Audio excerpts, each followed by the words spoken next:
Atomic gigantification was a sweeping Japan nation when along came a dude with an ultra attitude, a Kamen rider who's the greatest kicker of Japan. And of all, man, life's too short now, baby, to not talk big now, baby.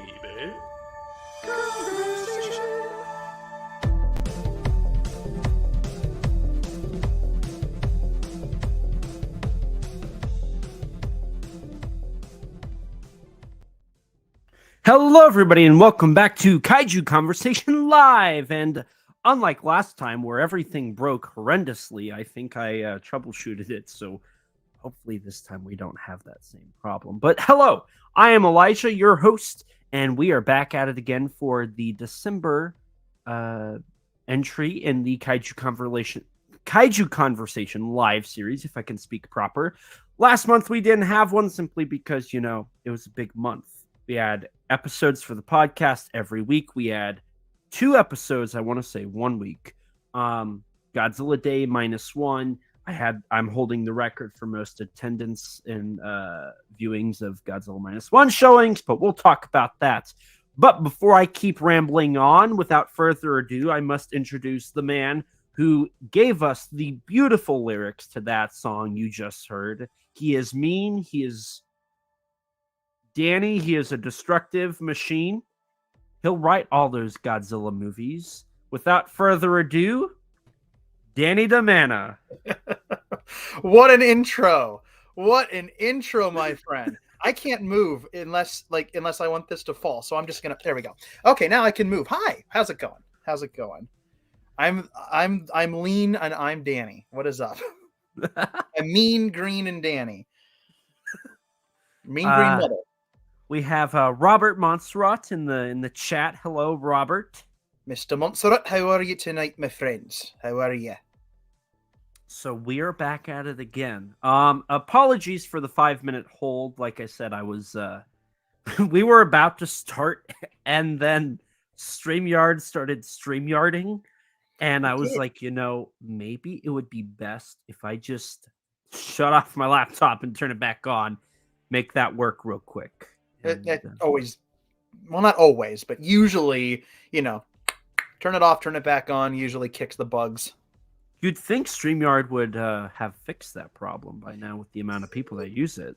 You would think, but I have a feeling here. My theory is that the mallard, the duck, that's their logo. Those are ear muffs, not headphones, and he actually can't hear us when we tell him we want him to fix things. That's my theory. That's a good theory. That's why I replaced him, as you can see in the corner right here. Now it's it's a K and a C, and it's not a duck. Be gone, duck. Be gone. We don't need that around here. Although, ironically, now that you're paying for this, you do get a large bill. I do, Get it? and Duck, on top bill. of Get it? yeah. Yeah, I'm gonna leave. That's it for me. Yeah, on top of Zencaster and like Adobe and all the other ones I pay for this one now. Yeah, It's true. Yes, quite. It's true. Yes, yes, quite. And Michael Hamilton's in the chat. Another episode of the next Kaiju Cast. Yes, we. This is our first episode following the lovely episode with Mr. Kyle Yount. That was a great episode talking about Japan and all the juicy goodness that is that country and that not continent, just country. It's just a country. It's true. I'm not gonna. If it was a continent, it would have told us by now. Yes. It would have told. I mean, it'd be cool if it was a continent. I'd love that.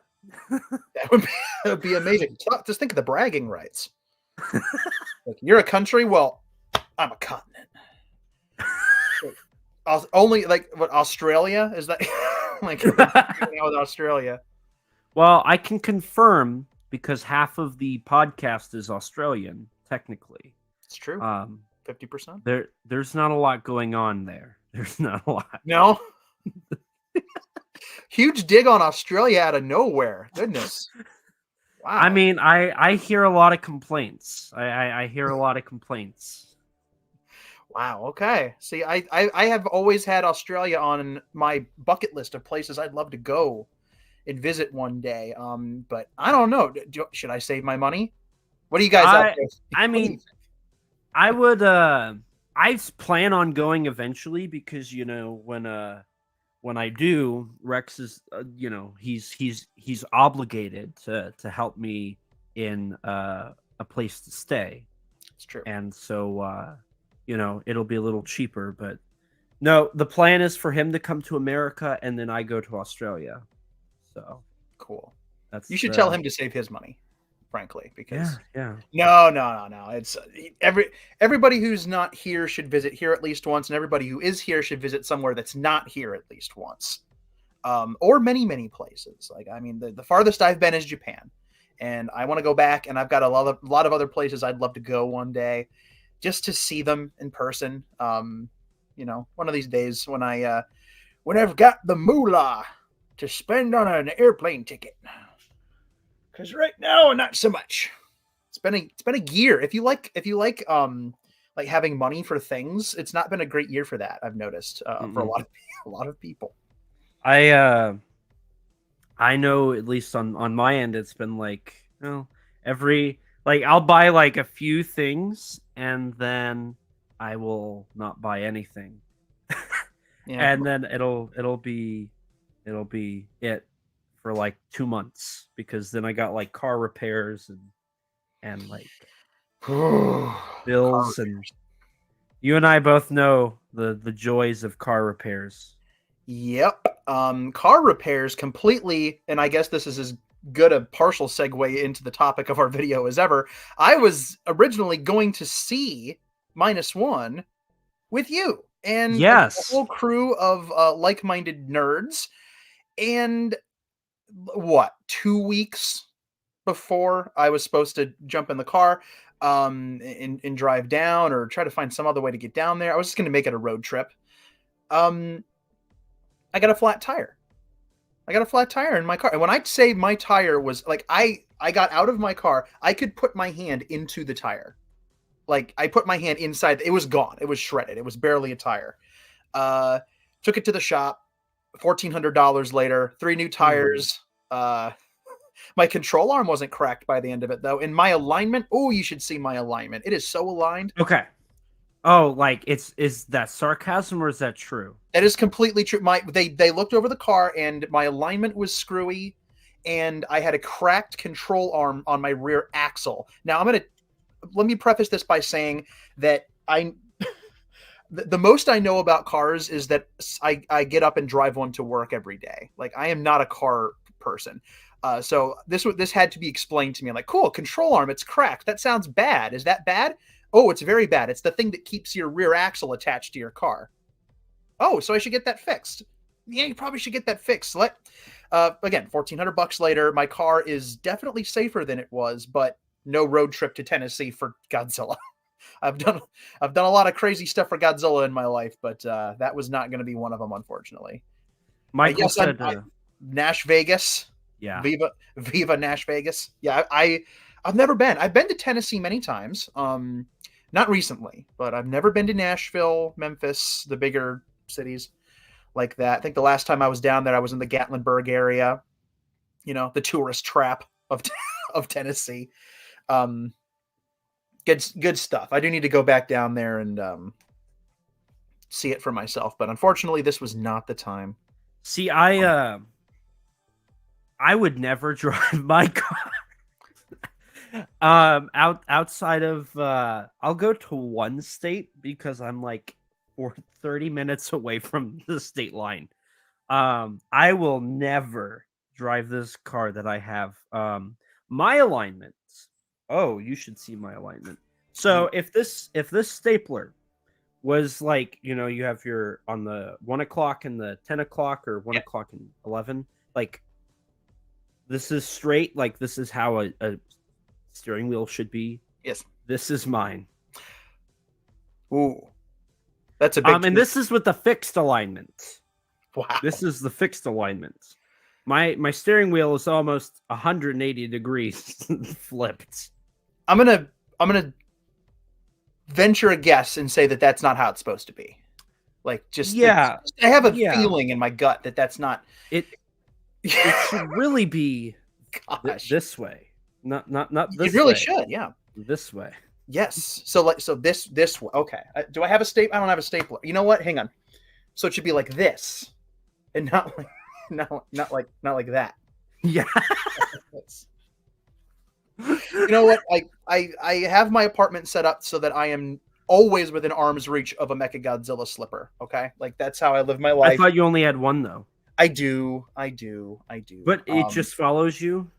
What's still here from the stream the other night because I grabbed it. Gotcha. I grabbed it in preparation for Kaiju Kim's Toys for Tot. I can't talk. Toys for Tot stream, which was Sunday. Holy cow, we raised over $1,200. Thank you, everyone, if you're somebody who donated to that.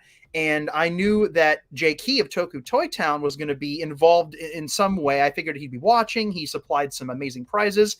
And I grabbed this in case I had a chance to like shout out how awesome of a guy he is. And I'm glad I did because I did get to do it. And the Mechagodzilla slipper became a running gag on the stream. And I adore this so much. I adore this. So for anybody who wasn't there, I will be very brief about this because I feel like I owe you an explanation because I'm waving a slipper around on a live stream. Jay Key at Toku Toy Town told me he had this at G-Fest this year. He pulled me aside. I was patronizing his table in the dealer's room, and he said, "I have something for you." I said, "Okay. What do you got for me?" He knows I love weird kaiju curios. I've gotten Godzilla soap dispensers and squirt guns and squeaky hammers from him. Like he knows I'm into like the weird, like pencil topper, like all kinds of interesting little knickknacks, Godzilla tchotchkes, weird things. And he said, "I have a slipper with no mate that was at the bottom of a box that I got from Japan." It's like, "I have no idea where the other one is. There was only one that got shipped to me and it's yours." And I got back from G-Fest and a couple of weeks later, he'd thrown it in a box and just sent it to me just for free. And I have no words for how just appreciative and giddy that made me feel that I got this slipper. Like I appreciate this more than a man has ever appreciated a robot slipper. I think I can safely say that. I know that sounds presumptuous, but I think I can safely say that. But yeah, he's just got a little space in my collection along with my curios. And I have a little note that Jay left for me in the box that I keep with him because I just loved it so much. But there you go. That is why I'm waving a slipper around. This has nothing to do with Godzilla -1, but you know what? There it is. I did it. You know, real quick, you mentioned that, and I just got paid, and I remembered that because of how awesome Jay is, I realized that I need to buy something from Toku Toy Town. Yes, you do. So by the end of this stream, we're going to figure out what I'm going to buy, and I will buy something from Toku Toy Town. Nice. You know, I might do the same thing. It's I haven't done a lot of collecting these last few months. I mean, since G-Fest, I've barely gotten anything, just because finances have been a little tight, and I'm going to put full tank of gas before I go buy a new toy. I know, it's selfish, but you got to do that. And I'm at a time right now where the Boy and the Heron is in theaters, and I would rather pay to take my goddaughter to go see it with me because she wanted to see it than buy myself a Godzilla toy. Like that's not even a question. That's not a choice. That's just, I'm going to go see the movie with my goddaughter. That's it.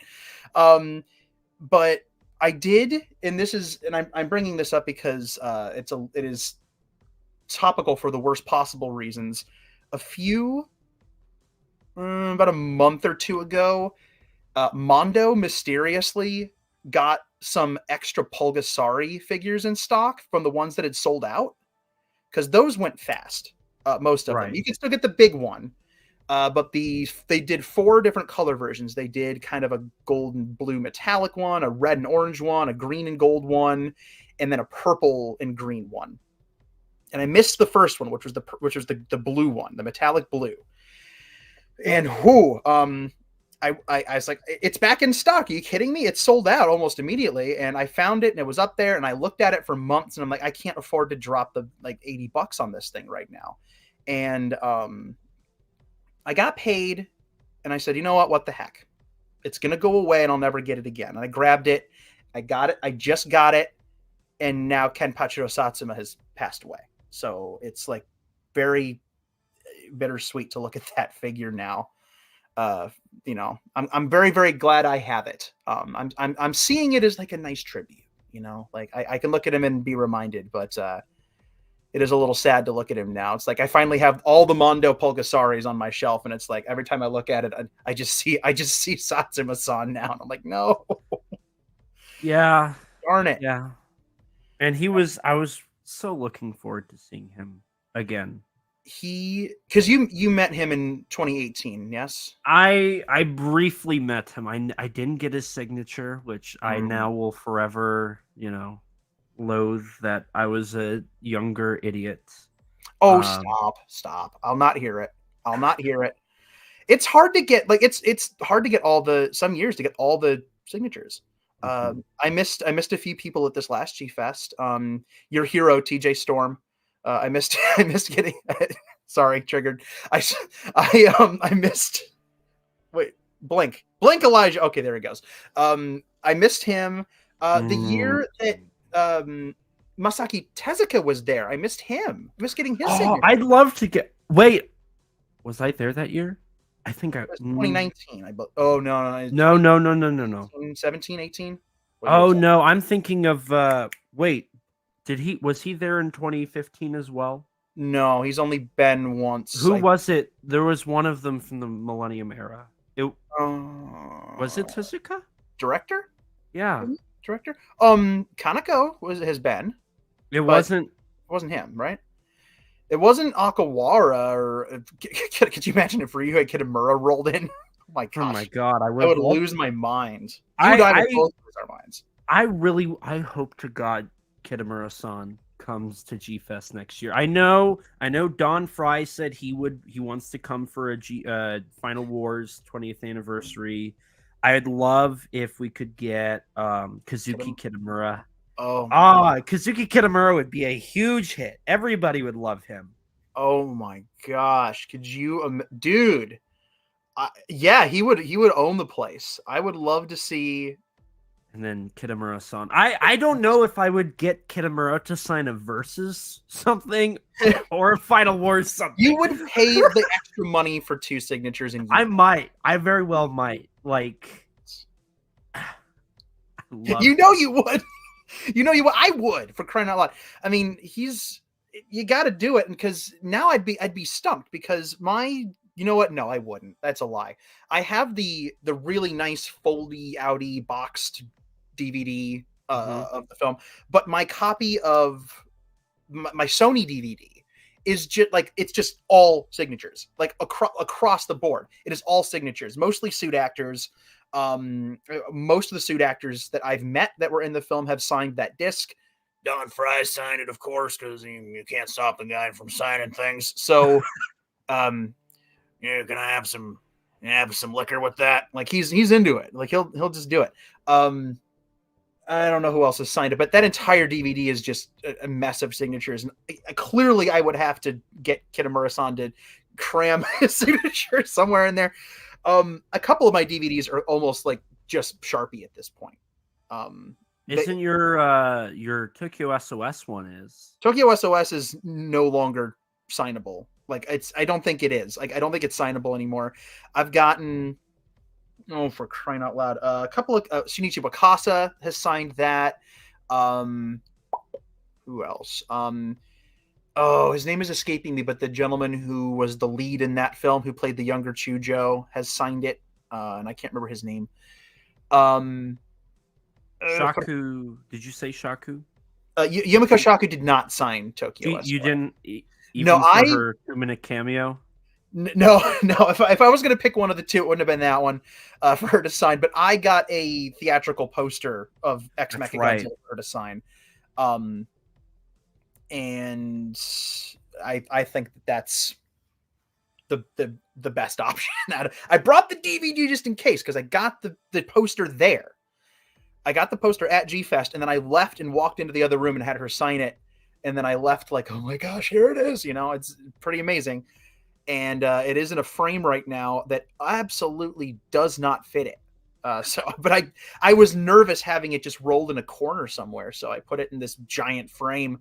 I'll get it So the thing about Japanese posters is you can't, for the most part, you can't go into like a Michael's craft store, Yes. or Hobby Lobby, or you can't just get a ready to fit frame. You can go get a 27x40 one and get an American poster framed. Like I've got all the Monsterverse posters on my wall over there, but all of the Japanese ones are all funky. The shapes are all non-standard to American theatrical posters, or even just the posters you get at a Walmart. So all of them have to be custom fit. I have vintage poster. I have a vintage Atragon poster from the 60s. I have a Latitude Zero poster. I have a giant King Kong Escapes theatrical one sheet that Linda Miller has signed. And they're all folded or in giant frames that don't fit them because I don't want them just sitting out. But they all have to be custom framed. And one day they're going to, because I'm not going to hang them up yet. Like those ones I don't have hung up yet because I want to, eventually when I have the dough and the wall space, I want to get like nice frames for them that A, fit them, and B, have some kind of UV protection. So they're not going to get horrifically bleached by the sun. Because who knows where I'll end up hanging them up. Right. So couple things. One, Tezuka was there in 2015 because I remember I was chilling in Dojo Studios and they asked him if he would be in their film and he said no, but he said, I'll say action for you. And so I sat and I now it's so cool, but then I was like, I don't know who this person is. But now it's like I sat watching him on a kaiju set, maybe his last kaiju set he's ever called action on, and he said action. It's pretty cool. So now it's really cool. It's incredibly cool. I got to see Takarada-san shoot some of his green screen scenes for Battle Royale, which was surreal, like incredibly surreal. That's cool. I hope, like 2015. Okay, thank you for that. I could not remember it, but I never, like, I went to his. I'm pretty sure I went to his panel, but I can't believe that was 8 years ago. That was almost 9 years ago. That was my first G-Fest, and That was I've your been first to one. like 5. We had to have like passed each other at like 6 G-Fests before we knew each other existed. That's so funny. And now it's like we can't go a week without talking to each other. It's true. It's true. That's great. 2, Kitamura has to sign my Final Wars completion book. That's a requirement because I have Don Fry, I have Kitagawa, I have Minya. What was suit actor's name for Minya? I have all but like 2 of the suit actors for Final Wars. Plus Don Fry. I would love to get Shogo Toyama's signature, Kitamura's, the actor for Ozaki, Kazuki Kitamura, in a heartbeat. I would get his. I would love to have gotten Takarada to sign that. I would love to see Mizuno or Sahara get that, but there's no way that I think will ever happen, and that's kind of depressing. Never say never. Could you have imagined you'd have had as many signatures on that book as you have now? I got most of those the day I bought it, which was so weird. At one ton. Never say never. Kitamura-san. Oh my gosh, I would love that. I think his appearance would go. I guarantee you, if he went in the interview room, if they got to guests, they would say, "Can you do the laugh? Can you laugh?" It would be. Oh my gosh! Please. And so, I got 2 things, and we're gonna come back to Kitamura.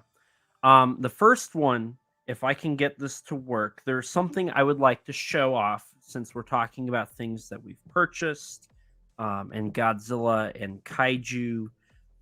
Something that I purchased just came in, and I would like to show it off. It's Kaiju Conversation related. The only problem is I don't know how to get StreamYard to StreamYard. You do that. I'm gonna shout out Helmy. Helmy's watching us right now. Nice to see you, my friend. And of course, the man, the myth, the legend, Adrian. See, you see, I didn't yell it like really loud with my lip like this. You notice how I didn't do that? You're welcome. Oh man, Michael says someone should have. Oh my gosh, poor Mecha Arnold Mecha Schwartzenzilla. That was his name. Poor Schwartzenzilla. Who I believe, and this might make you happy, Michael, I believe has been gagged in a bubble wrap and stuffed into a cold, dark cardboard box to be mailed out to whoever won him on the stream. So if it makes you feel any better, he can't talk anymore because he's in a box and he's probably having trouble breathing, but he's a robot, so that's probably not an issue. It's all good. It's all good. Helmy says, sneaking in a listen during work hours. Thank you for tuning in, man.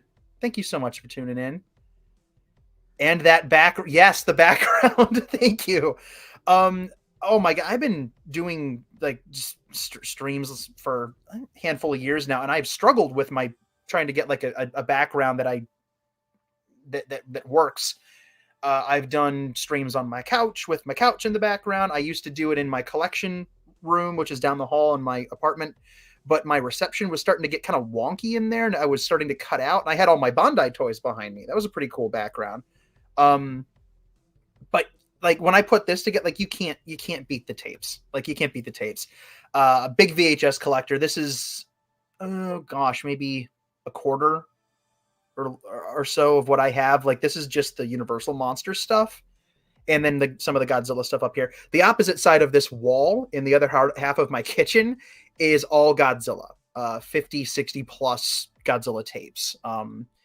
And the only reason I have it on this side is because the lighting is a little bit better. So you get to see the Invisible Man and some other cool things.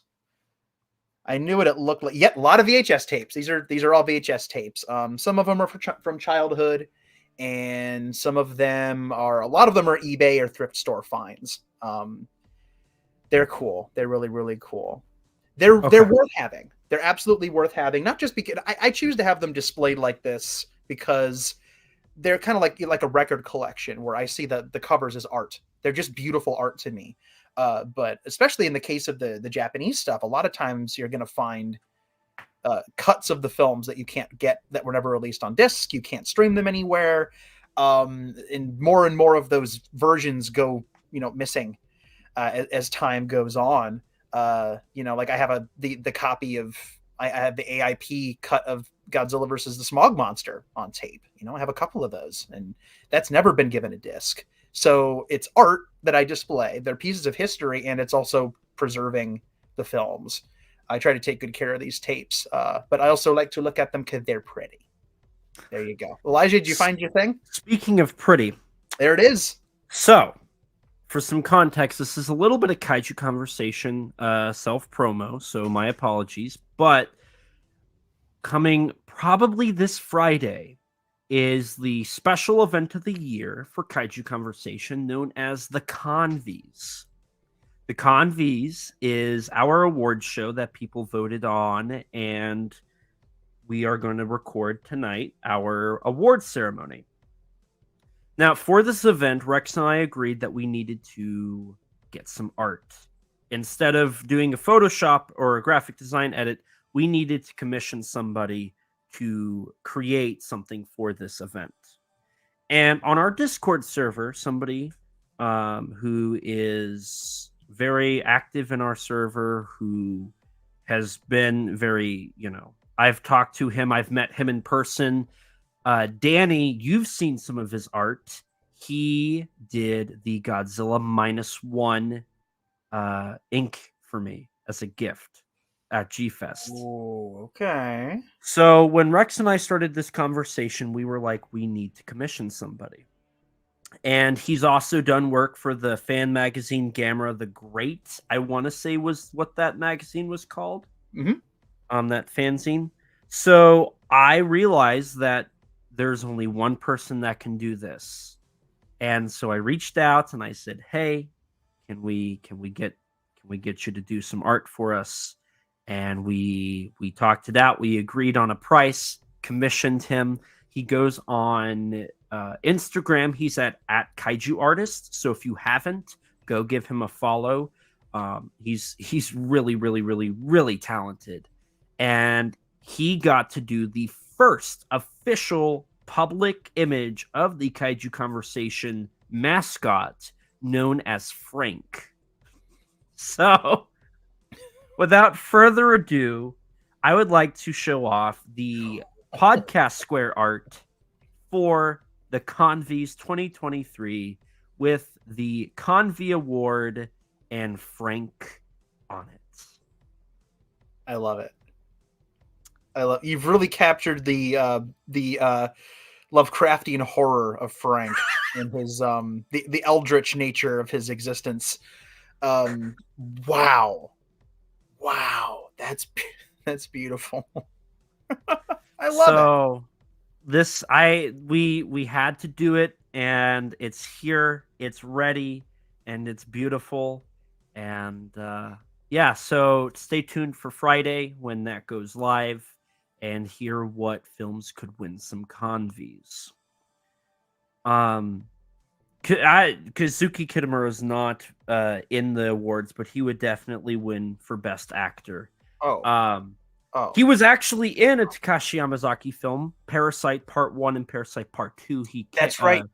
Made a brief appearance. So did Yokojiro Hotaru. Yes. Yeah, Hotaru-san gets around. That dude gets around. That's my way of. He's kind of like the Dick Miller of kaiju films, where it's like you can't watch an '80s movie without Dick Miller popping up, even if it's only for like a couple seconds. You know, it's like he's either in like a significant chunk of Gremlins or he gets killed at the beginning of Terminator, but at least he's there. Right. At least he's there. Like that's how I see Hotaru-san. He's just kind of like, he has to show up at least once, and every time you see a movie, you're like, there he is. I love him. I love him. He's great. He was supposed to come to G-Fest and he had to cancel. Hotaru-san's amazing. He is. But Kitamura-san's also amazing, but he didn't show up in one movie that I would have loved him to show up in. There was rumors that he would appear. There was some backing, not a lot, but he did not show up. However, the people we did get in this film turned out to be an amazing cast. And we got the birth of the best Godzilla character in like 100,000 years with Kenji Noda. Yes. And that's the segue to our discussion with spoilers. Fair warning. Yes, spoilers. If you haven't seen it, first of all, the heck are you doing? And second of all,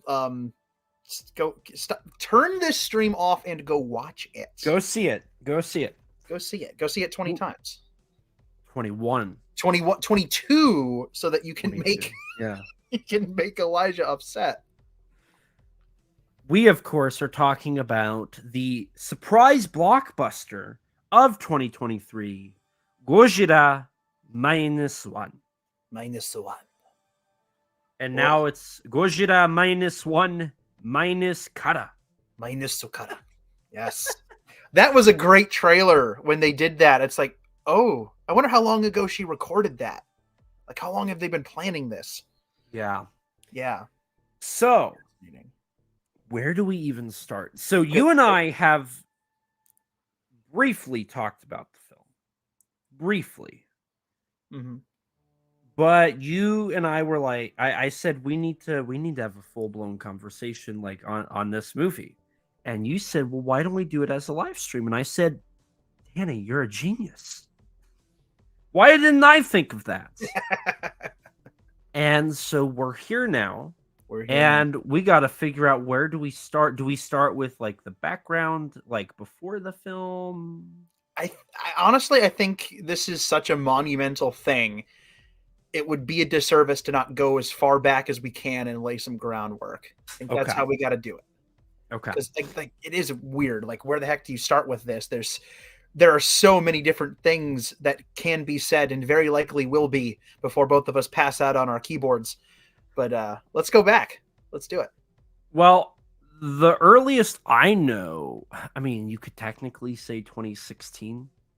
Danny, I think you were more, you knew who Yamazaki was way before I did. So why don't you start off with like the 2015 era? My story comes in around 2021 ish. So Yamazaki, and this is interesting, right? Because he's not like, even like now, finally people are starting to realize who he is outside of Japan. There are plenty of people who knew who he was before, but this is really him kind of breaking out, which is very much overdue for somebody of his caliber. Takashi Yamazaki had been on my personal radar as somebody to watch for quite a long time. I first really learned who he was. This is how a lot of Godzilla fans learned who he was. Always Sunset 2, that infamous footage that was completely taken out of context. How many thumbnails was that used for Godzilla 2012?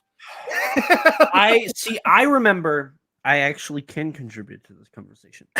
I remember, God, this was back when I started really diving into it, into all of this. And I remember people saying, Godzilla's back. Godzilla's coming back. New Godzilla movie in Japan. And I remember watching that footage on repeat. And eventually I went on Toho Kingdom and I saw them list Always Sunset on 3rd Street 2 as one of Godzilla's movies. And I was like, what is this? Yeah. And from there I was like, oh, so this is where that footage is from. And I searched far and wide to find an English release of the movie, which doesn't exist. There isn't one. Yeah. I was really hopeful. And I mean, I still have. It's funny because the first one has a English release in Australia. Mm-hmm. The second one has nothing, and the third one had a film festival showing. So the hardest one to get is the second one. Yeah. Such is the struggle. It's such a struggle. Sometimes it's a struggle.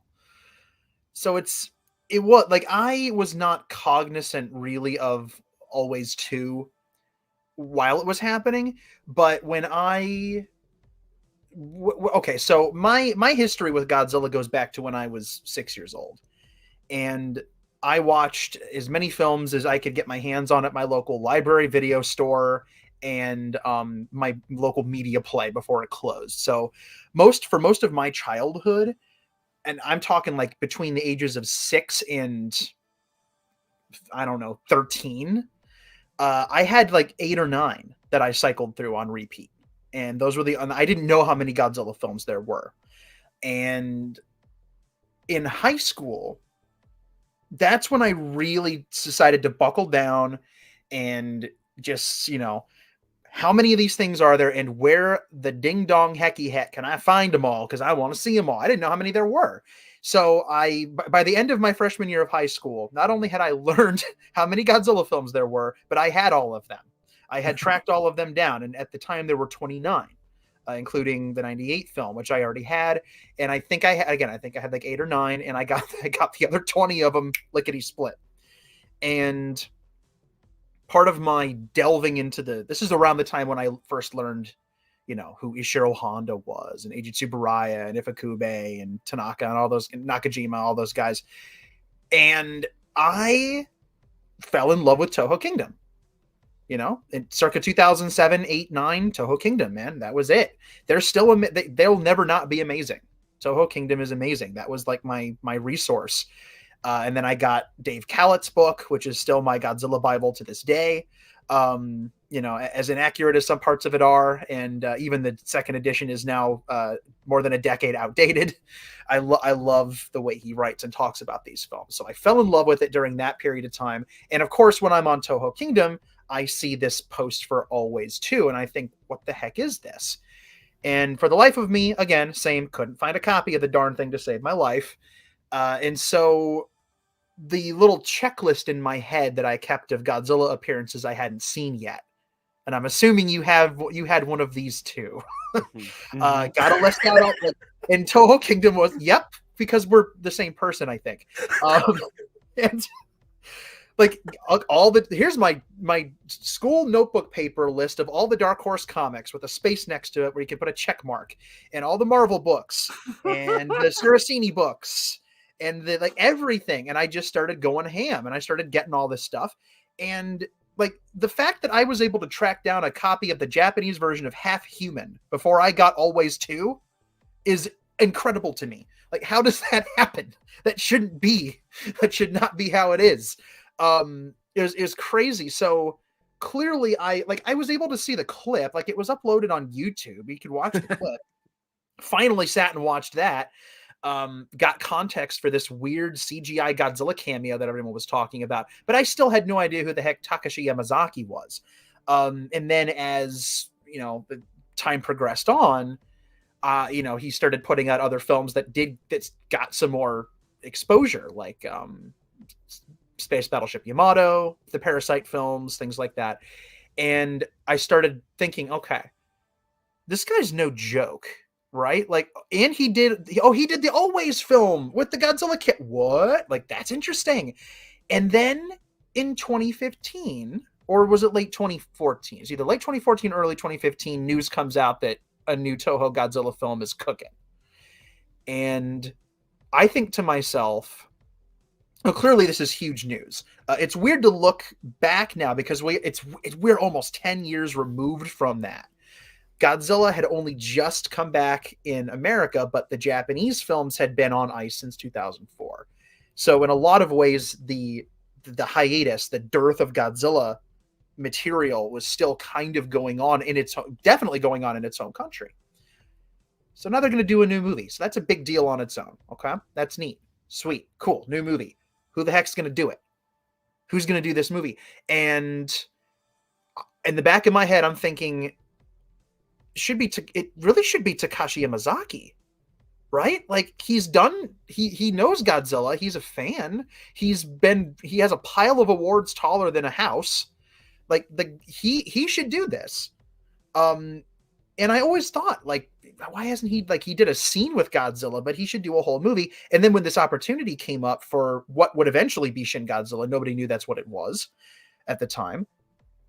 I thought it should be Yamazaki. And then I remember listening to a Kaiju Cast episode at the time where Kyle was talking with August Ragone, and August Ragone like swore on a stack of Bibles up and down that like it has to be Takashi Yamazaki. That's my bet. It's got to be him.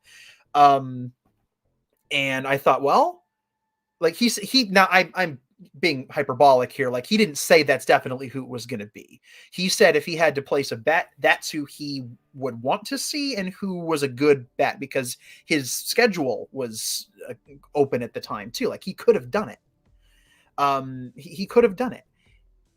And when Higuchi and Anno were announced, like, it was like a record scratch moment and everyone went, wait, what? And, you know, completely forgot about Yamazaki. Like, oh my God, they've got Evangelion and Heisei Gamera energy going into this. And that became everybody's focus, in, you know, as it should be, because Shin is amazing. But man, Takashi Yamazaki at that point, if he hadn't before, firmly wedged his way into my brain and just kind of sat there. And since 2014, and if you want to go back even farther, maybe 2011 or so, he has been my number one pick to do a Godzilla film. And it's weird because if you walk up to most people, even in the fandom, and, you know, like circa 2015, 16, 17, and they say, who you want to direct a Godzilla movie? And I say Takashi Yamazaki, they're going to look at me like I'm from a different planet. They don't know who like, who's that? What are you talking about? And now it's so surreal because okay. Well, he's won. done the thing. And he's done the thing very well, and now everybody knows who he is, and they're singing his praises. Thank goodness! Like, it's about time. Just on a filmmaking level, it's about time he got recognition outside of Japan. But clearly, he also made an amazing piece of art. So when it was announced that he was doing -1, my heart stopped for a second, and I thought, "Wow, like, this is this is bigger than most people know. This is bigger.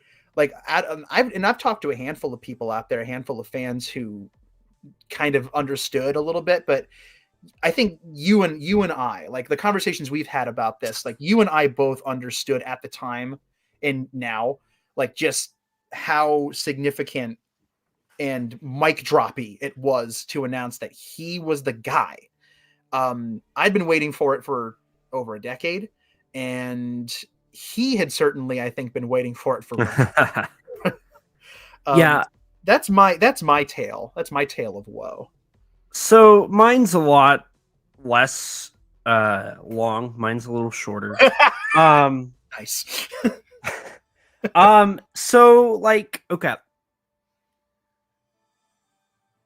I guess it really, so I mean, I have the same story with the Always Sunset thing. Mm-hmm. And that's just all it was until probably 2020. In 2020, I started my tokusatsu journey. That's what I've kind of called it. Two of my first films I watched on my Japanese genre film watches was Returner and Space Battleship Yamato. Little did I know who directed those, and they were the same person. Mm-hmm. I watched those. Also on my list was Parasite Part 1 and Parasite Part 2. And I want to say that was it. And so I watched those. I see G-Man on Twitter post his praises for both Takashi Yamazaki, who he wants in a movie, and Hiroyuki Sanada, who he wants in a Godzilla movie, which I'd kill to see that. That would be awesome. Good Lord, could you imagine? So, you know, I saw that, and I kept going on my tokusatsu journey, watching stuff like The Idol, and a couple of other films. I mentioned The Idol because Yamazaki briefly worked on that film as well. And so time goes on. You go to 2021, post-COVID. COVID's over. We get something on the Robot Communications news page where we find out that Takashi Yamazaki is making a movie titled Blockbuster Monster Movie. The good old days.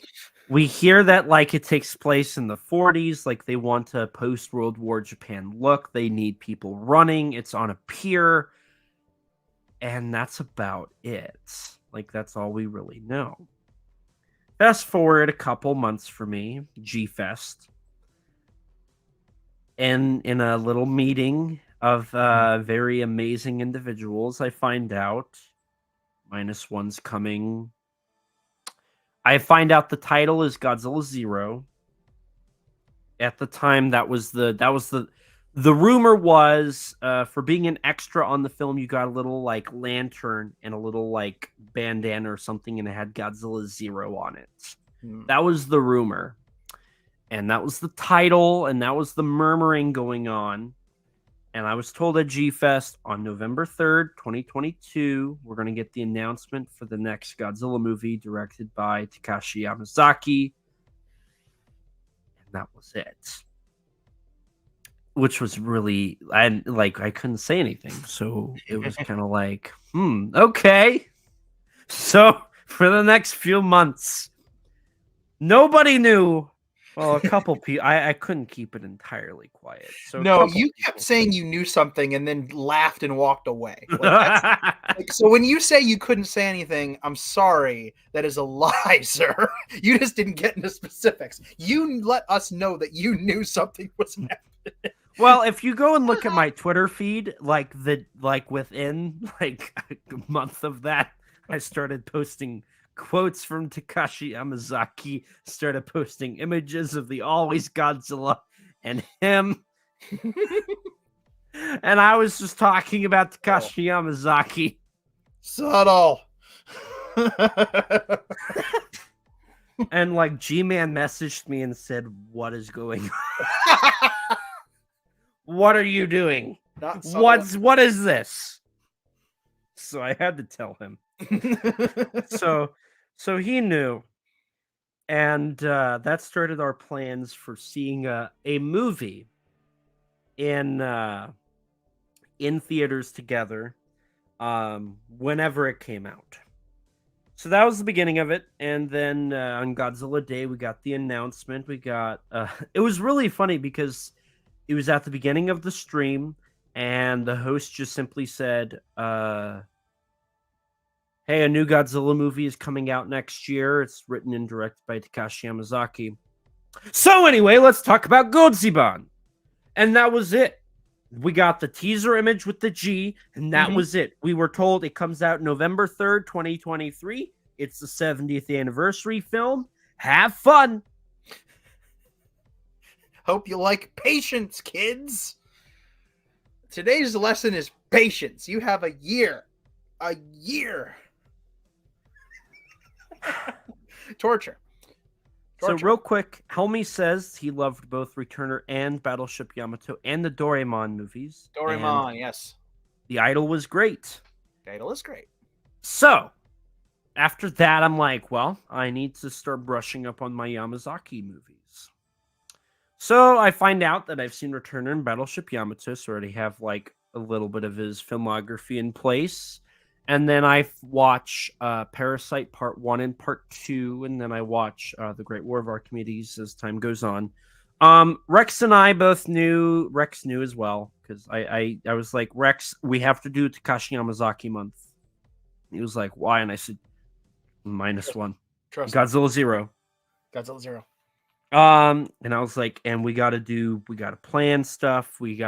So like for the podcasts, we had bonus episodes planned around the time that news dropped. We had the episode planned for when it came to America. We had the month planned for when the trailer dropped so people would learn about Yamazaki. We had it all figured out, and it worked out perfectly. And so, we watched the Yamazaki films. We did our research. I started pulling a lot of information because I was like, this is going to be important. Bonus episodes, watching trailers. I don't think you were there for the trailer reveal because I hosted a Godzilla -1 trailer party. Were you there? I don't remember. I was not. I was wavering Sleeping? on whether I wanted to stay up or get some sleep because it was late for me. And then I finally decided, what the heck, I'll stay up and watch it. And then I fell asleep anyway. That's right. Because I got up the next morning. Dan, where were you? I'm sorry. I was asleep. I'm so sorry. Because what had happened was that was the teaser trailer drop. That was the teaser drop. That was a little bit of screaming and one chompy, and that was it. Yeah, one train chompy. And so I did that. Kim was there. Eric was there. I believe Adam was there. Was Robert there? Robert was there. Robert was there. Yeah, Robert and I hung out for like 2 hours waiting. Yeah, that's right. That's right. And so we all watched it. I recorded my reaction. I was like, like freaking out the whole time.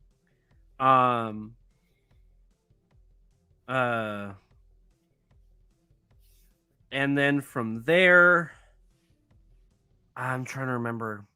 So then we kept, the excitement was there. Bonus episodes talking about it. Yamazaki month. Doing all my research, finding out that Parasite Part 1 is secretly a masterpiece. I love that film. And, during that month, I was like, Rex, this is the things. If it has the coloration of the final fight of Parasite Part 2, it wins. If it has the story, if it has the script writing and the characters of Parasite Part 1, it wins. If it has the CGI of Battleship Yamato, it wins. If it has the stylized look that Returner has, it wins. If it captures the essence of Showa, as well as the Always films. Yes, it wins. That's what I was really interested in. if it has like the metaphors and the thematics and is really deep into World War II and whatnot, like Archimedes, it wins. Can we get Lupin the First crammed in here somewhere? Somewhere. So I was like, and if it has the box office, it wins. Yeah. The clout, my friend, the clout. And it was like, okay, so if it has all this stuff, it's going to be amazing. So hype keeps coming. We find out that it's coming December 1st. Excitement is in the air. We win. Everybody wins. Godzilla -1 is going to be a true exciting moment. Then I talked to you. I remember I talked to you and Jack about this. I was like, hey, Danny, where's the distributor on the poster? Where's the distributor on the trailer? And you were like, wait a minute. In real time. We did this in real time. I looked at the poster, we both watched the trailer, and we were like, wait a minute, where's the Funimation? Where's the Sony logo? Where's the Funimation Nothing. It just said Nothing. Toho.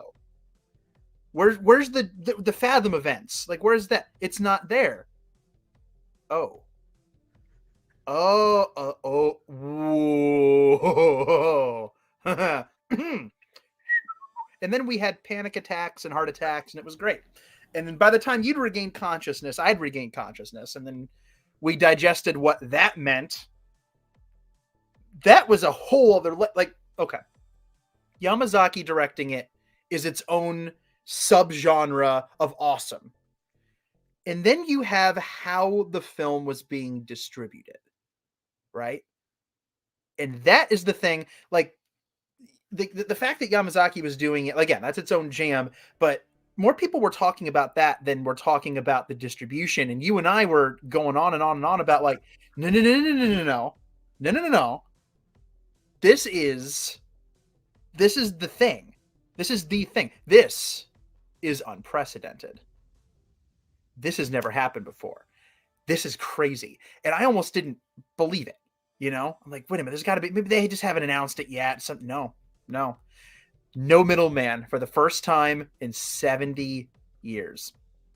No middleman, no theatrical distributor, no home video label, no Sony, no Columbia, no TriStar, no Embassy, no AIP, no UPA, no Cinema Shares, no Funimation, Walter Reed, Transworld, Netflix, Scimitar, Anchor Bay, Kraken, Good Media Times Home Blasters, Video, Tokyo Shock, Good Times, Criterion, Janus, nothing, literally nothing like that. No Sentai Filmworks, no. I already mentioned Funimation. I already mentioned Fathom events. Like, Warner Brothers. What now? Warner Brothers. Warner Brothers. Universal. Is that it? Did we list them all off? BobCon Enterprise. BobCon. Gosh darn it! I knew we forgot one. BobCon. Okay, there it is. New Line Cinema. Did you say New Line Cinema? Oh no, I didn't say new. Did we say HBO? New World. New World. We forgot New World. HBO / Miramax / Echo Bridge and Lionsgate. Echo Bridge. Good Times Home Video. 10 films. Did Deke ever do one? No, Deke never did anything. Paramount. Paramount did some. Paramount. Hanna-Barbera. Classic Media. Tokyo Shock. Media Blasters. I think we're going down into the deepest We're part of the getting iceberg. into I'm going to start turning tapes around here in a second. That's what's going to happen. Video Treasures. Did we say Video Treasures?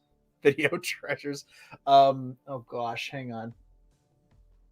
You know what? No, it's too much. We can keep going. But all of that stuff, clearly, if we've not illustrated it at this point, for anybody who might not know what the actual heck we're talking about, Godzilla has always needed a helping hand to get him from Japan across the Pacific to us.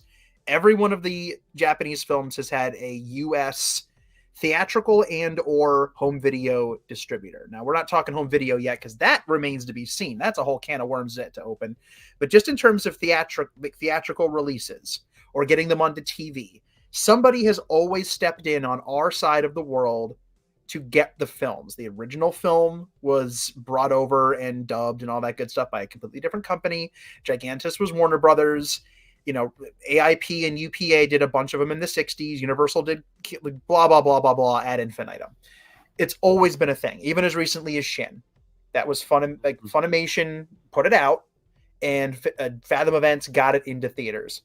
Netflix did the anime trilogy and Singular Point. And So Janus and Criterion have done all the Showa films. And Tokyo Shock did a handful of the Showa films, and Sony did a lot of the other ones. Fathom's done the most recent like Godzilla specials for one day. Yeah, that's worth noting. If you've gone to see any of the classic Godzilla films over the last couple of years, they've done Ex Mechagodzilla, Tokyo SOS, 2000. Those Godzilla screenings have been done through Fathom Events, one night only. Shin Godzilla was a Fathom event, maybe 3 days in some places, sometimes only one. Like I had Shin playing for 3 days in 2017. And I went to go see it on the third day and it wasn't there. Like it was advertised as being there and it got yoinked. So I got to see it just the one time in theaters here, but I'd already seen it in Japan twice, so I didn't need to see it again. They got a fourth time here.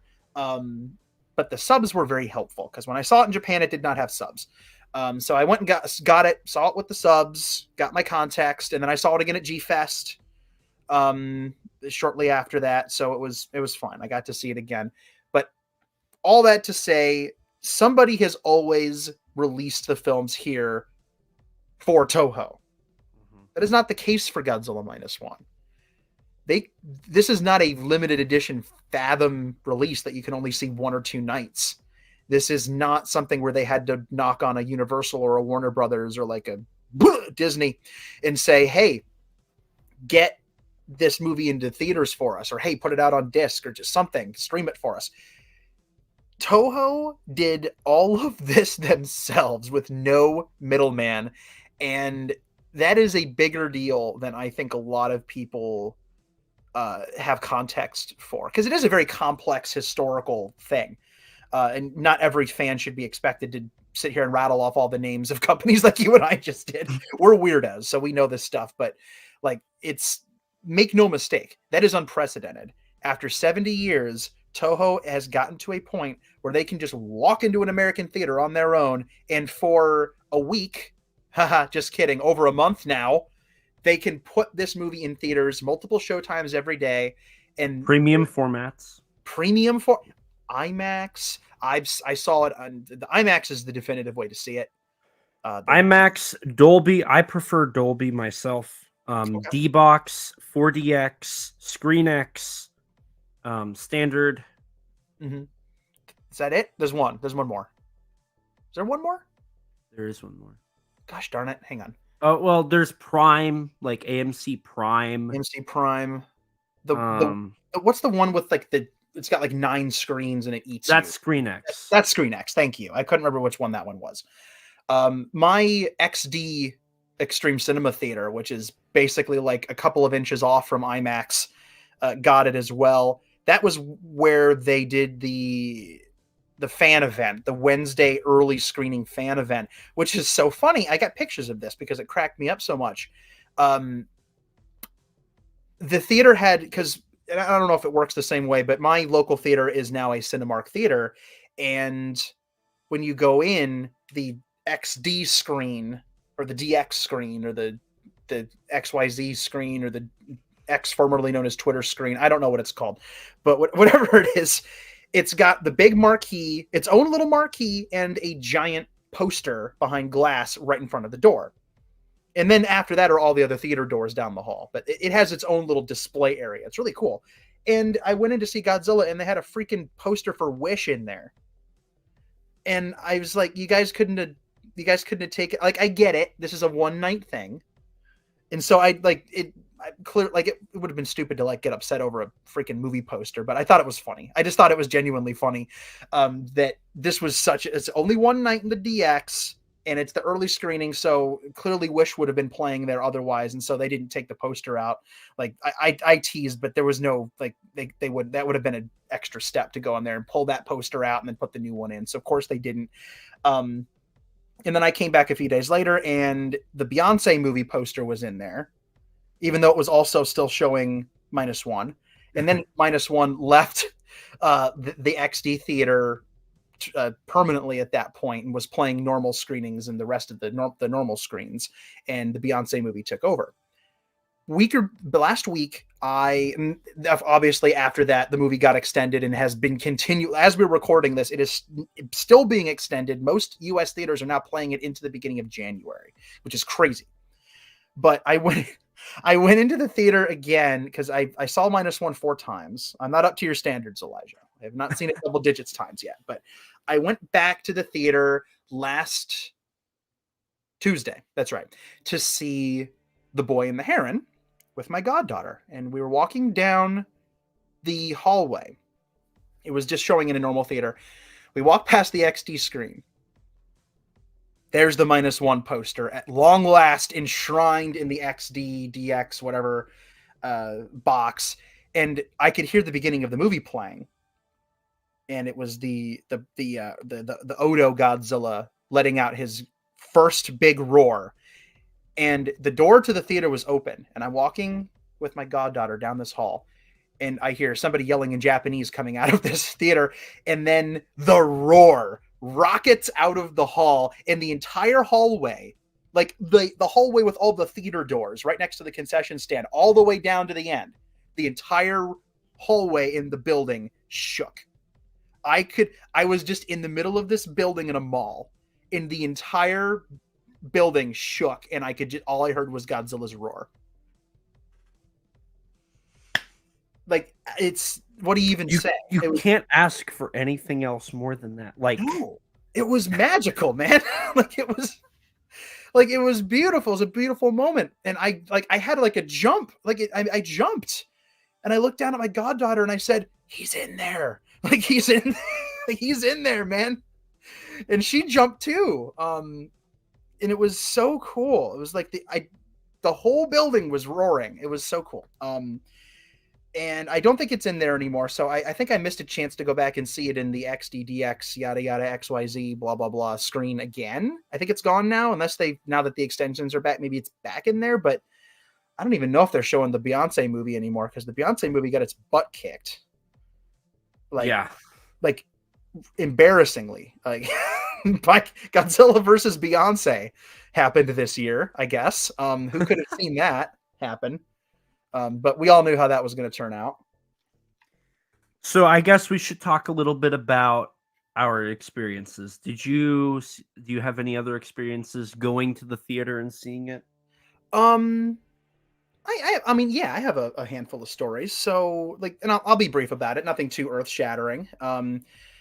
But that first early access fan screening is one of those things where I was just kind of sitting at work at my office, trying, doing my thing, gonna, pardon me, and waiting for 5 o'clock to hit so you can hit the road.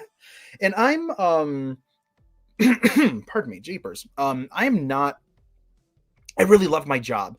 I don't stare at my watch and wait for 5 o'clock to roll around. Like, some days I'm ready to go home. Don't get me wrong, but I'm not one of those people that beats my head against a desk and says, God, I hate it. I need to get out of here.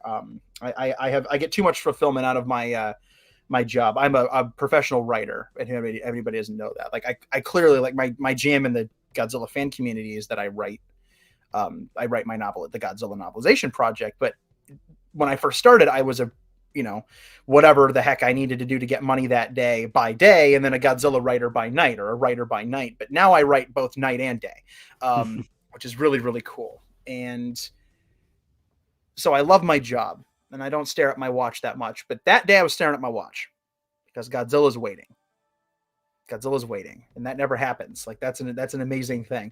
There's a new Godzilla movie, and I took a couple of just silly pictures I have a Godzilla, a Final Wars Godzilla at my desk, the Playmates one, and I took a sad photo of him looking out the window of my office building, just kind of like with his little claws looking out the windows. And I thought that was kind of funny, just like a stupid picture. And I was like, oh, it's Godzilla -1, man. Where's it coming? I got to get out of this building.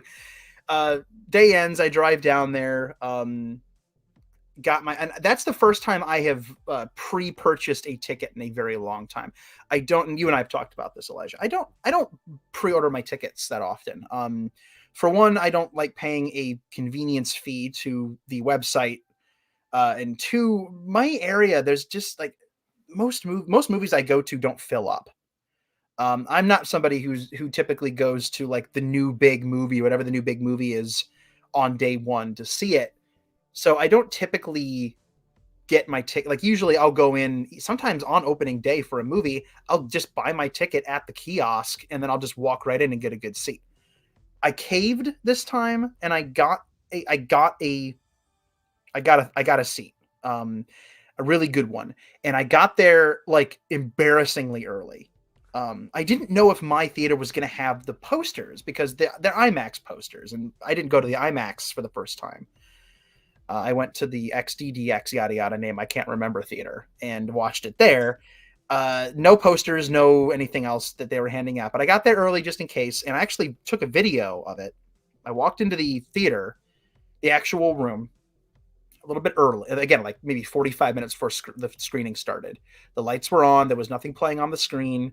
This theater is flipping huge. It is a giant, giant room. Huge speakers, giant screen. Not as enveloping as IMAX, but really big. And I just kind of stood alone in this giant room. It was like one of those calm before the storm moments where I just kind of looked around this giant auditorium and I thought, in just a little while, this room is going to be full of people, excited people, and that screen is going to have Godzilla on it, and I'm going to see something really, really amazing that I've been looking forward to. And it was just dead silent in this room. You could have heard a pin drop, and I'm like, it's all going to change here in a little bit. And there's an energy there. There's an energy in the theater that you just don't get sitting on a couch streaming something. You just don't get that. And it was before all that happened. And then, I sat down, took a nice deep breath, let it all sink in. And then people started to come in, chit-chatting about Godzilla, all that good stuff. And it was a fun time. Unfortunately, the people during that first screening were kind of rotten. My first 3 screenings all had some bad eggs in them. So, and I'll talk a little bit more about the bad eggs as we go along, as we talk about things in the movie itself, because just imagine the most emotional moments you can think of and just insert laughter. And that was my first viewing of the film. No, spoilers, everyone. Again, I'm warning you, turn this dang thing off if you don't want to hear me talk about spoilers. But Noriko's sacrifice, her like when you think she's like when she gets blown back. The row in front of me not only laughed and yelled obscenities, but then had an open debate in the theater loudly about why that was stupid. I hope Rodan poops in their Cheerios. I really do, because that was lame. I hope Rodan picks up their house and throws them. I hope George decays them, just like swoops down off the volcano and eats them whole. But yeah, that was ridiculous. A lot of stupid laughing. A guy behind me who was having a conversation with no one. He was just talking to himself about the movie. My second screening had a guy reading all the subtitles out loud, again, to himself. Not sure what that was about. Again, like there are a couple of moments of levity in the film where a laugh is an appropriate reaction, or like a this is bomb proof. Like that's a you can get a good laugh out of that. Like, this is a specially built boat, and then it's just a chunk of wood. Like that's not a guffaw, laugh out loud, like slapping your knee kind of a joke, but it's like a you're right. It's a moment of levity. Or the moment where Noriko says, "No, we're not married," and all the guys just kind of go, "Huh?" Mm-hmm. Like, that was so beautiful. Like, that's a funny moment. Like, it's a great reaction. But people didn't laugh at that. They laughed at Noriko getting blown away. They laughed at I don't even like it's so much stuff. I'm not gonna go on. A lot of people just like I don't know. It was very weird. Like every time, like the beginning when the Godzilla SAR quote unquote was picking people up, like the people next to me were just kind of yelling, "Oh, fill in the blank with obscenities." Oh, Flubbernuck. Flubbernuck. Oh, stoikies. Oh, popsicle sticks. Popsicles. Son of a biscuit. Consarn. Dadgummit. But yeah, that's what it was. It was like I was surrounded by a bunch of prospectors. Gosh, dang it. No, so that was annoying. And I didn't get a good screening without idiots in it until my fourth and last one, at least so far. I will probably see it again. Which was at the IMAX. And there was no tomfoolery, no skullduggery, no nonsense, no idiots at that one, which was very nice. But yeah. 3 out of my 4 screenings had at least one idiot. Oh my gosh, Kim says some dingbat snickered at "My war isn't over yet." What kind of actual? I had a few people snicker at that in one of my showings. Really? In one of my showings, yeah. Good. I think I heard them. Now, they weren't loud. I will say that. They weren't loud, but I think they said something like, "That's stupid." Yeah. You know what? Person who said that, you're stupid. Kim also said that her theater had 0 posters for -1. So would you say that the count for their Godzilla posters was -1? I knew what you were doing. You could say that, yes. Oh, skullduggery, Zimzilla. An actual word that can skullduggery. Try typing it and see what YouTube does. I dare you. Do it. So excluding the numbskulls, the dingbats, the poo-poo faces. I know my language is very inappropriate. The screenings themselves. Well, Robert, last showing, someone snickered when the plane flew. Yes, somebody laughed. I've had 2 or 3 of those moments. As well. Yeah. People laughed when the plane. Like that's like why? Why are you laughing? Why is your life miserable? Like, stop this.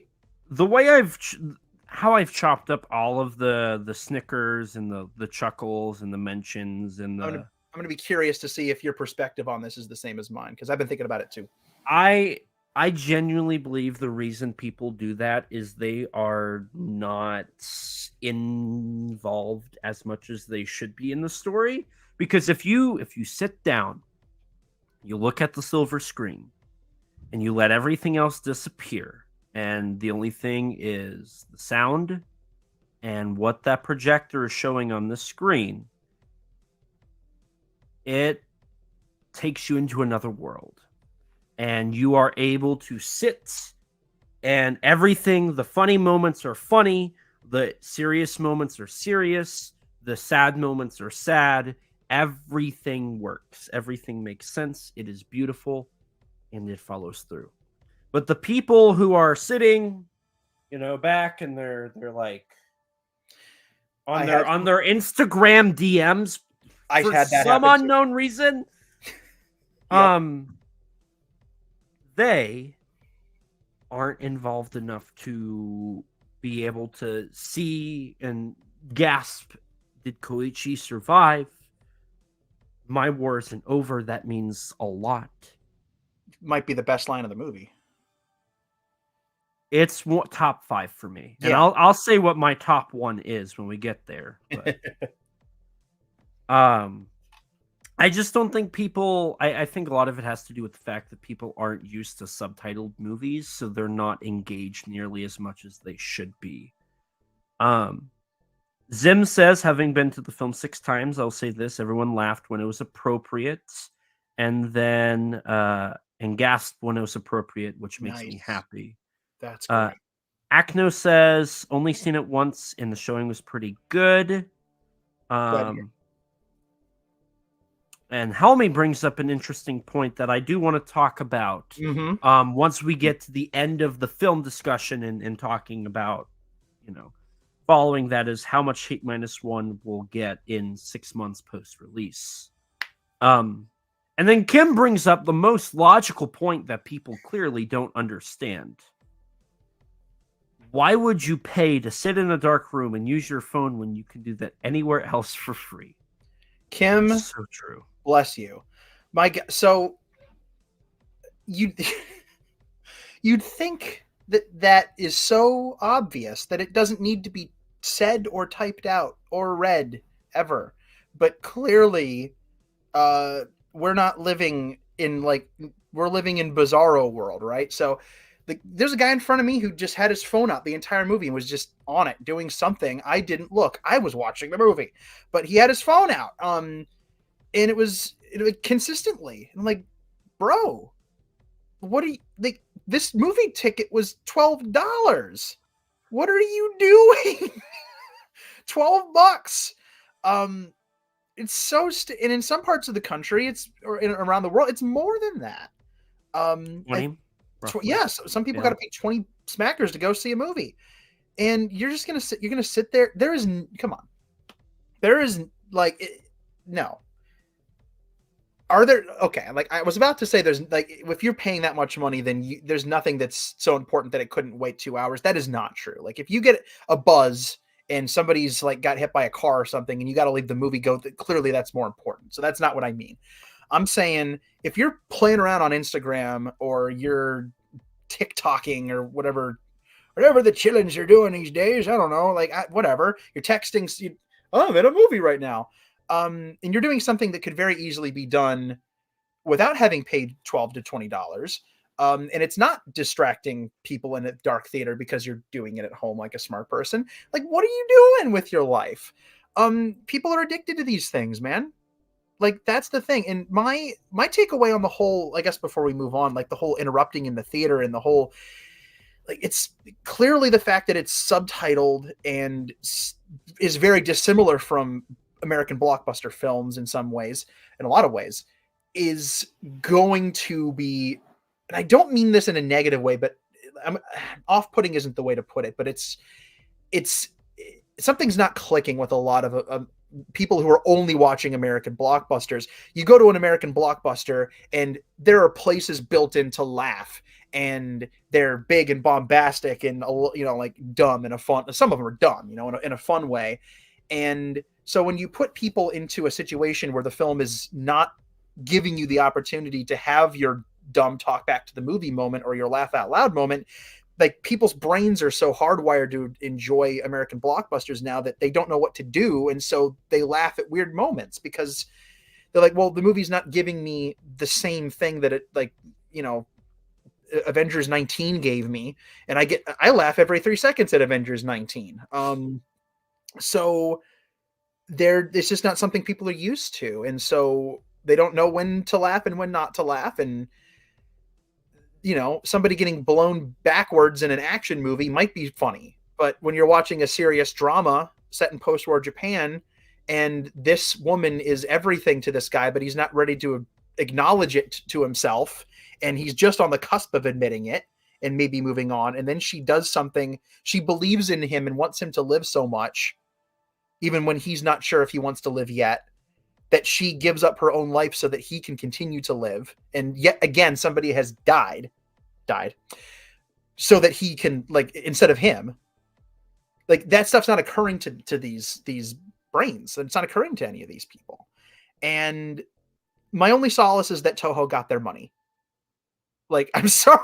Yeah. That's it. I'm glad. I hope that they took something, all kidding aside, I hope that even though they were doing this or talking back, I hope they took something positive out of the experience, and that maybe they went and told somebody else, or maybe the movie sat with them afterward and they thought, maybe that was pretty good. I'll go back and see it again and maybe give it some respect this time, give it some darn respect. But at the very least, if they're just going to be idiots, then at the very least Toho got their moolah, and it's going to, it's going into making sequels and more toys. I don't know. Whatever. I agree. I've had now flash selfies in movies too, says Helmy. Wow. It's crazy. Wow. There are a few comments here like Zim and Melissa's that I will highlight later. I starred them and we'll talk about them when we get to those points because I do want to talk about them. Danny, do you have any more theater going experiences you wanted to bring up before I Oh my gosh. Didn't I start talking like 2 hours ago? I don't know. I don't know. Well, I got off topic talking about idiots in the theater. The only other thing I'll say briefly, I promise briefly, is first time I saw the film was solo. Went back and saw it again solo the next day. And this is probably something else we'll bring up again later. But the second time I saw it was with my brother, who is a very like serious cinema guy. You know, he'll watch all the Oscar films. You know, his favorite movies are typically like, you know, 5-star, 10 out of 10s. You know, he loves films like that. And I texted him and I said, you need to see this movie. And when he responded to me and said, when you, Dan, say that to me like that, like, I know that you mean business. Like, let's go do it. So we went and saw it. And unless he was totally lying with me lying to me to spare my feelings, I think he liked it. He did. He liked it. When Noriko, again, that moment is going to come up a lot. When she does her sacrifice play, I turned to, like, I saw some movement next to me. I turned over and Aaron was subtly performing a rude gesture at the screen. And I asked him about it later and I said, why did you do that thing with your hands and those specific fingers at the screen? And he said, because that poor dude needed a win and he, like, come on. And like he was having the worst day and then they had to go and do that. Like, this guy could not catch a break and that made me upset. And I'm like, that's fair enough. That's a fair enough. But he said he liked it. And then my IMAX screening, my mom came with me to that one. She actually treated me to that screening, which was really, really nice. My mother, bless her, is not a fan of these movies, but she did grow up with the franchise, and she not only helped get me into the films and showed me a couple that she saw when she was a child, but has been endlessly understanding and supportive of my very, very weird obsession with these very, very strange films. It has indulged me and like brought me to G-Fest before I had a driver's license, and you know, we'll all this stuff. Like, I couldn't ask for a more supportive person who, again, doesn't like this stuff really, but is still like just 100% dedicated to like driving and taking me to the theater to go see it. And she loved the film. She loved it. She was like buzzing when she came out, and she came out and I said, well, what's your big takeaway from this? And she said, well, it really just, it feels like the Japanese, like this is really, it could only have come from them.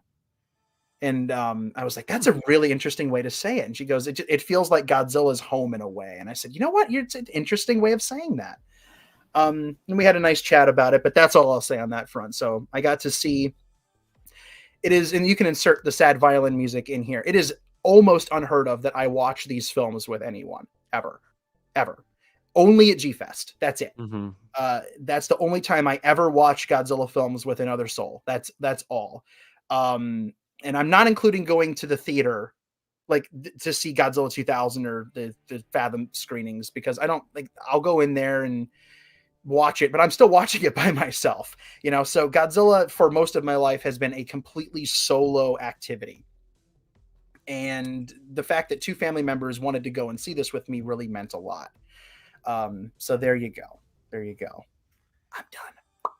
I'm going to bring up Zim's comment here. Half of the people I've brought to the film were full on bawling at some scenes. One person I took audibly gasped at Noriko, presumably. Noriko crying, saying she's alive. Yeah.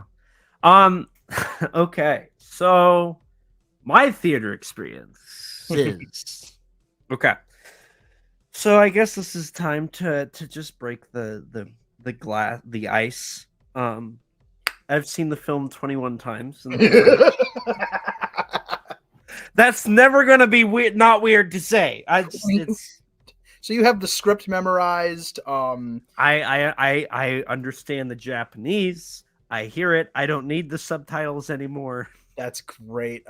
Also, thank you for funding the sequel single-handed. You're welcome. That means a lot to me as a fan. You're Paying welcome. for Takashi Yamazaki's craft services for the entirety of the shoot. My first two viewings were on the first day it came out. I saw it in IMAX solo. Then I saw it in Dolby solo. I got the IMAX poster when I saw it in IMAX. I had a 20-minute drive in between the showing, which was in 30 minutes following the first one. So I had to like speed my way there to get to the Dolby showing on time. During that time, I called Rex and just told him while he's sitting waiting to go into the theater, I call him because I got to see it before him. I'm like, I was like, Rex, you gotta see it. Gotta do That's all I could say. Like, I was like, it's good. That was it. And it was a 20-minute phone call, and that's all I could get out. And I want to say I called my friend Eric. Oh no, I think they were on a call. I think my friends that do Monsters with Attitude with me. I think I was on the phone with them, and I think I told them, I was like, it's really good. You gotta see it. Or that might have been after. Oh no, that was the drive home. That was after my second showing. I did the same thing with them. Second time I saw it in Dolby. My favorite experience was in Dolby. The sound was amazing. It was big. It was loud. It was fun. Which this movie's music and sound design is stellar. Like that's just the way to. It's big. It's fun. It's loud. Hold that. Yeah, I had to. I do that every time I say that. In the back of my head, I'm like, that's from the '98 box. But this time they're actually on to something. They are on to something. Then I talked to my friends with Monsters with Attitude, told them to go see it. It was amazing. Then the next day, so I got home. I had to be up early. I don't remember. Oh, wait, no. I didn't have to be up early. So I go see the movies. I woke up at 10 so I could get everything done and go. Then I have to go, and I had to do something. I couldn't go home. And I had a flight at 6 a.m. on Thursday. So I saw it on Wednesday. I was in the theaters until like midnight. I had to be on a flight at 6 a.m. So I had to be there at 5. So I had a 5-hour time gap. And I was like, I'm just not going to sleep. I had to write an article. That's right. So I came You were here. doing your article on it. Yeah. I had to write my review. So then for like 2 hours, I wrote an article on my review, trying to like get my thoughts all together and send it out so Jacob in the morning for Kaiju United could wake up to an article ready and do it. Mm-hmm. And then I had to get ready for my flight, went on my flights, flew to Nashville, waited at the airport for a couple of hours. Nathan picked me up. We met with Jack and Rebecca, Nathan and his brother Jared. We hung out for the weekend. Saturday, we saw Godzilla -1 in 4DX, which was amazing. I've never been in a better 4D experience. That was truly remarkable. That's awesome. I saw Shin in Tokyo in 4DX. There are no 4DX theaters near me, so I couldn't see -1 in it. But Shin in 4DX, that's the first time I saw the movie, was in 4DX, and it was something. Oh, wow. My life was in danger. No, I almost fell out of the chair on -1. Okay. Like, I was shocked. Now, I should also establish for these 3 viewings, I cried at all of them. And at my first viewing, I was so moved that when the title sequence came up, I started clapping. And then at the end, when Yamazaki's name came up, I was like, I gotta clap for Yamazaki.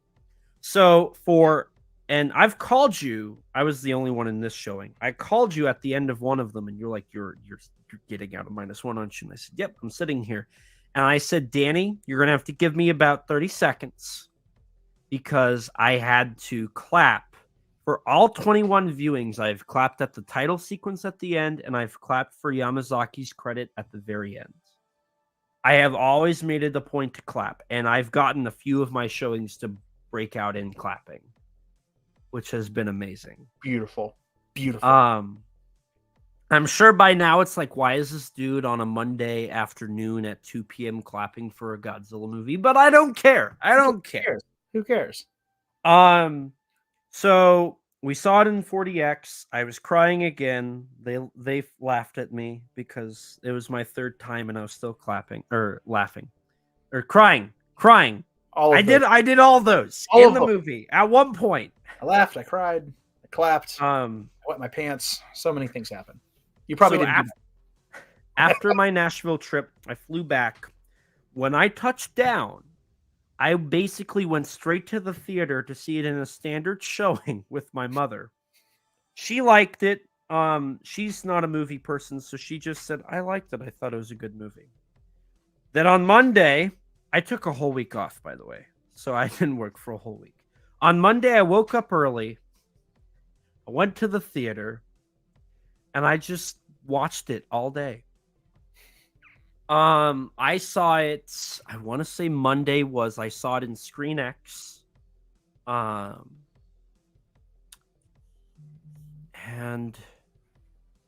I want to say that was it. I think it was Screen X Monday, Screen X on Tuesday. Wednesday, I went and I saw it in Prime. Also, so keep in mind, I saw it in my home state the first 2 times. My third time was in Tennessee. My 4th, 5th, 6th, 7th, 8th, 9th, 10th, 11th, all the way up until 19 was in my home state. I saw it in Prime Wednesday. Thursday, I hope my boss never watches this. I don't know if he ever knows it exists. Thursday, I was like, I gotta fit another one in because we weren't sure if it was gonna keep getting extended. I was like, I gotta hit. My goal was 20. The reason it was 20 was I saw Godzilla vs. Kong 10 times in theaters. Support your local theater. Support the movie going experience. Support Godzilla. That's always my motto. Do it. But I hate Godzilla vs. Kong with a raging passion. And you paid money to see it. You paid over $100. You probably paid $150. I'm the reason we got a sequel, and I cannot forgive myself. So I was Rex and I were on a call, and he said you should, or it might have been Michael, but somebody said you need to see -1 20 times, and I said I'm gonna do that. I'm gonna double it just so I can never ever have to say again, yeah, I saw Godzilla vs. Kong 10 times, because they're gonna be focusing on the fact I saw -1 over 20 times in theaters. And it's working. It's working. It's a magic trick. What's this hand doing while this hand is doing something else? I am, by the way, I'm going to turn my screen off for a second. I am 100% listening. Do not stop. I will keep talking. I need to grab something. I'll be right back. So, what happened was I was like, I need to see it one more time. So I did. I found a showing, and I got a friend to go. I texted my friend from my old job, and I was like, hey, you need to see this movie. Plus, I talked about it when the trailer dropped, and he was like, let's go see it. So we made plans. We went and we saw it in IMAX again. So I saw it in IMAX twice. So by this point, I had seen it in IMAX, Dolby, 40X, Screen X, Prime. So this was my 6th format. I want to say 17th time. It was my 17th time, second state. So we saw it. He loved it. And I was like at 2-3 hours late to work because I saw it before work, and I was going to talk to him about it, and we were going to see it, and I'd drive back. And I was like, oh, well. And I also cried in this one, too. I started tearing up after 14. After the 14th viewing again, I started tearing up. So I was late to work. I never told her why I was late to work, but I was late to work. Thursday, then I worked. Friday, I was off. I went and I saw it again. Saturday, I didn't see it. Sunday, so Sunday was my 19th. I got a coworker from work. She said she wanted to see it, and I said, hey, if you need a ride, I'll take you. Like, we'll go see it. So we saw it in Screen X. I bought for her ticket, and then I also bought for my mother. So if you want to talk about tickets I've purchased, I've actually bought 24. I've bought 24 tickets. Do some math, folks. If you do that at $20, I've spent roughly $500. Roughly, that's a little bit more, but roughly $500 on Godzilla Minus One tickets. If you count the drinks and the food and the popcorn, it's probably closer to $550. Dear God, sir. The things we do for the love of kaiju. I know. So she saw it. She loved it. She cried. She told me she hated me when Noriko got blown away because she was like, "This dude needs to win." Yeah, he can't catch a break. But she liked it. She said she would go see it again, but I don't think that's going to happen. I don't think the schedules will line up proper. I'm trying to get another coworker to see it. He keeps not having time. But I got another one of my coworkers to go see it. It was his second time. He got it when he saw it with me for my second time. We saw it. Or no. So that was 19. And then I want to say Monday, I went and I saw it again just to see it again to hit 20. And then 21 was with another coworker. That was in Stan. Oh no, 19 was. I saw that in another state. They had it in D-Box. And I was like, I don't know what D-Box is. I need to go see it. And it's the only format that I haven't seen it in that's like available commercially. What is D-Box? It's basically rumbling seats, but are really comfy. Okay. So it's like the comfort aspect that 40X doesn't kind of have. Yes. The 40X seats I was in 7 years ago for Shin were hard as a rock. MX4D is the worst out of the 4D formats because like you sit like straight up and it's so uncomfortable. I always have back pain after. 40X is a little more comfortable, but D-Box is the most comfortable. Okay. However, all D-Box does is it like rocks the chair very slowly, very minimally, and it rumbles. And that's it. I don't know. It's like getting a massage. Well, I'm gonna have to see if there's one of those near me. I'm going to get a massage and see a Godzilla, but mostly the massage thing. It's fine. But that was in another state, so I drove to another state. Dear God. On my 19th viewing, so I've seen it in 3 states, 7 formats, 19 times.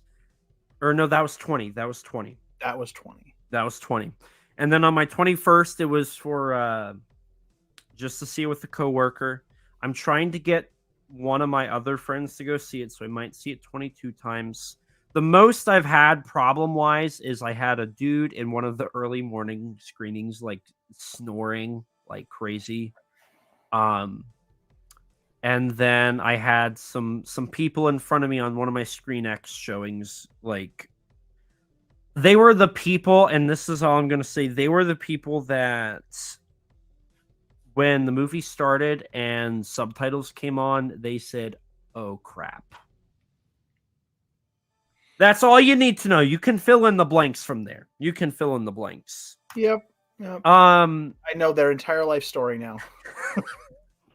And so that's the worst experience I've had. Those two.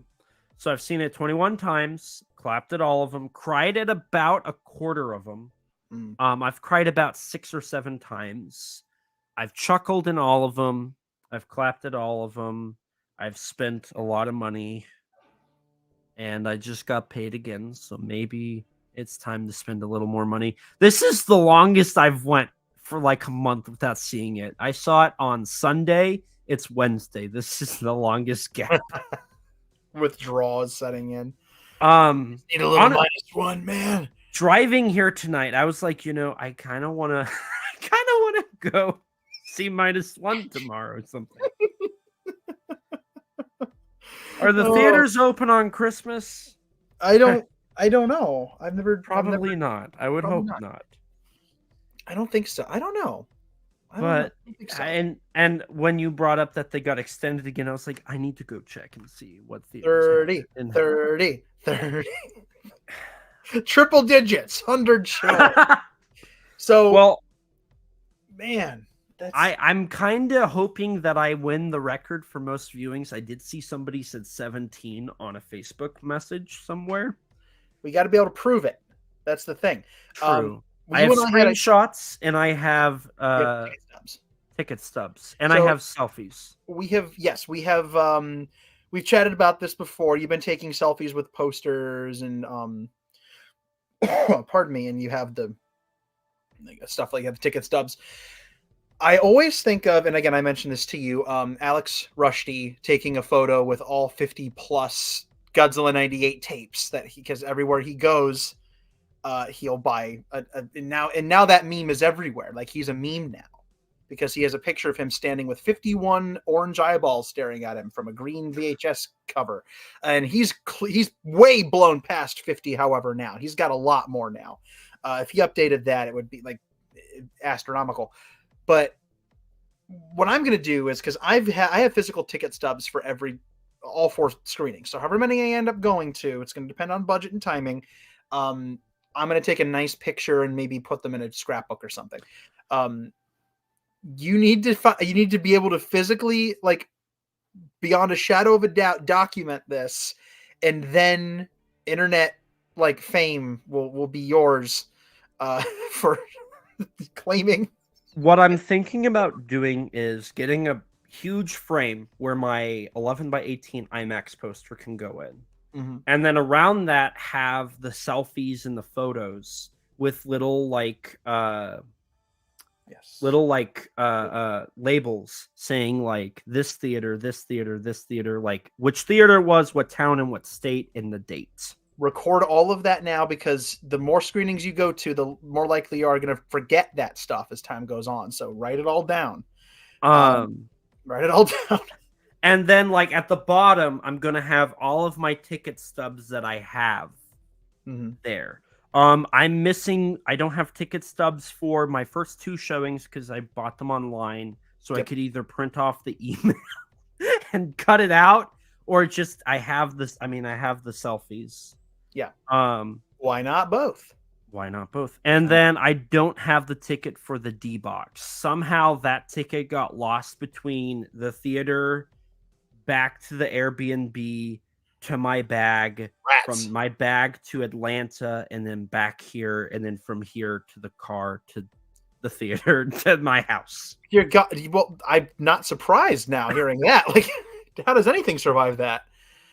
Man, that's you barely survived that. I'll tell you this. I have been exhausted. When we were planning this chit chat, this stream chat, you called me. You had slept approximately not at all.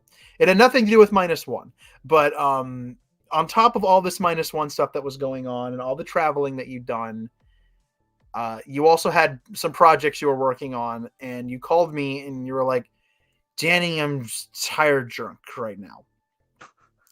And then I mentioned this stream, and you were like, Danny, it's a great idea. You're a genius. I need a nap. And yeah, I don't remember this. I legitimately don't remember this. You don't remember this? No. I was about to say I was shocked that you remembered, but apparently you didn't remember. I was at my library, and you were like, I like libraries. I haven't been to my library in years. They've got books. True. They got books there. Books are real good. I'm sitting here like, bro, take a nap. And then you told me you would. I don't know if you did, but you said I probably did. It was only a few hours, but it would have only been a few hours.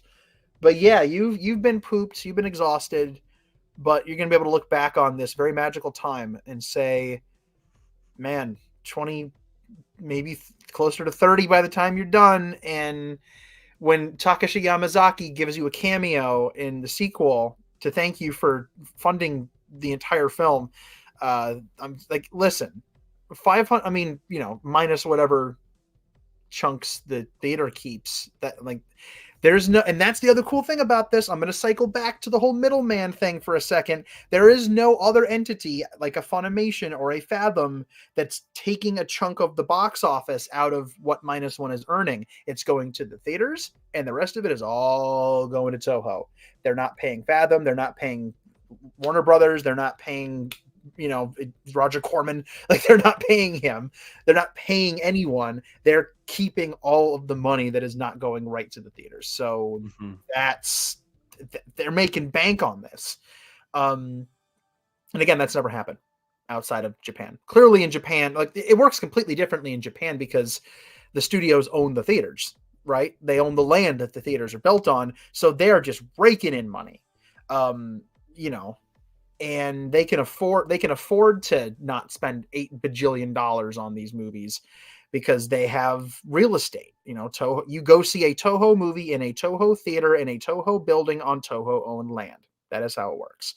So it's very different, but the way it works over here, clearly the theaters are going to get a cut, but everything else is going right to Toho. Right. So you, sir, have given them a few $100s at least. So this is if anybody ever wants to like help a brother out. Takashi Yamazaki. My name is Elijah Thomas. I've seen your movie over 20 times. If you make a sequel, I would love, you don't have to pay me. I'll sign the talent release form. I would love to do a cameo as just a voice. Just a voice. If I could be like on like do like a radio recording or something or anything, if I could just be in the movie, I will go see it double. I will go see Godzilla -2 double what I see -1. If you let me do that. Yeah. Honest to God, wouldn't that be cool? Wouldn't it be fun to play like maybe in the next movie it's a bigger threat and the Americans do get involved and they need like a radio voice in English or something like that, or the occupation for like an occupation base gets stepped on or something and they need some Yamazaki-san, I will play a dead body. I'm not above getting covered in mud and playing a dead GI, just laying dead on the, like, I will do that. I will totally do that. Again, you don't have to pay me either. I will fly out to Japan and I will just lay in the mud after a Godzilla attack. Please, like, I'll do it. I'll do it. I mean, that would be amazing. Wouldn't that be amazing? Like, think about it. Like, how cool would that be to say that you were in a Godzilla film in some capacity? Like, how many people, I think about this often. I will sit and watch the Heisei movies and I'll see like the clips of people running with their children. And now, 25, 30 years later, how many of those, thousands of people running in the streets are saying, that's me, and they're pausing the movie and they're pointing to their grandchildren, or maybe the little ones are grown up now and they have kids of their own and they're saying, I was in a Godzilla film and that's me. It's very blurry, but I promise you that's me. I still have the shirt, like something. Mm-hmm. How many people in Japan get to say that because of all those crowd running scenes and all the extras that they need, just for that? Like, right. How many people consistently are showing those films to their families and saying, I'm in there somewhere?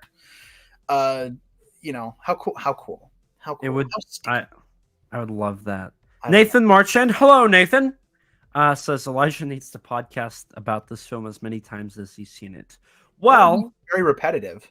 If you count bonus episodes where I've covered the news, I've done 3 for the show. This is 4.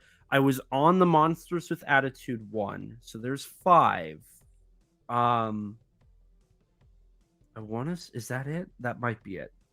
I think that's it. So I've done 5, and I think that's it. So I've done 5. I'm willing to do more. I'll happily talk about this film, The Livelong Day. The last thing I'm going to bring up before we're actually going to talk about the movie instead of 2 hours in. before 2 hours in, we're finally going to talk about the movie. Yeah. The last thing I have in build up to the film and after I've seen the film, I will say this: I do plan on seeing it a couple more times, maybe 1, maybe 2, maybe I just gun for 3. Screw it, like just do it. Wednesday, it's all standard now, so it's going to be less than $20 a pop. Yeah. Just on a Wednesday, I just say I got nothing. I'm gonna go see Godzilla. Nobody talk to me. And then I just go see Godzilla -1 4 times. And if I were to do that, I'd hit 25. And then if I could find 5 showings with 5 people, I'd hit it. Yes, Nathan, it would take my total to 147. How many times have you seen it, Nate? Yeah. I'm proud to say that in the Kaiju Kim stream we did, everybody's total viewing.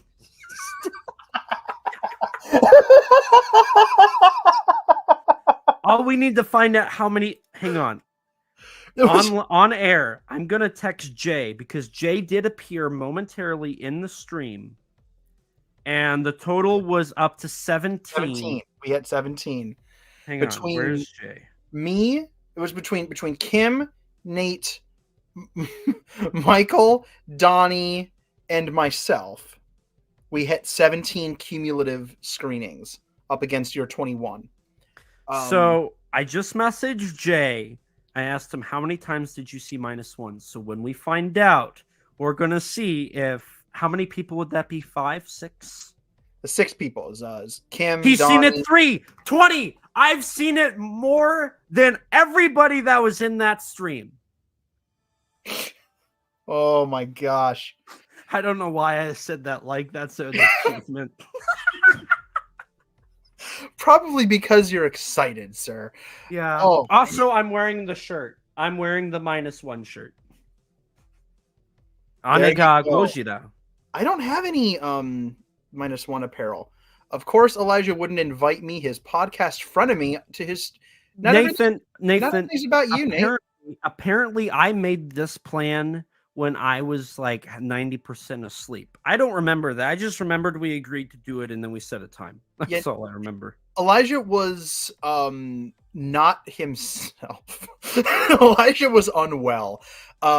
Sleep deprived to the point where I was genuinely worried. You know, it was one of those things where if I didn't live, I don't know, like 8 states away, I'd have been like, bro, I'm coming. But I'll come save you. But the deal was he said, because we've been trying to find a time to just sit and chat and just shoot the breeze about this movie. And I just kind of offhand said, you want to do it as a stream? We don't have to. Like, our conversations don't just have to be content. You know, like, not everything we do needs to be contentified.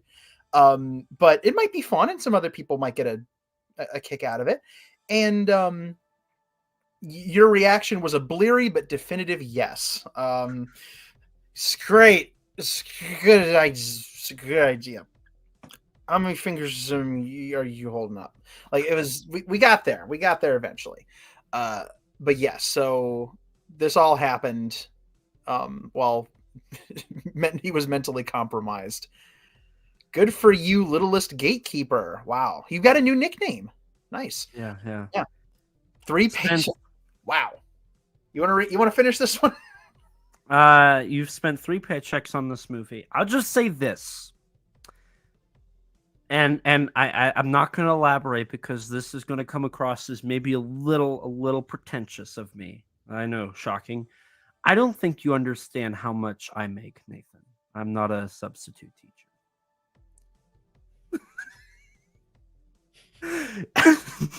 I love you, Nathan. I love you.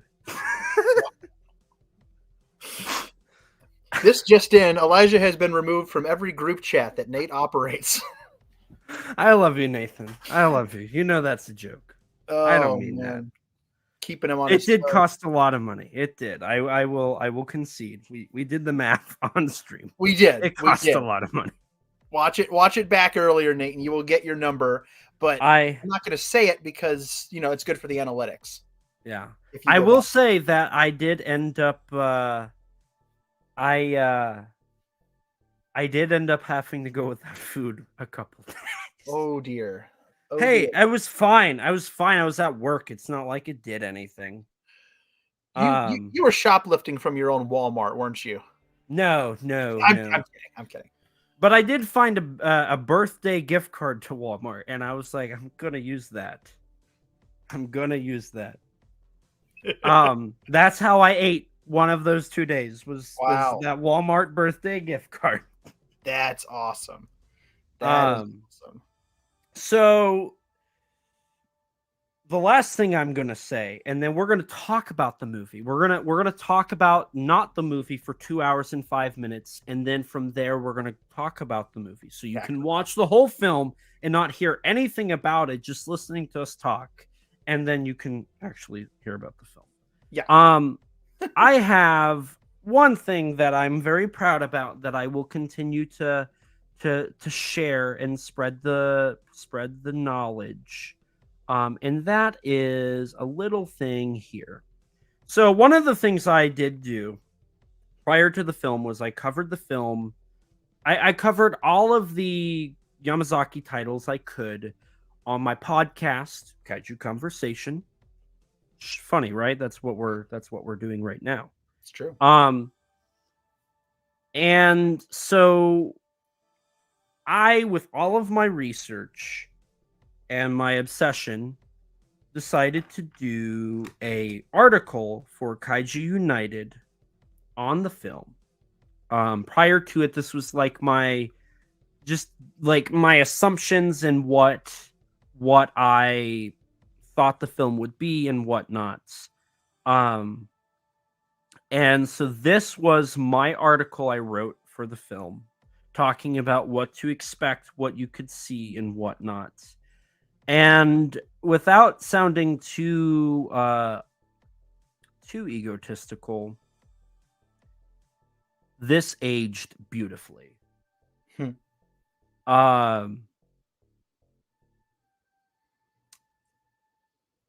I'm very proud of this article, and I will continue to spread the links because it aged beautifully. But I'm not here to self-promo, but I just wanted to bring that up. I did this a couple months before the film came out. Yeah, that was the end of September, right? Yes. And I actually was on point for a couple of those things. Actually, my predictions were spot on. You nailed it. You nailed it in a few of those spots, and you might have had the closest of all of them. I didn't follow a lot of like fan theory stuff before it came out and this is something we talked about on Kim's stream. Not a big fan theory person personally. Not really into that. That kind of stuff to me just is an easy way to slip into the trap of expectation, and nothing will ruin a movie faster than expectations. Nothing. Knowing context is different. Yamazaki and having a context for how he operates and how his films work and things like that. That's different, but don't go into a film with context, but don't go into a film with expectations, because you're going to come out disappointed that the director didn't read your mind. Right. You know what I mean? And that goes for anything, Godzilla or otherwise. Just go in and I always say this, just go in and let the movie happen to you. Just go in and enjoy, just enjoy it. And I didn't know, I knew the basic plot of -1. I knew the story basically from the trailer reveal to the release was. I also was in a meeting and learned a bit more about what happened in the films and characters that appeared, the background, basic plots. And so I knew that going in. I knew what I was getting myself into. I knew about the kamikaze part. I knew about the romance. I knew about the moral dilemma that Kamiki would have, his character. But I didn't have any expectation. I didn't know the main plot. I had no idea. I did not let myself give a theory. The most I theorized was this is going to be very Showa, and this will end up being the closest to a Ishiro Honda film that we've ever had. Yeah. And that was just That's just all gleaned from context clues. That's not, that's not even an expectation. I wouldn't classify it as that. That's a, like, and that has nothing to do with the plot of the movie. That's just like, look at this guy and what he's done, and like that's context. That's knowing who's working on it. Yeah. So you didn't, like, I wasn't sure how much you knew and didn't know going in. I knew you knew. So I knew that the film started on Odo Island. I knew that Godzillasaurus was the character they were going to have. I knew Kamiki's character was a kamikaze pilot who didn't kamikaze, so he was going to be fighting the guilt of that. I knew that he would meet Noriko. There would be a romance plot there, forbidden love in a way. I knew that Godzilla would show up and destroy some buildings. That's so unlike him. I know, right? Was going to be from further research, I knew that they were still going to use Bikini Atoll, and I knew around the which ones. I even bring up, I think in that article, I'm like, yes, or it might have been in one of the recordings I did. I bring up there's Operation Crossroads. There was one planned for August but got canceled. They could maybe use that one, but it's going to be one of these. Spot on the money. That was something that was on my mind too before the film came out, and I think it was something you and I chatted with Kim about on that stream a handful of months ago. That was where it came up, because I said something like, we were talking about recontextualizing Godzilla within the framework of immediate post-war and the atomic bomb, rather than 10 years removed post-war in the hydrogen bomb testing. Yes. And a lot of people, associate naturally the, atomic testing with the 50s in the Bikini Atoll and the Marshall Islands, but Project Crossroads was, what was it, like 7 years before that? So the Marshall Islands were being used to test nukes almost immediately after we bombed Japan. It's most famous for the 50s, but it was happening back then too. And I had mentioned in there that it would be interesting if because clearly Godzilla's origins were going to still be nuclear in nature. That had to be where he came from. So when I saw that in the film, I was not surprised. Again, that's not an expectation. That was context clues and knowing history that you and I had chatted about. So again, that was in your article, and you nailed it. This film is probably the first time, because before the film came out, there was theories.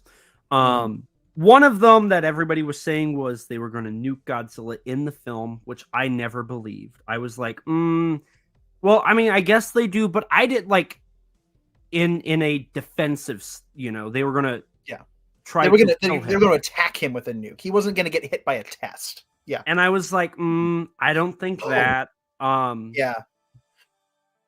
There was some theories about Godzilla fighting the U.S. Navy, and I was like, I don't think they're gonna really do that. If they do, it's gonna be Godzilla, really just obliterating the fleet, sinking them immediately. Yeah. Which barely is mentioned in the film. It is there. He does destroy, I want to say it's 3 submarines and a total of 4 boats. I think that's how many are in that. It's all in the black and white sequence when they have the Japanese narration starting. I hear it in my head. I'm seeing it right now, because it's showing Godzilla being chased by a submarine, and then it gets struck and sinks.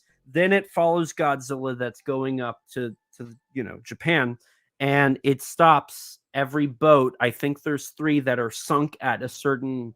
I think one's 839 meters down, or something, feet down into the ocean, and then there's sank, decommissioned, all that. I want to say there's a total of 7 of those between the subs and the boats. I've watched the movie too much.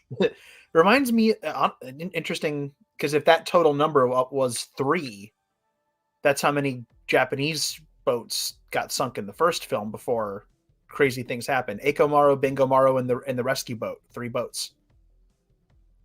Maybe.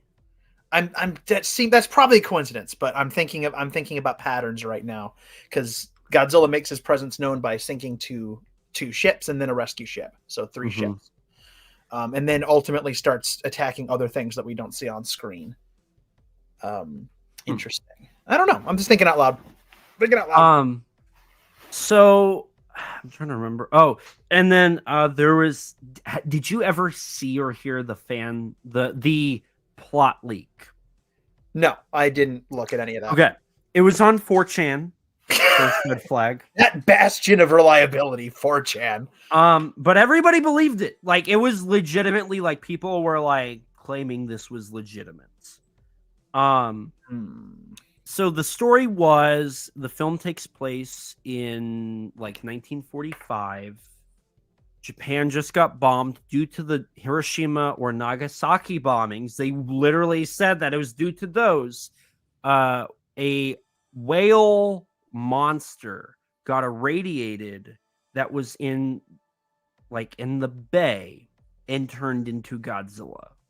That character had a mate that looked a lot like a whale, but was more like Godzilla. It was like an in-between stage. So it was a whale god. Yes, it was a whale god. That character is killed by naval ships, and Godzilla goes to destroy Japan out of anger for his mate being killed. Dr. Serizawa creates the oxygen destroyer and uses it to kill Godzilla in Tokyo Bay. Okay. Wow. Pardon me. What a plot. I heard somebody at some point murmuring online, I think on the Twitters, about Serizawa being involved. Mm-hmm. And at that point, I knew it was fake immediately and didn't bother. There's no way. There is some explanation for why they were assuming it was a remake of 54. And that was because with Godzilla 70th next year, the film, by Japanese copyright laws, falls into public domain. So 54 as of next year will not be... The film itself can be distributed and the story in it could be replicated because it's in public domain. Interesting. The theory was because Toho is remaking the film, that's why that was the assumption, is -1 was a remake. The reason they're remaking the film is so they can say they have a new film and they can't copyright. They can't use the plot of 54 because that's the plot of -1. So the film is saved for another 70 years. So remember a handful of years ago, at one of the Godzilla fests, they premiered some preliminary colorized footage. Mm-hmm.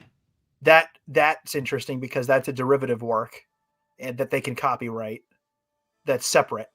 Oh. That also might serve as a way to protect the original film in some regard. Because listen, if Godzilla 54 falls into the public domain next year, my booty's publishing my novelization. And I'm going to charge for it. No, all kidding. I'm teasing, but all kidding aside, I don't. There ain't no way. There ain't no if that happens, that changes a lot. That's a whole topic for another time. But that's big if true. But that does lead to some interesting ideas of maybe how to preserve it and save it, remaking it as a way to do it. That is interesting.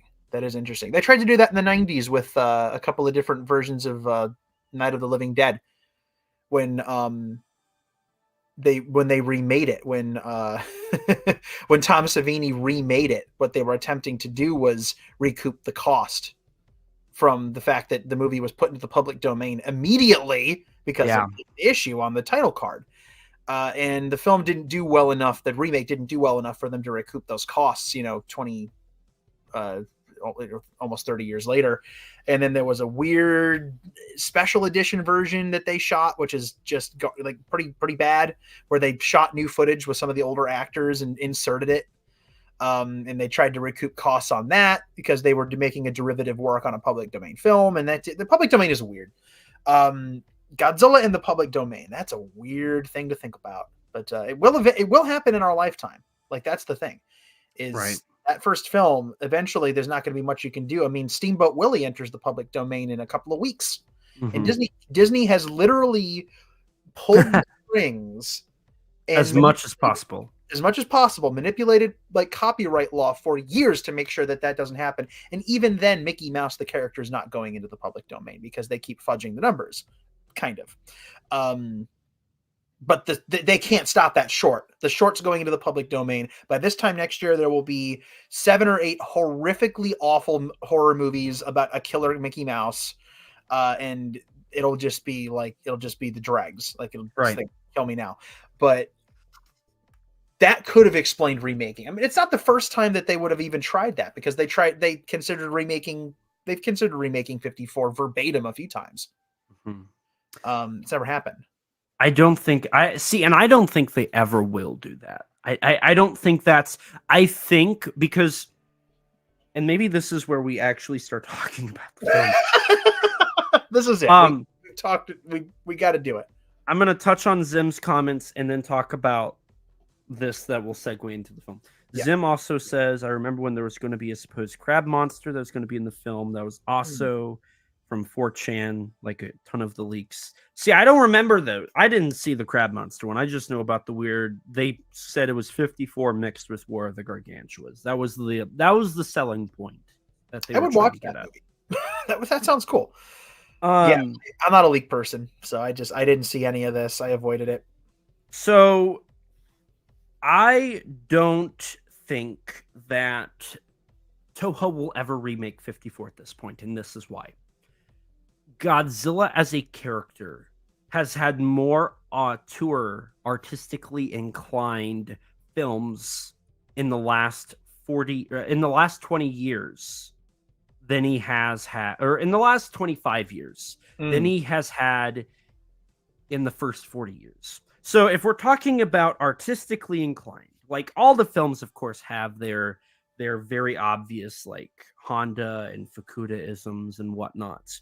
But the films that scream the loudest for artistically inclined, like very artistic films, are 54.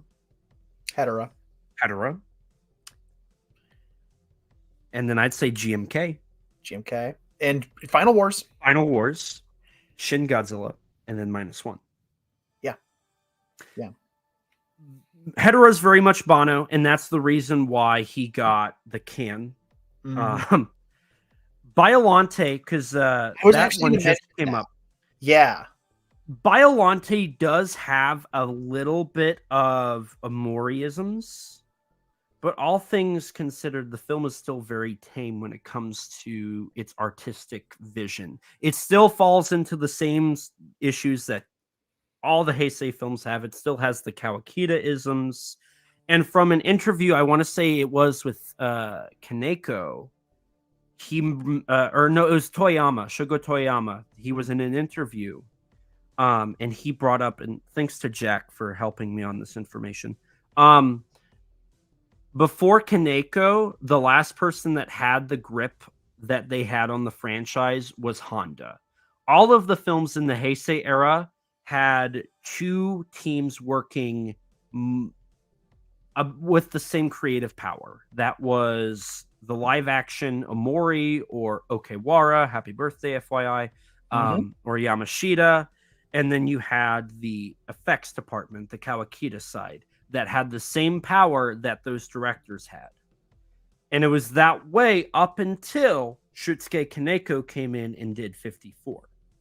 And then Tezuka had it, was very much a Toho director who was just hired to do what he wanted to do, but play it very safe. And then they brought Kitamura in specifically to do a Kitamura film. Yeah. I think the reason why people would relate Biollante is because Biollante is still very much in it's the Hedera version. It's the Heisei version of Hedera. You know, it's a film that had a little bit more of a experimental outlook on things. It tried to do something more, and it in a way it didn't work out, and they completely reversed the trajectory. Zim brings up 84. I'd say no. I'd say, I mean, it doesn't reek like when I watch it, I don't think to myself like only Koji Hashimoto could have made this. He wasn't established enough. Yeah, like it was only his vision. second film. Like he'd only ever done 2 films. It is very different. It is very different. But it is evoking a little Honda. It's evoking some Hollywood films from the era and that kind of tone. I wouldn't say that it's like, and again, this falls into the category of isms where, you're watching a Fukuda film when you're watching it, but they're not auteur films where their fingerprints are literally all over every single aspect of it. Only Yoshimitsu Banno could have made Hedera the way that we see it. Like, and I'm talking about stylistically, the craziness, the crazy monster, the crazy story, the crazy visuals. Only Honda could have done 54 the way that it exists. Only Kitamura could have done Final Wars the way that you see it. And only Anno could have, and Higuchi could have put that kind of a fingerprint on Shin. Only Kaneko could have done something as bold as GMK, and clearly Yamazaki and -1 could never be separated from each other. And that's so -1 is very derivative of GMK. Yes. Well, but when you look at the style of writing, when you look at how the time progresses through the film, and that's my biggest complaint with the film, is it has the same issue that all of Yamazaki's films do, in my opinion, and that's the film jumps. He does not tell a very linear story. It's almost like a vignette. He tells a part of the story and then jumps to the next part. He ignores the stuff in between on how they got there. It's just, we're here now, and this is what we're dealing with, which works. And I think this is the best example of perfecting that problem. But it's still a Yamazaki thing. The color looks just like the end of Parasite Part 2. That's why I mentioned that earlier. The VFX are amazing. That's a staple of Yamazaki's films. The writing is exactly how his Parasite Part 1 is. The writing is amazing. Everything is set up. Everything is established. Every character has an arc. Everything is explained. And Rex is the one who's the master at this one. But if you watch The Eternal Zero, -1 is basically a silent 10-year anniversary remake of Eternal Zero. Both films cover a kamikaze pilot who does not want to be a kamikaze pilot and is fighting with that moral dilemma and trying to move past that. And it's undoubtedly Yamazaki, which I think is a great way to talk, or I guess finally transition now into why it's undoubtedly Yamazaki and talking about the film itself. The movie. Here it is. It's pretty good. All right, everybody. Thanks for coming. There it is. That's our stream tonight, everybody. Let's do it. I guess the best way to do it would be to just go through chronologically and talk about it as we go. Scenes, characters, lines, technical aspects as they pop up in the film. Now, I know your memories of the film are a little fuzzy, so I'll kick us off. You should probably see it more than once. It'll help. I'll do that. I'll do some research for your freaking podcast. Come on. So the one thing that I thought was interesting, just to kind of kick things off, is that we don't get a title at the beginning. Yes. You're a film dude. I wanted to make sure we talked about that because, and we chatted about it before, but there you go. So this is the second Godzilla film in recent time to do that. King of the Monsters also does this. King of the Monsters did that. And it's something that I don't know why it always like I have that like when I always notice that's something that is always on my mind. Yeah. Sometimes it's almost like, so when you're an actor on a stage, especially when you're doing competitive pieces, you are given an option, typically depending on your director. Do you want to start with a hook, or do you want to start with your intro and then go into your piece? So when I did acting, I did my intro, my title, and then I would get into the piece. And then for my last performance, I decided to change it up, and I did a hook, and then I did the intro, and then I performed the rest of the piece. Both of which work, both of which are very typical for a film. Both will do that. They'll either have their intro, the Martin Scorsese rule of 3 minutes. You have 3 minutes to hook your audience. If you don't, you failed. The title sequence sometimes is the flashy part to get people interested, or it's the part that makes people not care. Mm-hmm. That's why they put title sequences later into the film, and that's also why sometimes they put it at the beginning and they just move on. Have a good night, Nathan. Enjoy your sleeping for your work. Pleasant dreams, Nathan. But it's very interesting when a film decides to not even waste time on a title sequence and just jump right into the film. In a way that is giving -1 more time to explain and really flesh out its characters, right? Mm-hmm. It gives the film another minute to establish things and move on. And it works because we get to Godzilla very quickly in this film. Yeah. That was something I was shocked by, because we have the opening here where it's just on the plane, right? We're established that he's a fighter pilot. Then we're established that he's, trying to not die. We're introduced to one of our main side characters, Tachibana. We're given that they have a history. We're given Kamiki's character's dilemma. And then we jump right into the action. Within 5 minutes, we're in the action. Mm-hmm. And so Yamazaki pushes the 3-minute mark, hoping that people are still trying to wrap their head around what's going on, that once they get to that Godzilla attack, they're hooked. And it works. It does work.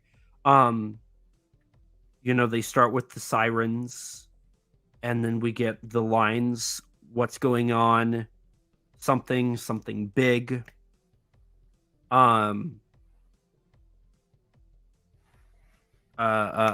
Taki, light the beach. God, I'm remembering word for word. That's bad. Taki, light the beach. Yokai! And then he turns, and then we get the jump scare. And Godzilla's here. So, this is easily one of the quickest, Godzilla attack sequences in a Japanese film. Yeah, I mean, just off the top of my head, I'm thinking, you see him pretty quick in Megalon, but he doesn't attack anything in Megalon. He's fleeing for his life. Godzilla 2000, pretty quick. He shows up at the lighthouse. But and then obviously you have some prologue sequences, like there's the opening of Megaguirus.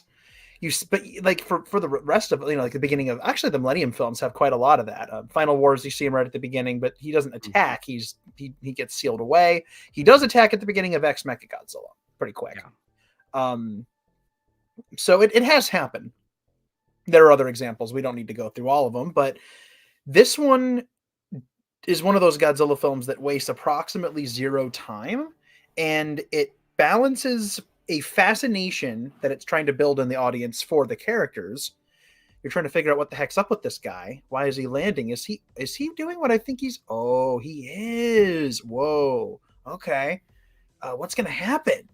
Like what's going to happen with this guy? And it's not spelled out verbatim in the film. The novelization actually touches on this a little bit. The idea is that the war is literally ending. Like it is it is about to end, and he's just hoping like hell that he can just stay on this island for a couple days. All he needs is a couple days to not die, and he's home free. Like when the subtitle says, or the intertitle says last days of World War II, it is not kidding. It is about to end. And if like he just wants to stay there, and the guys on the island invite him to do so in the novelization. They say it's just a few more days and you can live. A few more days. And then that night is when a lot of chomping, biting, flinging, and death happens. So it doesn't quite end that way for all of them, clearly. But that's it. And then it balances that with, oh my gosh, here's the monster. And good a time as any to talk about Return of the King. The Godzillasaurus is back. That's not what he actually is, but yes. That's not what he actually is. There's a lot going on with this. First of all, the creature, the early, I've seen it called Proto-Godzilla. It's the Odo Island version of Godzilla.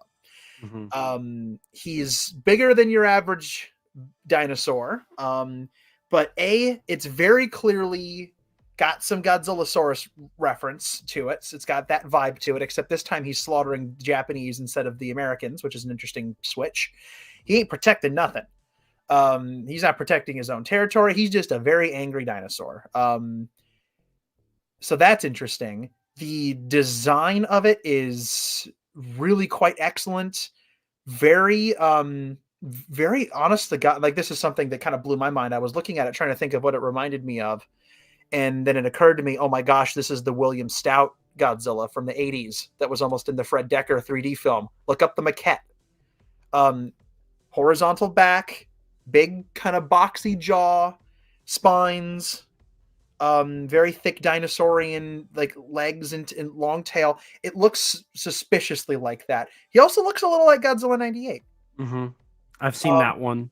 A little like him, just a little bit. Especially in the inverted dog leg, kind of the raptor T-Rex kind of stance that he has with the bent legs and all that good stuff. So it very clearly there's something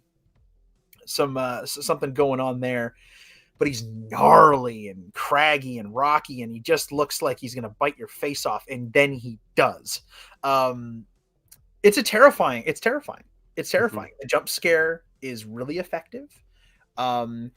Hearing it in, like, when I eventually am able to see this film in my home, it's just going to be like, it's not the same, because hearing that guttural, when he does that initial move toward the camera and he just roars and his mouth opens, if I try to do it, it'll look really messed up. So I'm not going to replicate it.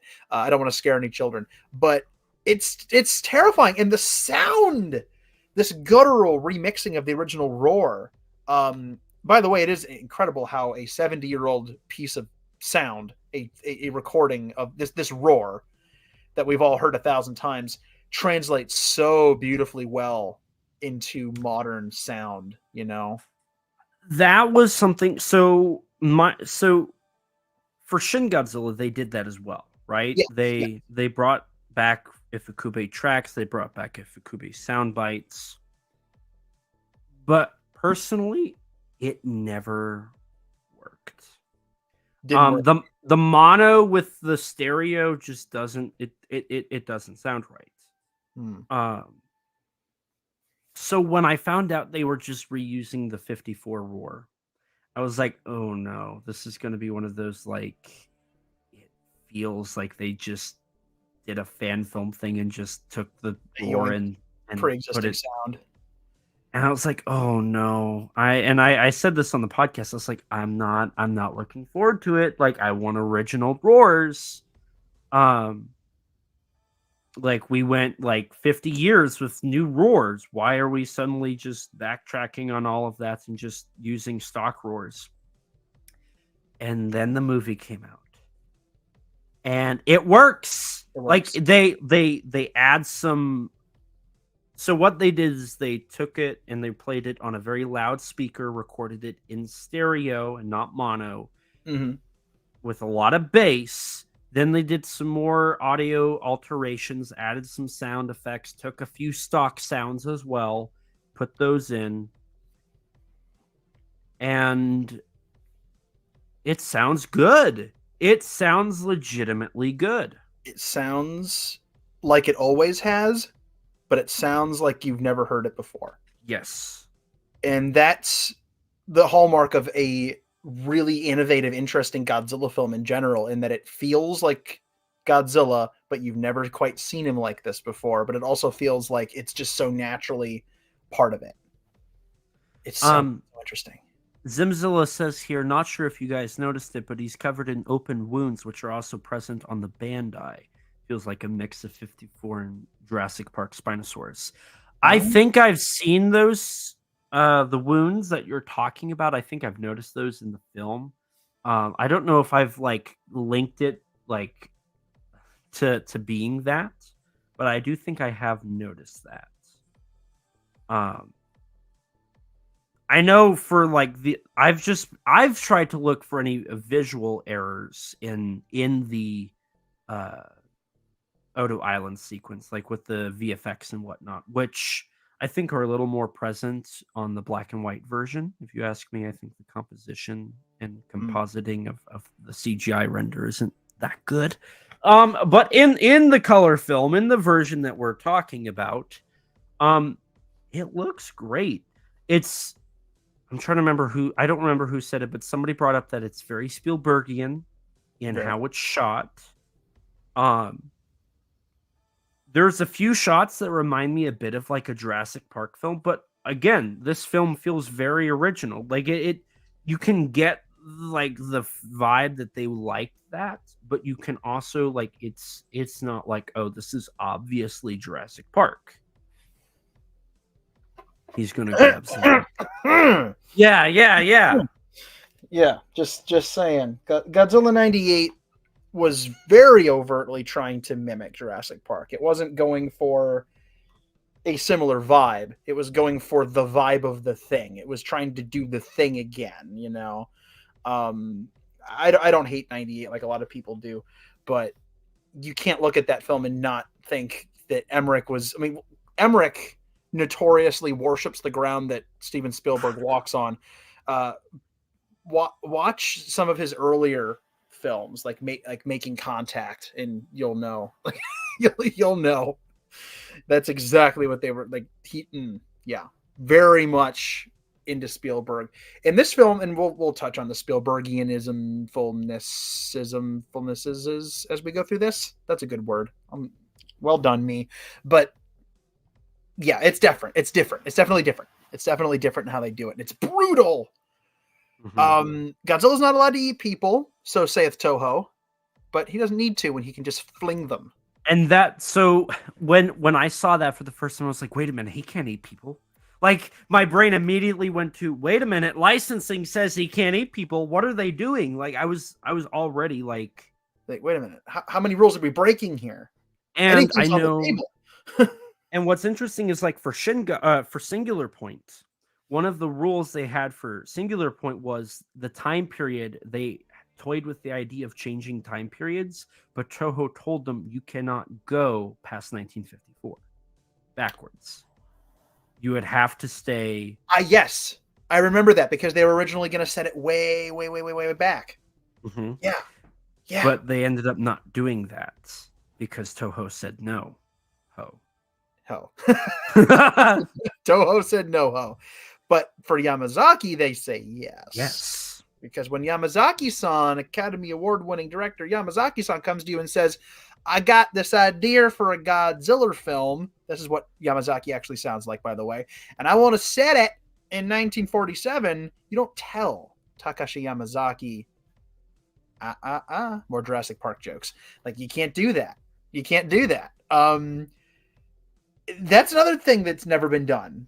That's crazy. It's crazy that like people really had to kind of divorce themselves from the idea. And this was weird for me too, because for me, Godzilla begins in 54. Mhm. And anything before that, I'm thinking outside of the context of the franchise. I'm thinking influences. I'm thinking The Lost World and King Kong, stuff that has nothing to do with the universe of Godzilla, but influenced it. I'm thinking samurai culture, yokai culture, the Shinto, the history of Shinto. I'm thinking of the studio system, and I'm thinking of Kurosawa's early film. I'm thinking of stuff that has nothing to do with in-universe Godzilla stuff. I think of all that stuff as leading up to 54, and then Godzilla takes the ball and runs with it. But continuity-wise, if you want to go that far into it, that's the cutoff. Have there been Godzilla stories set before that? Of course there have. It's not the first time a Godzilla thing has been set in the 40s either. Godzillasaurus, it's happened, but it's not the same. Like clearly, very clearly, it doesn't even need to be said. I'm saying it anyway. It is not the same. But it is very fascinating that rule was broken for this. And I thought maybe they were going to let him swallow a guy. Like maybe they would say, well, he's not technically Godzilla. He's a dinosaur. Like maybe they'll come up with a thing. Like, but he's Godzilla. They call him Godzilla at the beginning. They point up at this thing and say, well, the Islanders talk about Gojira. This is Gojira. So they were calling him Godzilla. He's Godzilla the whole movie. He's not called anything other than that. So they're called, like they couldn't have, if they would have had to break a rule. But it's almost more brutal to see him. He's not motivated. And that's the thing. I actually really like that. They could have broken that rule, because it would have been pretty horrific to see this dinosaur eat this guy and then just kind of swallow him. And that's it. But to me, it is so much more horrifying. Like the idea of something big coming after you and eating you is terrifying. But Godzilla not being motivated by food, because there's always been that idea of what motivates Godzilla. The idea of him being motivated by hunger and food was a Shigeru Kayama idea that was in the original novelization for the film. And it was in the original outline that became the original Gojira. The idea that his attacks are motivated by hunger, which is why he eats the cow in the outline. And then they shot that scene, but they removed it for the film. So his motivations in the original film are vague at best, and purely something that the audience can read into, like, why is he so angry? Why is he here? God's punishment, like the punishment of this divine thing, or this victim of the bomb. We can read all that stuff into it because you've removed it. I can talk, I swear. You have removed motivation. When you take motivation out, now you're dealing with fear of the unknown. And what humanity does not understand, it fears, which is one of the reasons that is the secret sauce of the 54 film. I will die on that hill.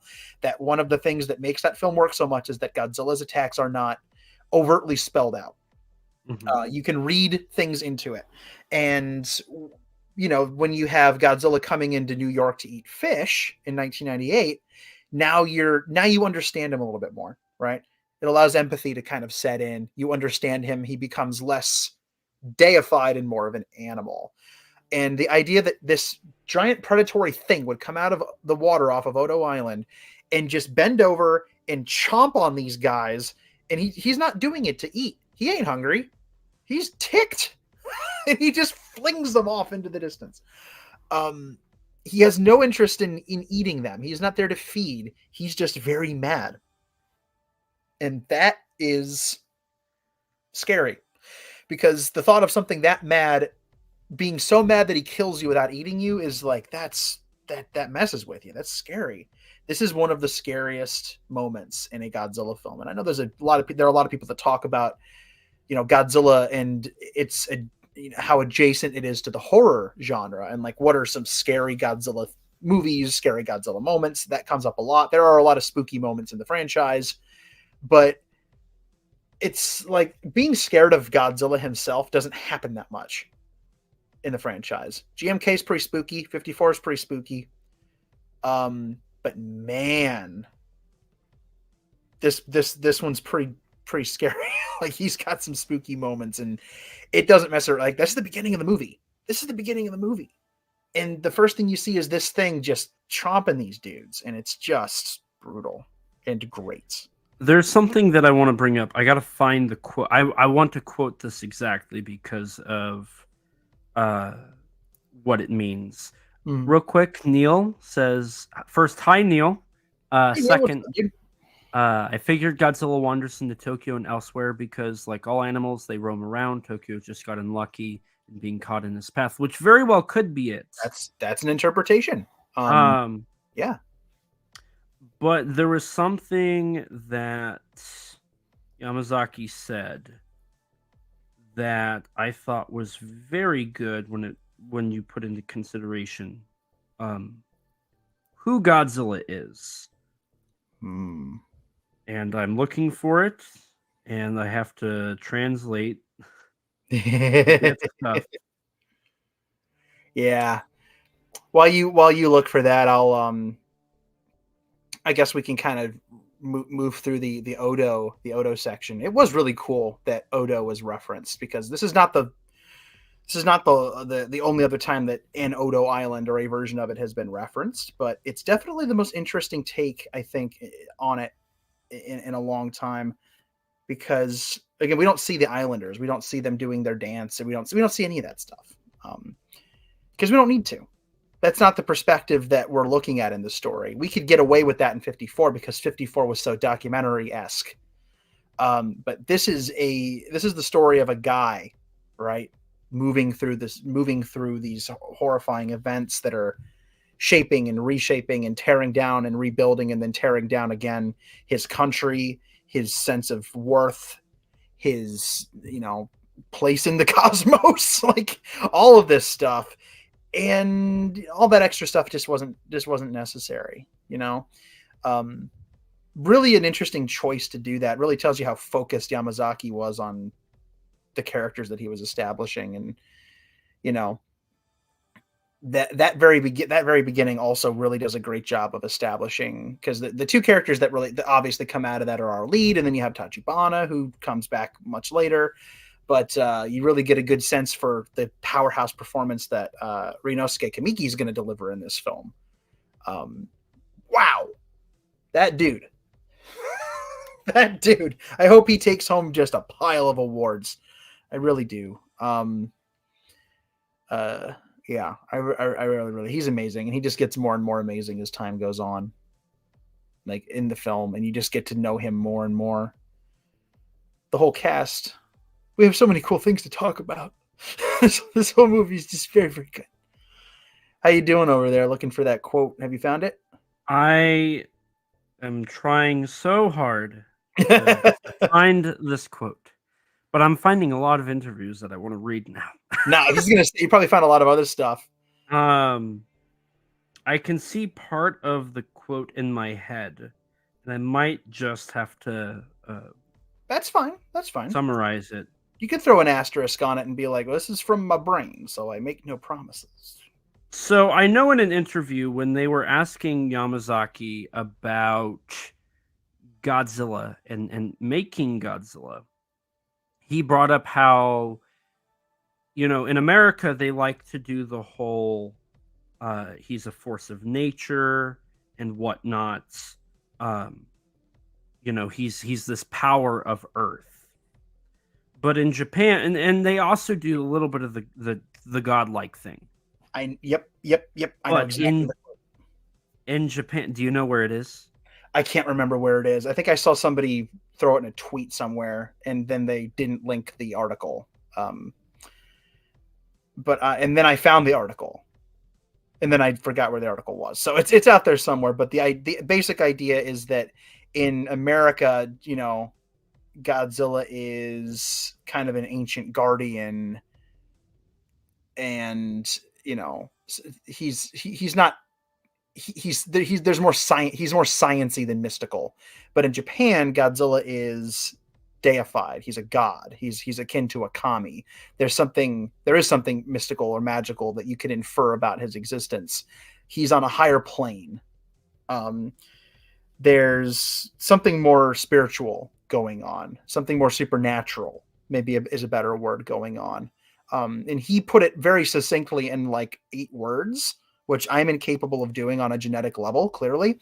But the way he said it was really, really succinct and great. But the idea behind it was, in Japan, Godzilla is a god in a way, not with a god with a lowercase g. You know, just a bigger than life thing with a supernatural aspect to it that the American takes don't have because of the cultures that interpret those characters in different ways.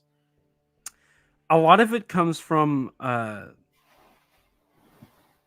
had a thought here, and the thought was about Godzilla and oh, in a way I remember what it was. So whenever I think about Godzilla being a god, my brain automatically thinks about how in the 2014 film,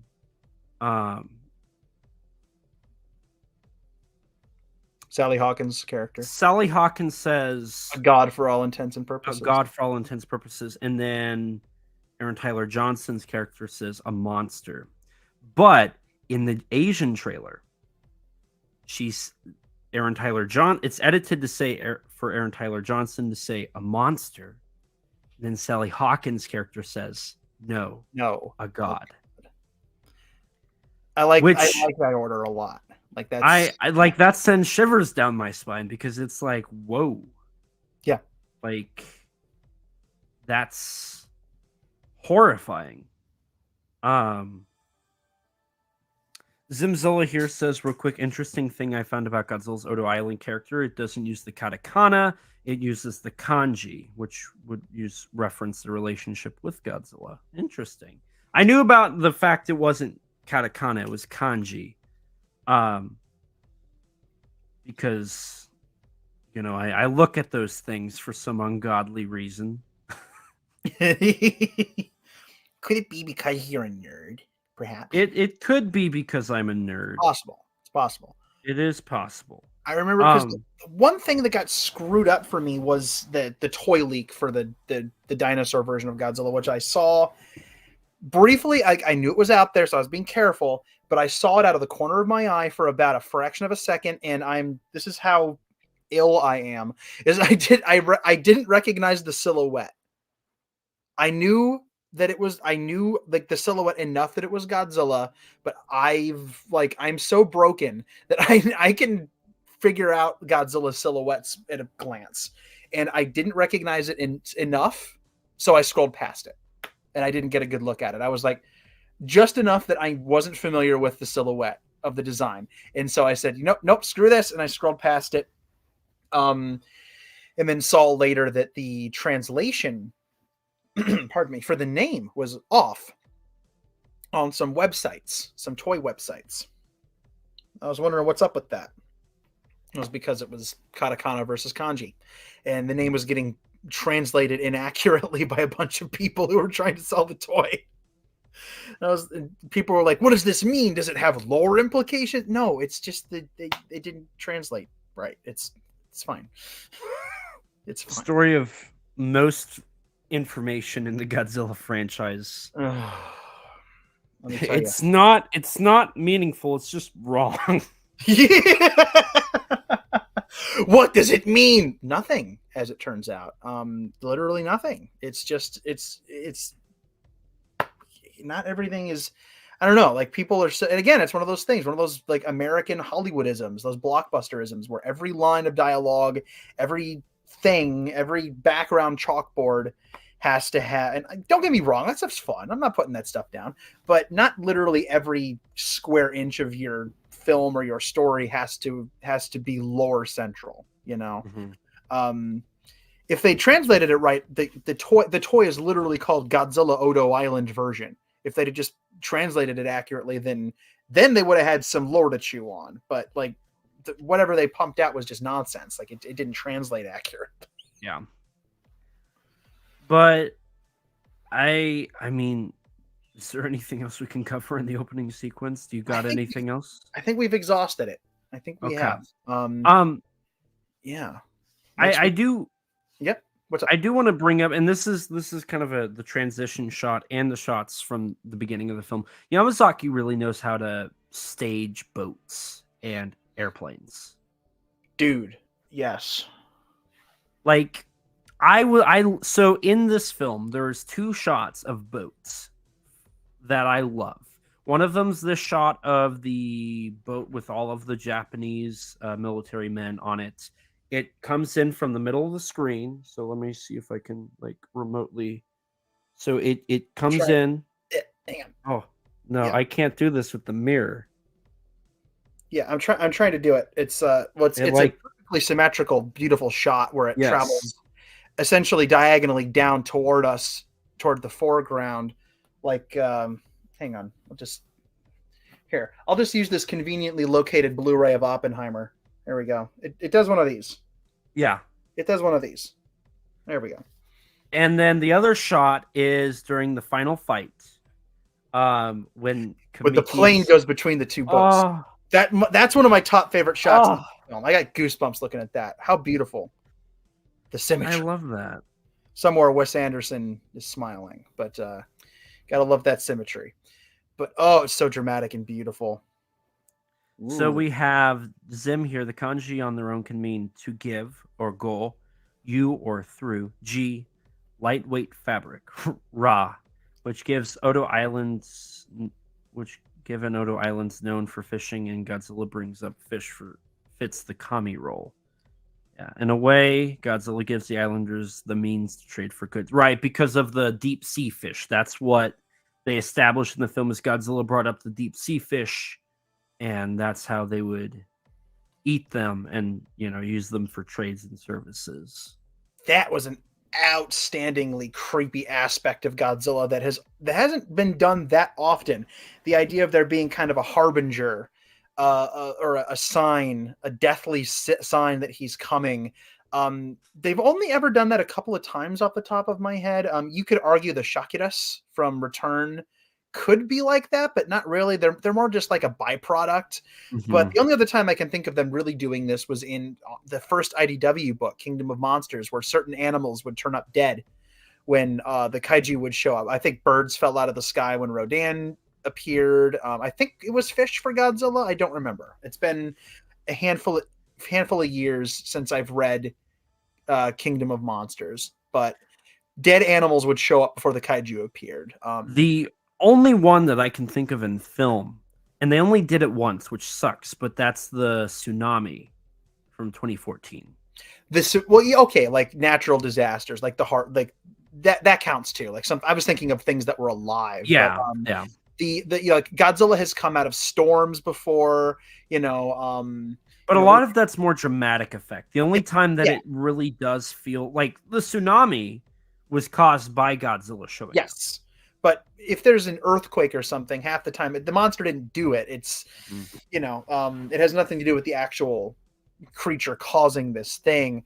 It's just like sometimes that stuff releases the monster. Like, oh no, an earthquake, and then Baragon comes out. There have been monsters that have caused earthquakes, earth tremors, and that has been an indication that something is coming. Like that's happened before. The 2014 film does do that as well with the Hawaii sequence. And then there's this where we have these deep sea, and that's gross, man. Like I got a thing about dead fish. The idea of all these creatures coming out and their stomachs have exploded out of their mouths, and they're just their eyes are bulged out, foreshadowing.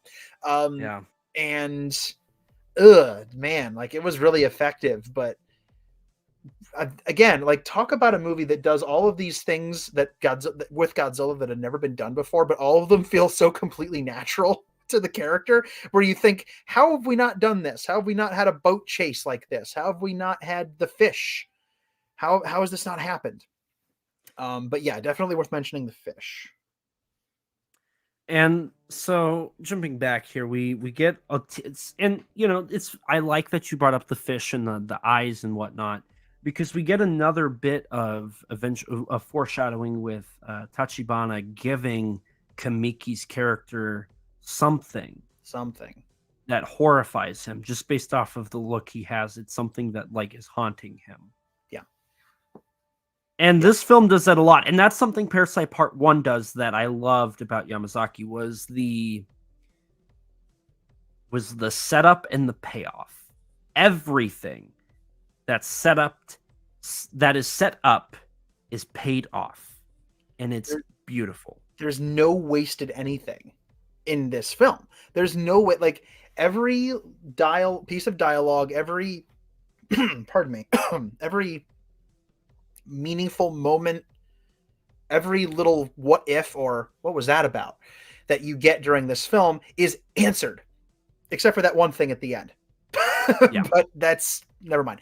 But every one of those things, like there's not a bit of fat on this movie, I don't think. Now, some people might not agree with that, but just knowing film and having seen so many fatty films over the last few years, just Hollywood films where that didn't need to be in there. And I'm talking scenes, I'm talking dialogue, I'm talking, dropping hints for things. It's like, okay, that's cool, but it didn't need to be there.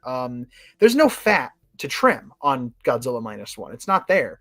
And I remember, like, every one of those things that happened, I actively felt myself filing it away for later because I had complete faith on my first viewing that my patience would be rewarded for wondering what was in that envelope, for knowing, like, seeing Tachibana limp even felt intentional. That kind of thing. Certain lines of dialogue, like all that stuff. And we're still like 8 minutes into the movie, 7-8 minutes into the movie, if that. And then, of course, after that sequence on the boat, the war is very clearly ended. We get the return to Tokyo, and this is where the film becomes Grave of the Fireflies for a minute. Elijah, I know you're not a super into animated films, but I highly, highly recommend at least once watching Isao Takahata's Grave of the Fireflies.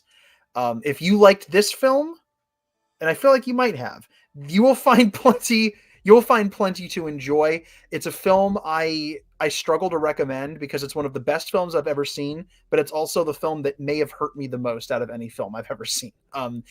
You will cry. It is a heartbreaking, horrifying, deeply, deeply just powerful piece of cinema, and it's set during the exact same, like almost the exact same chunk in Tokyo post firebombing, but instead of a grown man, it's two tiny children wandering around the.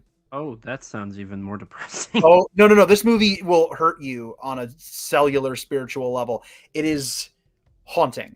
It is one of the most powerful anti-war films ever made.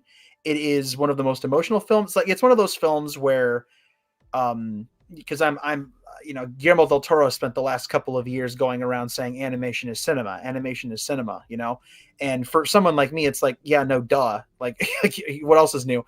But this is one of those films where even if you have a hard time separating like live action films from animated films for any reason, this is a magnificent piece of storytelling. This is one of the best films ever. I don't know if I could ever sit and watch it again.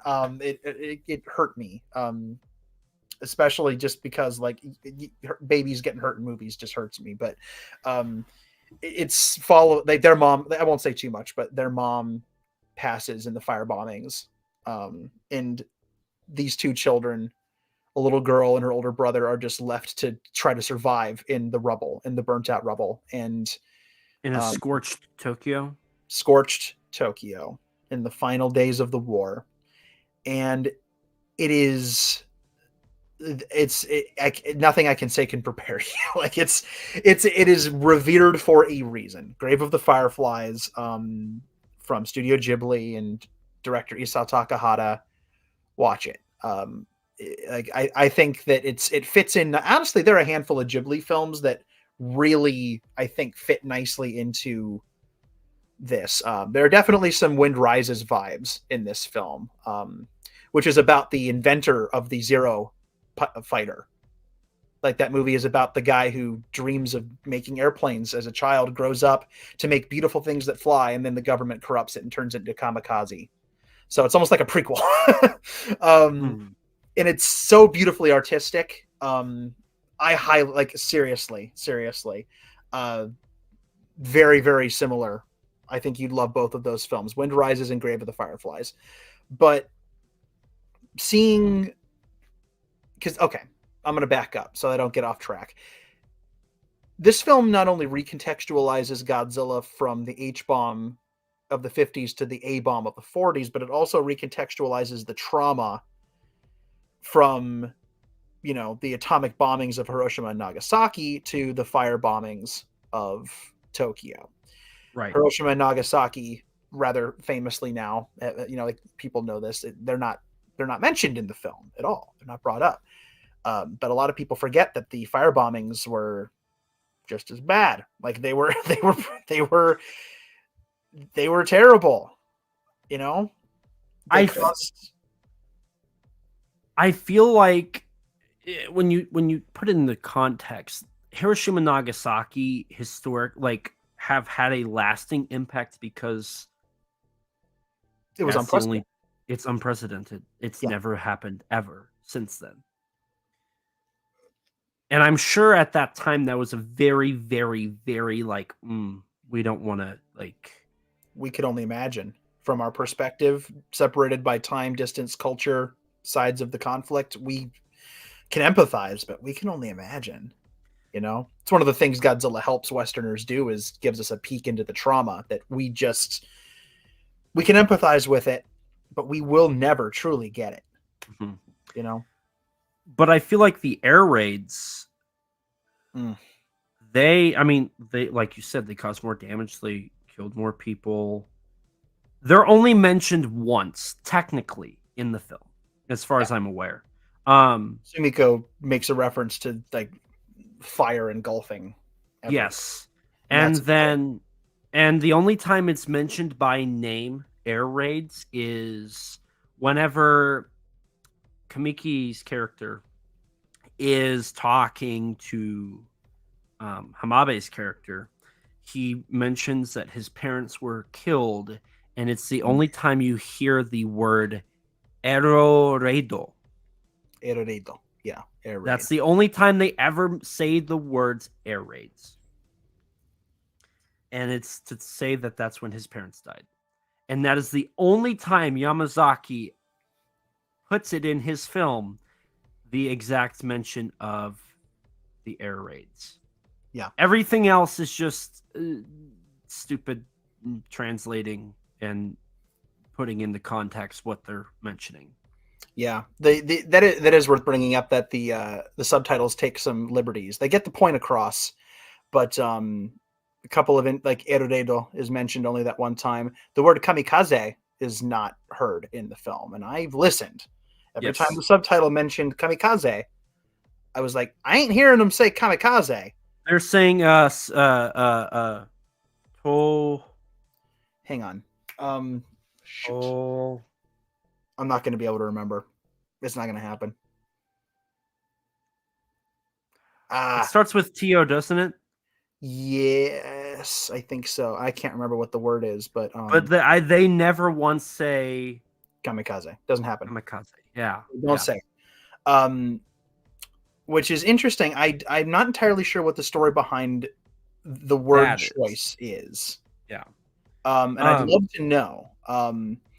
Maybe I'm assuming there's a cultural thing there, or maybe a time period thing there that they're adhering to that I'm not aware of. Because kamikaze as a word is a fascinating word. It dates back to long before World War II. It's a portmanteau of two different words for people who don't know. Kami meaning divine or god, and kaze meaning wind. So they were pilots of divine wind. That's right. That's what they were called. And kamikaze was used to describe other things like hurricanes and just like great storms, big things, divine winds, weather that could only be caused by the interference of the gods. The idea being when it was, let's face it, corrupted. It was a corrupted term used for the war. These pilots would be carried by the winds of the gods to bring honor to their country by dying for it. and there's a whole big thing to do about kamikaze pilots that would probably take us another 8 hours to talk about here. But a lot of fascinating and truly, truly tragic history there. But yeah, if anybody out there ever wondered what kamikaze meant, there you go. Divine wind. There's your Japanese lesson for the day. Hold on. I have a line where they say the word and not kamikaze. Don't ask why I have footage. Just, why do you have footage? Yeah. Oh, you said not to ask. Never mind. Okay.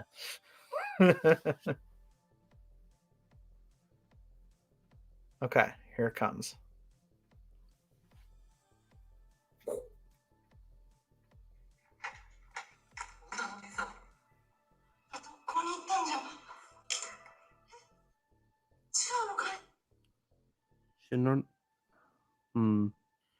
That's not the word.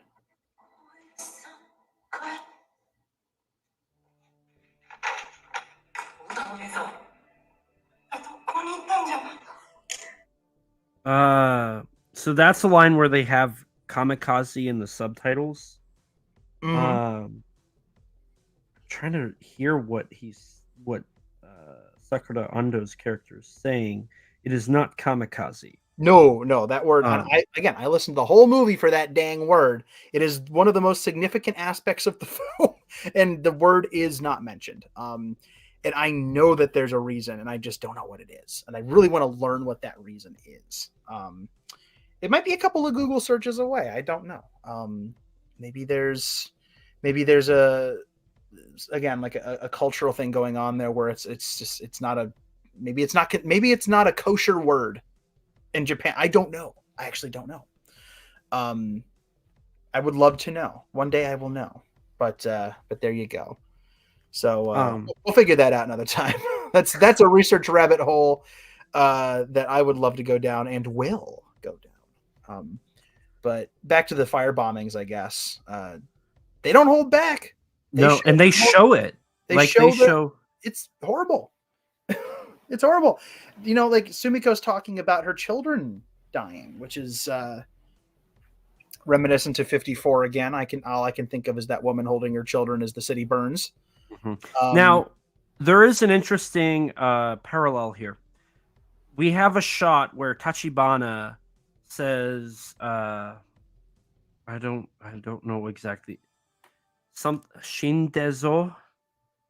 Shindezo.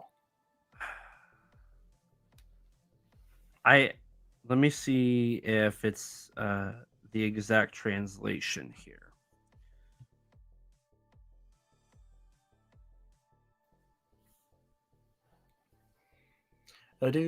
Yeah. Minna shinderu. Which is everybody's dead. Everybody's dead. Shinderu. Yeah, okay. Which Tachibana says, and Kamiki is turned away. I'm trying to remember exactly. But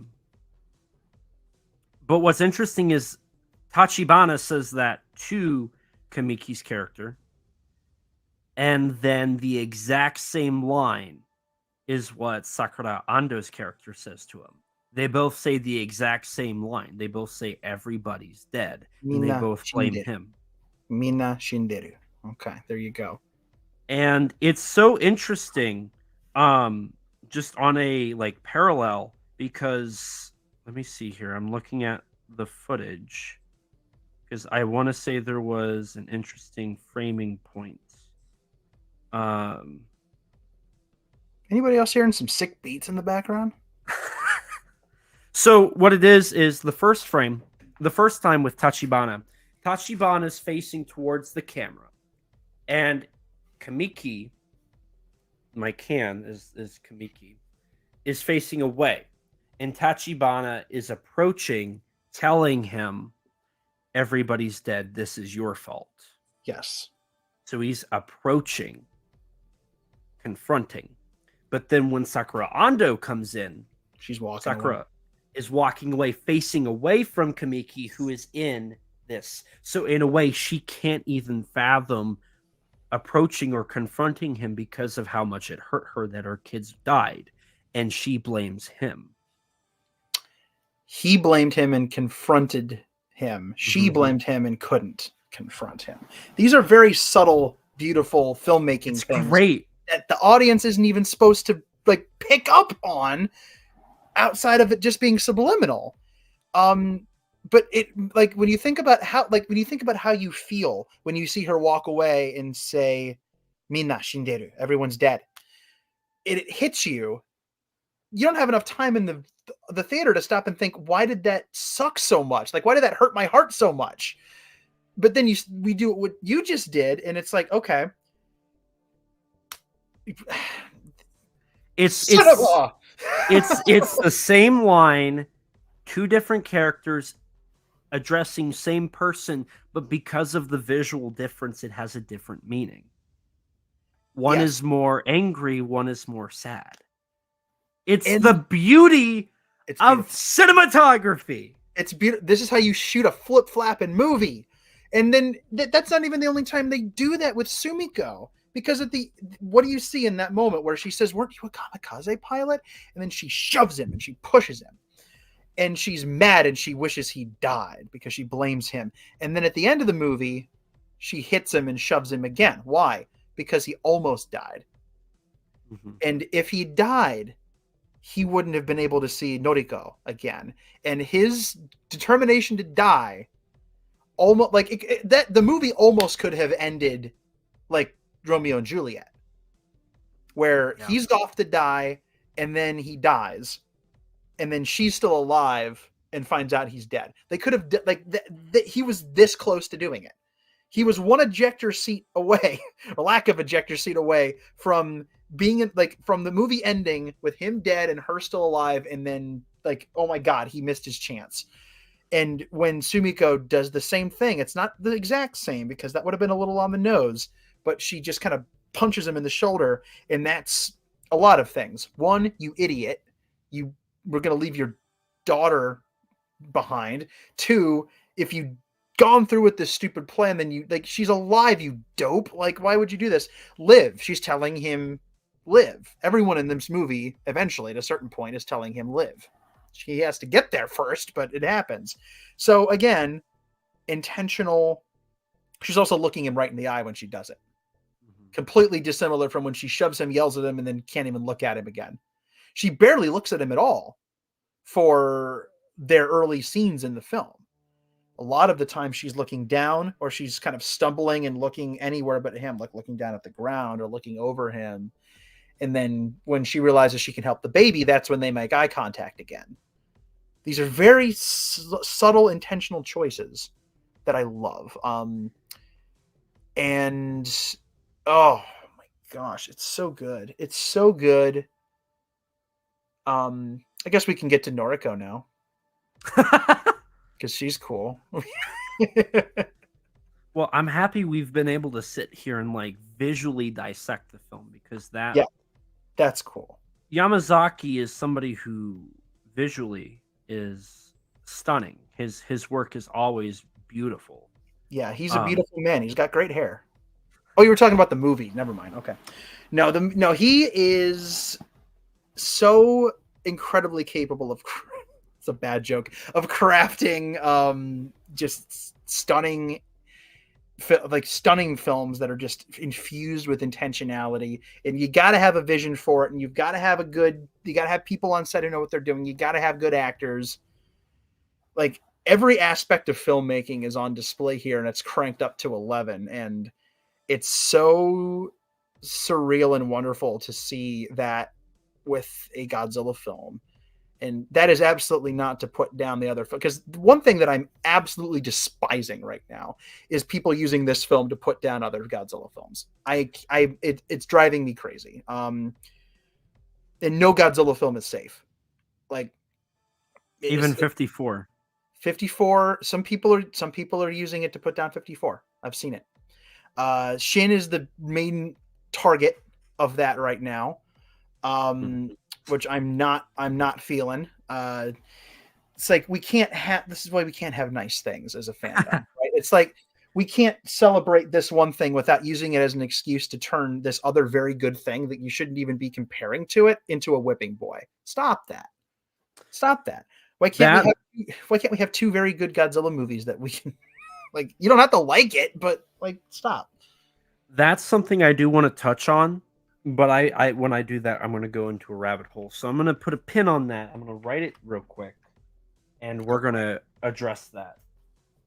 Yes. So we'll jump into the introduction of Noriko and Akiko, which is interesting. I wasn't quite sure what he got handed when she runs out and gives him something. I'm like, is that a baby? That's probably not a baby. Was that a baby? Oh my god, it's a baby, and it's like the world's cutest baby. It's like it's the world's tiniest, cutest baby, and that whole sequence was very Grave of the Fireflies. Now, an interesting thing is the child Akiko wasn't known. They didn't do anything to promote that. The only way I knew she existed was I got to watch one of the Japanese TV specials.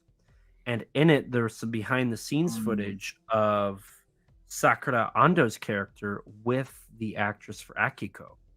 And we were like, wait a minute. There's a kid. Who's this kid? And suddenly everything started to make sense. Akiko's the key to all of this. She's the linchpin, the tiny cute linchpin. That little girl. Oh my god, my heart. She's an amazing actress for being like 2 years old. I hope they didn't like scare her or traumatize her on set to get her to cry, but I hope not. But she's good. She's good. Oh my gosh. The scene I'm jumping ahead here a second, but the scene where she calls Shikishima daddy, and then he just kind of looks at her and goes, nah, you could pay me to enough money. There's nothing you could, if I was in that situation and that little girl had looked at me after everything that she and like everybody in that room had gone through and said dad to me, my heart would have exploded and I would have been the happiest person in post-war Japan. Clearly, he's not ready for that. he's not ready to he spends the entire movie avoiding it to a certain point and thinking he doesn't deserve it. And then for a while thinking I can't deserve anything because I'm probably dead. I've probably been dead for 2 years. We'll get there. But oh my god, I would have if that had been me, I'd have been like, oh, okay, daughter, But yeah, that little girl was just outstanding, and not for nothing, they did a pretty good job of convincing me that exact baby grew into that exact child. Mm-hmm. That's not easy to do. When there are time jumps, you can. You might be able to get away with it a little bit more easily with a baby, but still, there are certain parts of the human face that don't change, especially when they're only 2 years of a gap. But I fully believed that baby grew into that 2-year-old child. I fully believed it. I was like, that's the same baby. That's the same baby. And I love how organically the whole thing happens. The introduction of Noriko and Akiko into Shikishima's life it just evolves so naturally. It doesn't feel forced. It doesn't feel like, oh well, here's a new character. Here's the new character. Here's the love interest. Here's the this. Here's the that. And it just feels right. It feels so natural. And I'm trying to think of a good way to say this, because so much of it, obviously so much of it is the performance of the actors and the dialogue and the way it's shot. And oh my gosh, it's so good. But there's a lot of very clever visual storytelling going on there that helps kind of with that seamless transition from here's this weird homeless hobo who handed a baby to me in a market, and now she's living in my house and I can't get rid of her. And one of the things, and this might be me reading into it too much, but hey, I'm a film guy, so I think I bet you saw this too. You probably know what I'm about to say, but the passage of time, that first time jump, where it jumps ahead like maybe 5 months from the end of 45 to the beginning of 46. You can see that there's been little progress in cleaning up the joint, but not a lot, enough to imply a few months have passed. It's very obvious in the clothing. That's what, clothing okay. is everything. Yes, I was going to say there are two things that were the big indicator to me. The clothing, where she's a little bit less hobo-like. They're both a little bit less dirty. But the one that absolutely blew me away because of how subtle and beautiful it was the door to their house. Every time we went back there, one of the paper panels had been replaced, because when you first see the door, it's off the hinges and it's just a bunch of punched out paper holes. And then during the rain sequence, when you find out he's gotten the disposal job, you see that maybe three of those panels have been replaced with new fresh paper. Yep.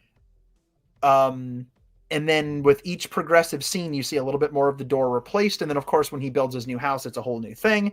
But as the world around them settles down and starts to very gradually rebuild, so too do we become more in tune with their character growth. And we start to see that they're settling in too. Now they have a dynamic, right? And without looking at the camera and saying, we sure do have a dynamic now. Like, no, there's so many movies that do that now, where they just kind of stop and look at the camera and go, well, that happened.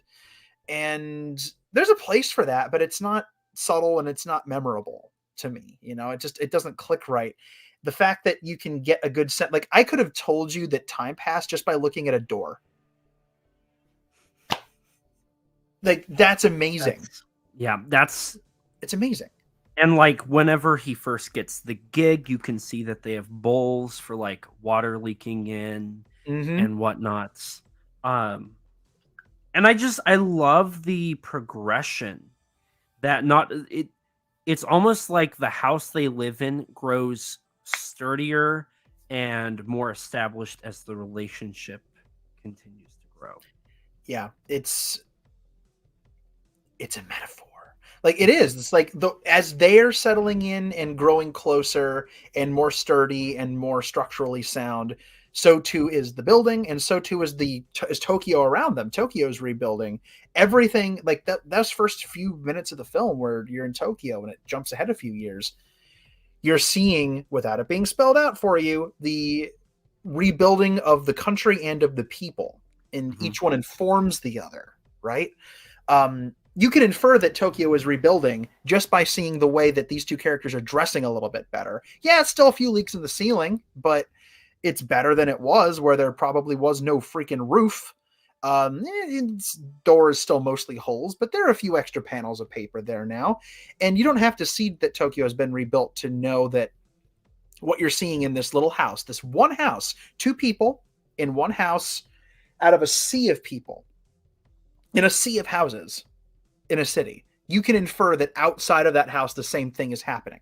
You don't have to see Tokyo. You don't have to see the cranes rebuilding things. You don't have to see every single family rebuilding their house to know that the same thing is happening in the culture. And that keeps that. There's no part in this film where the camera pans back and you see every single person rebuilding their stuff. It's implied by looking at the main characters. Don't mess with the focus. These are the two people you follow. The three people, if you count the little girl. Like, this is the family. And if you can maintain that, then you can use their growth to tell the audience what's happening in the rest of the film without showing it, because that's not the focus. The characters are. Right. And even in the lighting too, as they continue to grow and become more established, it's very warm. It's very colorful. It's always a very bright and well-lit, colorful, warm set when they're building and they're growing closer and they're becoming more established and closer and happier. I love the montage sequence. Is one of my favorite sequences in the entire film. That's the first time I cried.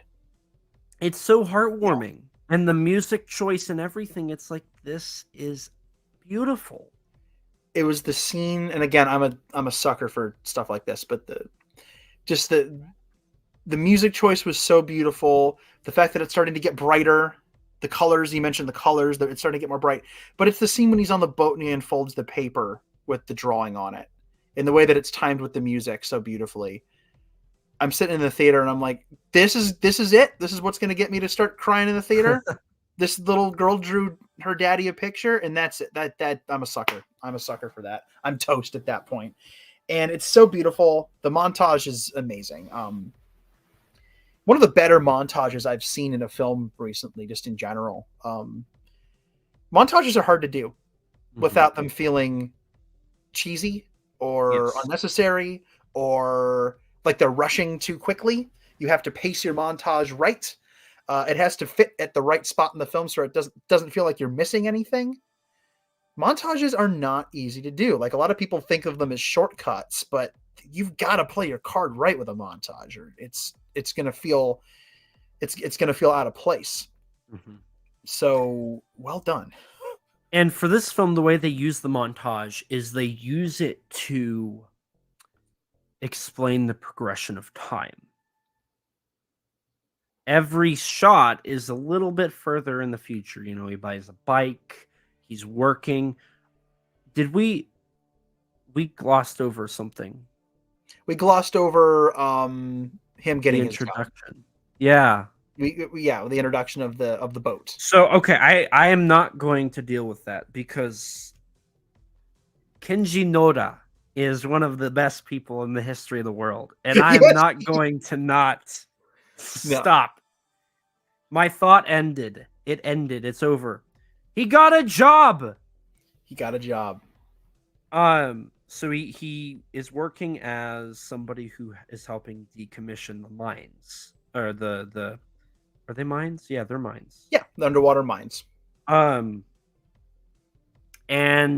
he finds where he's working. He was told it was a boat specifically designed to avoid mines, and then he walks on a really old, decrepit wooden boat. And a great comedic shot, like very comedically timed. Beautifully done. A genuine laugh that doesn't feel out of place. In a movie this dark and thematically rich and historically heavy, it's a very heavy film, you've got to play your levity cards right. And you also should have levity, because otherwise the movie's a heart attack. You know what I mean? Like, you don't want that. But if you just make it jokey, then it undermines the serious part. So the balance has to be there. And my God, that's the first moment of levity in the film. And it's genuine, and it feels earned, and it feels right. And it's so perfectly shot with these two crappy hunks of wood floating in the water, which makes perfect sense because they're not magnetic. So it's explained. But the first thing you think, you see this and you're like, okay, so you're going to send people out into the water on these splinter machines to pick up bombs. Okay. That sounds great. Also, another kind of subtle dig at the lack of resources that the government is giving the people of Japan to rebuild. You know, they're kind of disinterested, which is a theme that carries over. Like, we're not going to deal with this. We're going to let the people deal with this. I have a feeling they probably couldn't have gotten their hands on metal boats if they tried. Not that they'd want to, but that might have been, just outside of the fact that they're made of wood, that literally might have been the best they could do. You know, let's go get some canoes. Let's go kayaking and find some mines. Get your kayak out, boys. So I got to talk about him. This is a thing that must happen. All three of these characters are great, but there's a standout. So we are introduced to our three main supporting characters, of which this film has easily one of the best supporting casts in any Godzilla film. Yeah. They're all memorable, man. They're all great. They're so funny. They all bounce off each other so beautifully. You have the kind of, bookish, quieter guy who you can tell has a big brain, the brash captain who just hates the government, and then you've got the inexperienced rookie who has no real context for what tragedy is. And oh my gosh, all three of them are brilliantly portrayed. All of them, like, again, every ounce of dialogue that all three of them say is important to their characters and to their relationships. Cut one more time. Their relationships with each other. And again, no fat. Not an ounce of fat on this thing. Right. And so the first one we're introduced to is Captain, which is his nickname. His character's name is Yoji Akitsu. Yeah. Captain Akitsu. And then the second person we're introduced to, which, real quick, an interesting thing about his initial interaction with Shikishima. Akitsu asks Shikishima, former Navy, ? Right? And Shikishima says, Sentoki, I don't remember the word for pilots. And he, Akitsu immediately is like, nope, don't want him. And the interesting thing about that, and this is something you learn if you watch The Great War of Archimedes. At the end of World War II, there was a huge debate on whether they should finance their naval forces or their air forces. They were almost in a way fighting each other because they couldn't figure out where the funds for the machines and whatnot should go. Interesting.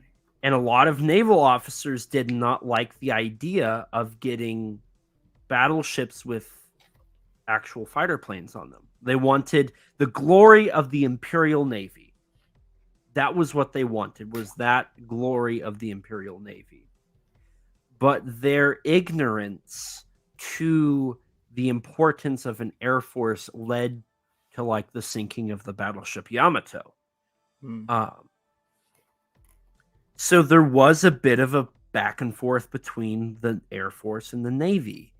And here we see a little bit of that because Shikishima is the only Air Force ex-military man. Everybody else is Navy. And the one interaction between them about where they were at in the military becomes a situation where Akitsu says that he's just a cast off. Oh, he was just a fighter pilot. He's nothing special. He didn't, is what he is. He didn't stab anybody. You know what I mean? He doesn't know. Which I thought was an interesting dynamic to include there at the beginning, and it's quickly ignored because, as we're shown, Shikishima does know what he's doing, and he shows Akitsu that, and the relationship continues to work and grow. And of course, then we're introduced to my favorite person, Kenji Noda, also known as Doc. Clearly, I like him. I stole his name. Played by Hidetaka Yoshioka, who was in the Always films. There's something about his persona. I think it's his persona. There's something very gentle and welcoming and kind and wise about him. He's got something about the way his character, without ever coming out and saying it, he just kind of is. He feels like a real person. All these people feel like real people. But he just seems like I would totally go and just go to a bar with him and after work one night, like they do in the film, and just sit there. And I don't drink, but I would in a world where I would go have a sake with him. You know what I mean? And I feel like we would talk, we could just sit and talk about things. He just seems like a nice guy. I don't know. He does have the Showa trope of knowing everything, knowing what is being said and whatnot. He's very, he's definitely I was trying to peg down how old he was, because he almost seemed too youthful to have as much gray in his hair as he did. But that was so charming that he did. It worked. It worked so well. You too, huh? I love it. It's great. It's so good. He's oh. And what I love is he's not the stereotypical like, oh, I'm a smart person, so I don't get people. Mm-hmm. But he's not the, oh, I'm a smart person, but I'm also a klutz. Like he's intelligent. Like you said, he feels like a real person. His interactions are very sincere. His acting is amazing, and he's not always right. Yeah, he's flawed. He's not some kind of trust this guy. No matter what he says, will be gold if we listen to him. The dude fully admits that he doesn't have all the answers. So there's a lot of humility to him as well. Mm-hmm. He's just trying to do his best. And that's what all these characters are trying to do. They're trying to do their best. So you have this guy who's very humble and trying to do his best. You have Akitsu, who's very blustery and trying to do his best. And then you have Kid, who Kozu is his Mizushima. nickname. Yeah. I've been alternating between just calling him Kid and Kozu, which for anybody who doesn't know is the same word. It's literally the same word, but he's naive, and he's got this kind of what's the word I'm looking for here? Kind of a golly genius about him, where he's just like, he's ready for adventure. He has no idea. He's the only one of the crew that had nothing to do with the war. Also, so he has no context for the horrors of war, and he feels like he was left out, because all three of these guys have a thing that binds them and unites them together, even though their experiences were very different.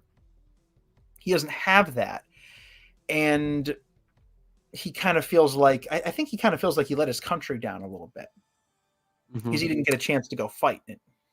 And what's interesting is the actor for Mizushima, Yuki Yamada, is older than Ryunosuke Kamiki. So while we're not established, based off of the actors' ages, he's older, and Kamiki still went to war. And Mizushima says that if it had went on a little longer, he probably would have went to war. So part of me wonders if something happened that prevented him from going to war, but he wanted to go to war, and he was trying to find a way out of that. Interesting. And it's possible. That's certainly possible. It's interesting. It's even the characters who didn't go to war are shaped by the war. And I mean, that's kind of easy to say. Like, I mean, most of Japan did not fight in the war. Most of them were civilians, but it just goes to show you that even if you didn't fire a bullet or fly a plane or drive a boat or, get eaten by a dinosaur, whatever, the war touched you in some way. Like, right. Nobody is unaffected by war, because war sucks. And it's a terrible, horrible thing. And just because you weren't in it doesn't mean you weren't part of it. Yes. That is the all-encompassing, like, fungal growth that is war, is that it seeps into every aspect of life, whether you're the one firing the bullets or not. Post-war lasts forever. Post-war lasts forever. Shin Godzilla. Shin Godzilla, best line. That is the best line of the film. That is the best line. That is everything Godzilla is. That's Godzilla's thesis. That's the thesis statement you start your school paper with. Post-war doesn't just stop. Your existence will always be after the war. There's no such thing as going back. It's like breaking a bone. Yeah, the bone will heal, but there'll always be a lump on that bone. Like you might walk with a limp.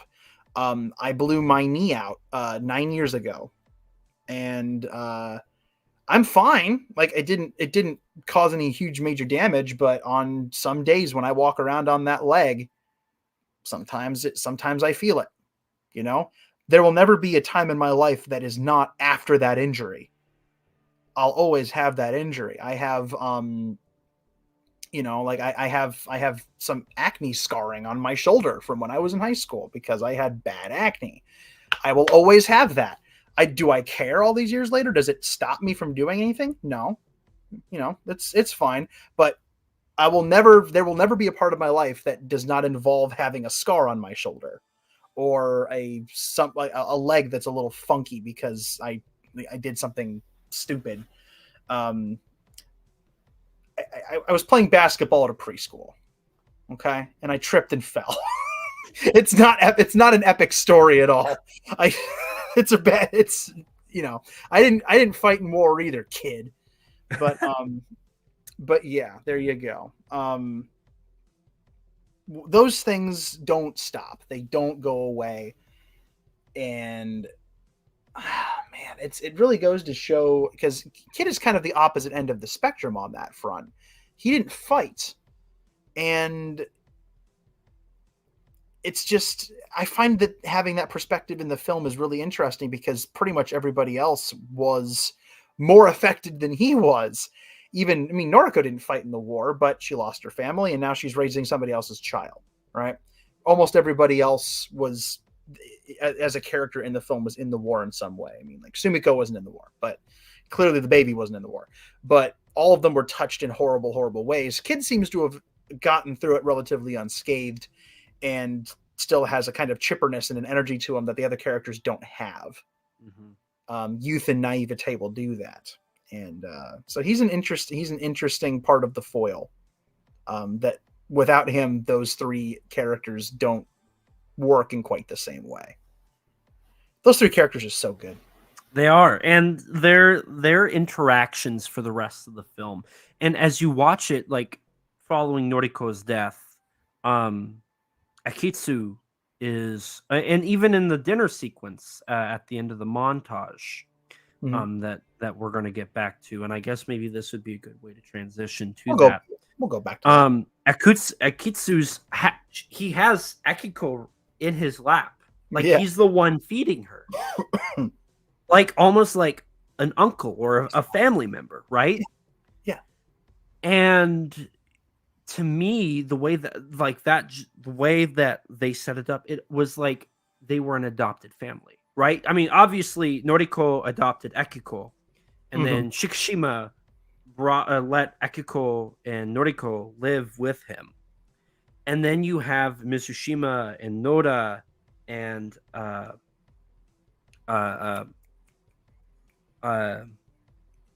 Mitsushima.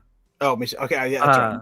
Yeah, coming to their house, right, and eating, and the way it seems, they're always together. Like they always work, they hang out, they go to the bar together. Like mm-hmm. they are together. And then you have like Sumiko, who is called Auntie in the film, right? It is a family brought together from hardship.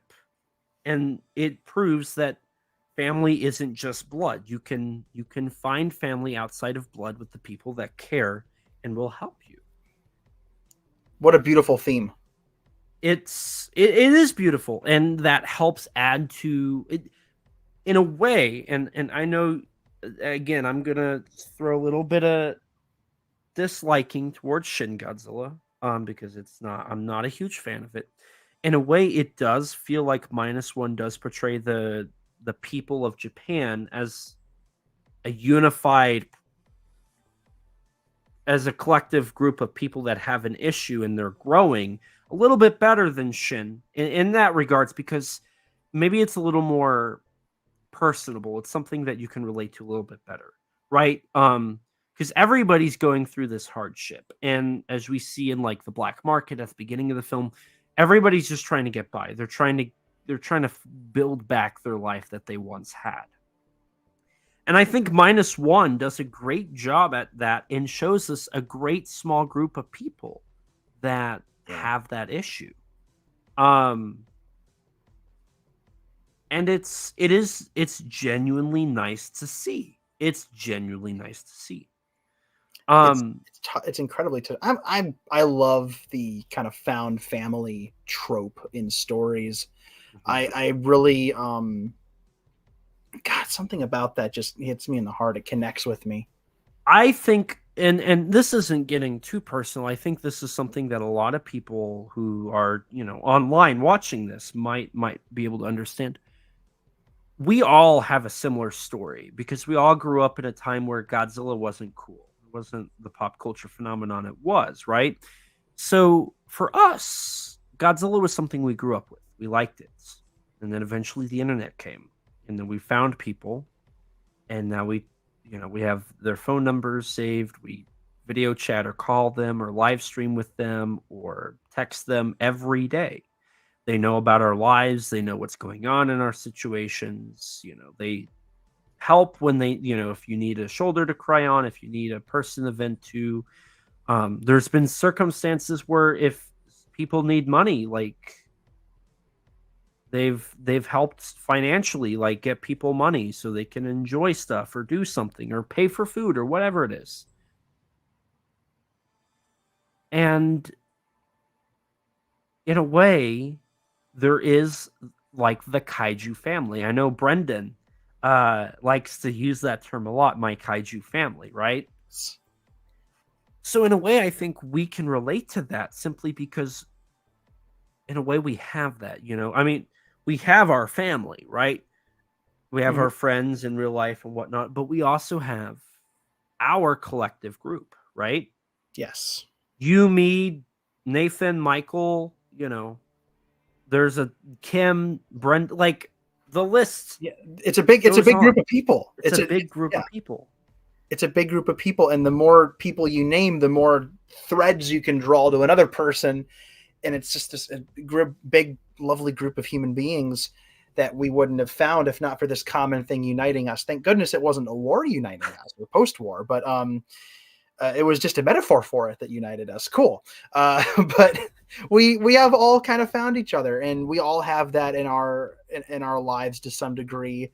We have our families that we're born into, and then we have the families we choose, the families that grow around us, in a way. I have I'm a big family person. I'm very close with my family.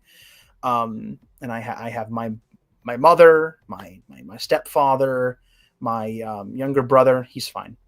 I have my dad's half of the family with my stepmother. Like that's a whole big clan of people.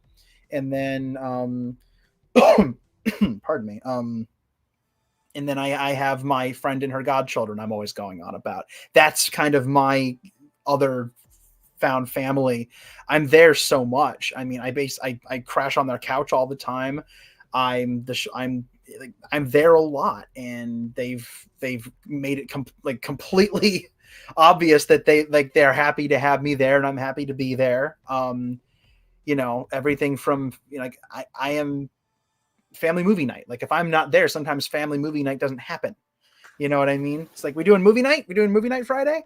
That's my thing. And so I get to go over, and like on Saturdays I'll be with, sometimes I'll be with my Saturday or Sunday with my family, mom, my brother, my stepfather.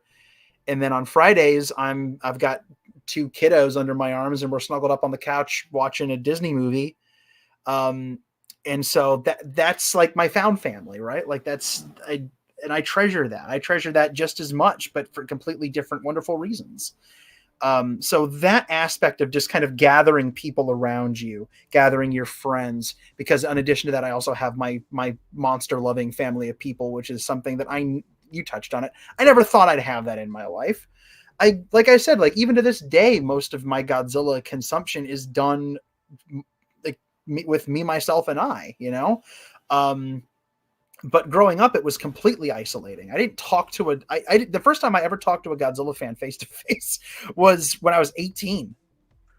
That's it. And before that, I didn't really talk to people online that much. I didn't grow up online. I was a late bloomer when it came to that. I mean, I got a Facebook page 5 years ago.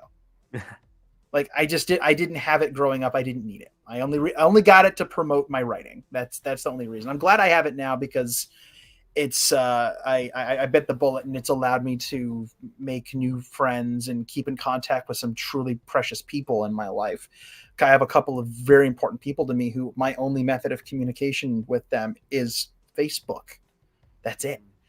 So for no other reason than that, I'm glad to, if for no other reason than that, rather, I'm blessed to have it, I'm glad it's there, but I didn't have that growing up. And then with convention appearances and all this other stuff that I've done, I've got this crew of people that are just wonderful, beautiful people that I love to death. And it's cool. And so I see a little of myself reflected in that. And everyone, I think, has that in their own way. And so they can look at Shikishima and what happens with him, and they can feel that, like, how many people have that relationship where they're like the uncle? They go over to a house and, they eat dinner and there's the little baby who has nothing to do with them relation-wise sitting on their lap eating food with them. That's beautiful. Or the kid that's like, come down to the basement and shoot zombies with us. Come down. Yes. I love that story. I was with my god kiddos this last Saturday, and my godson's starting to get into Godzilla, and his mom got him a pack of the Amazon bootlegs that you can get, the little Gashapon bootlegs. And he opened up the pack. He was kind of sick that day. He wasn't feeling very good. And my goddaughter had the idea. She said, "You got your phone?" And I said, "Yeah." And she said, "Let's make a movie. Let's make a Godzilla movie." So I'm on the ground with my phone, and we're coming up with voices. She has no idea. She has no idea what the characters' relationships to each other are. I'm like, okay, here's a skull crawler, and she goes, okay, well, he's one of the good guys. This one's red and spiky. She's beautiful. She's a good guy. I'm sorry, that's Destroya, and Destroya is.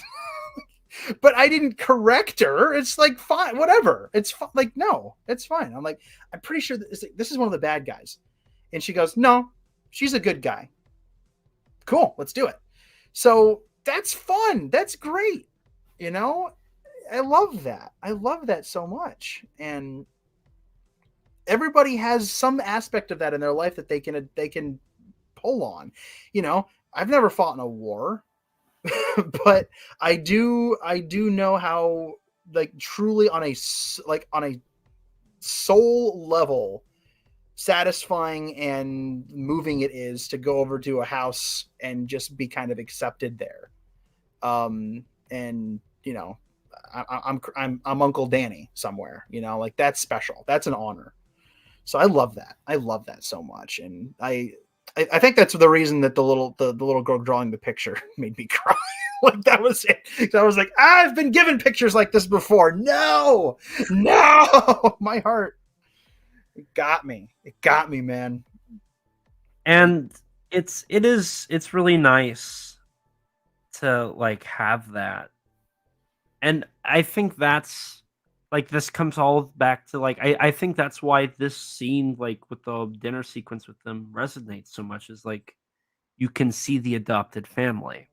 Yeah. And, like, even after, like, we see, like, we have this nice moment, and then we have the funny moment with Noda saying Noriko's a wife, like, I'm not flirting with her. And then she says, I am not a wife. Nani? That's the only thing that didn't happen. It was just like, you dope. What are you doing? Marry this woman. She very clearly wants to be married. Right. No, exactly. And I love this because he explains, like, it's not for him. They just moved in. We have the moment with Akiko. And then I love Mitsushima and Noda's reaction because it's Shikishima. And then Noda says that can do a lot of harm. Like, that don't do that. That's hard. Yeah, like the subtitle said, that's like, harmful. That's harmful. That's truly harmful. But it's like, that's a harmful thing to say, and it is.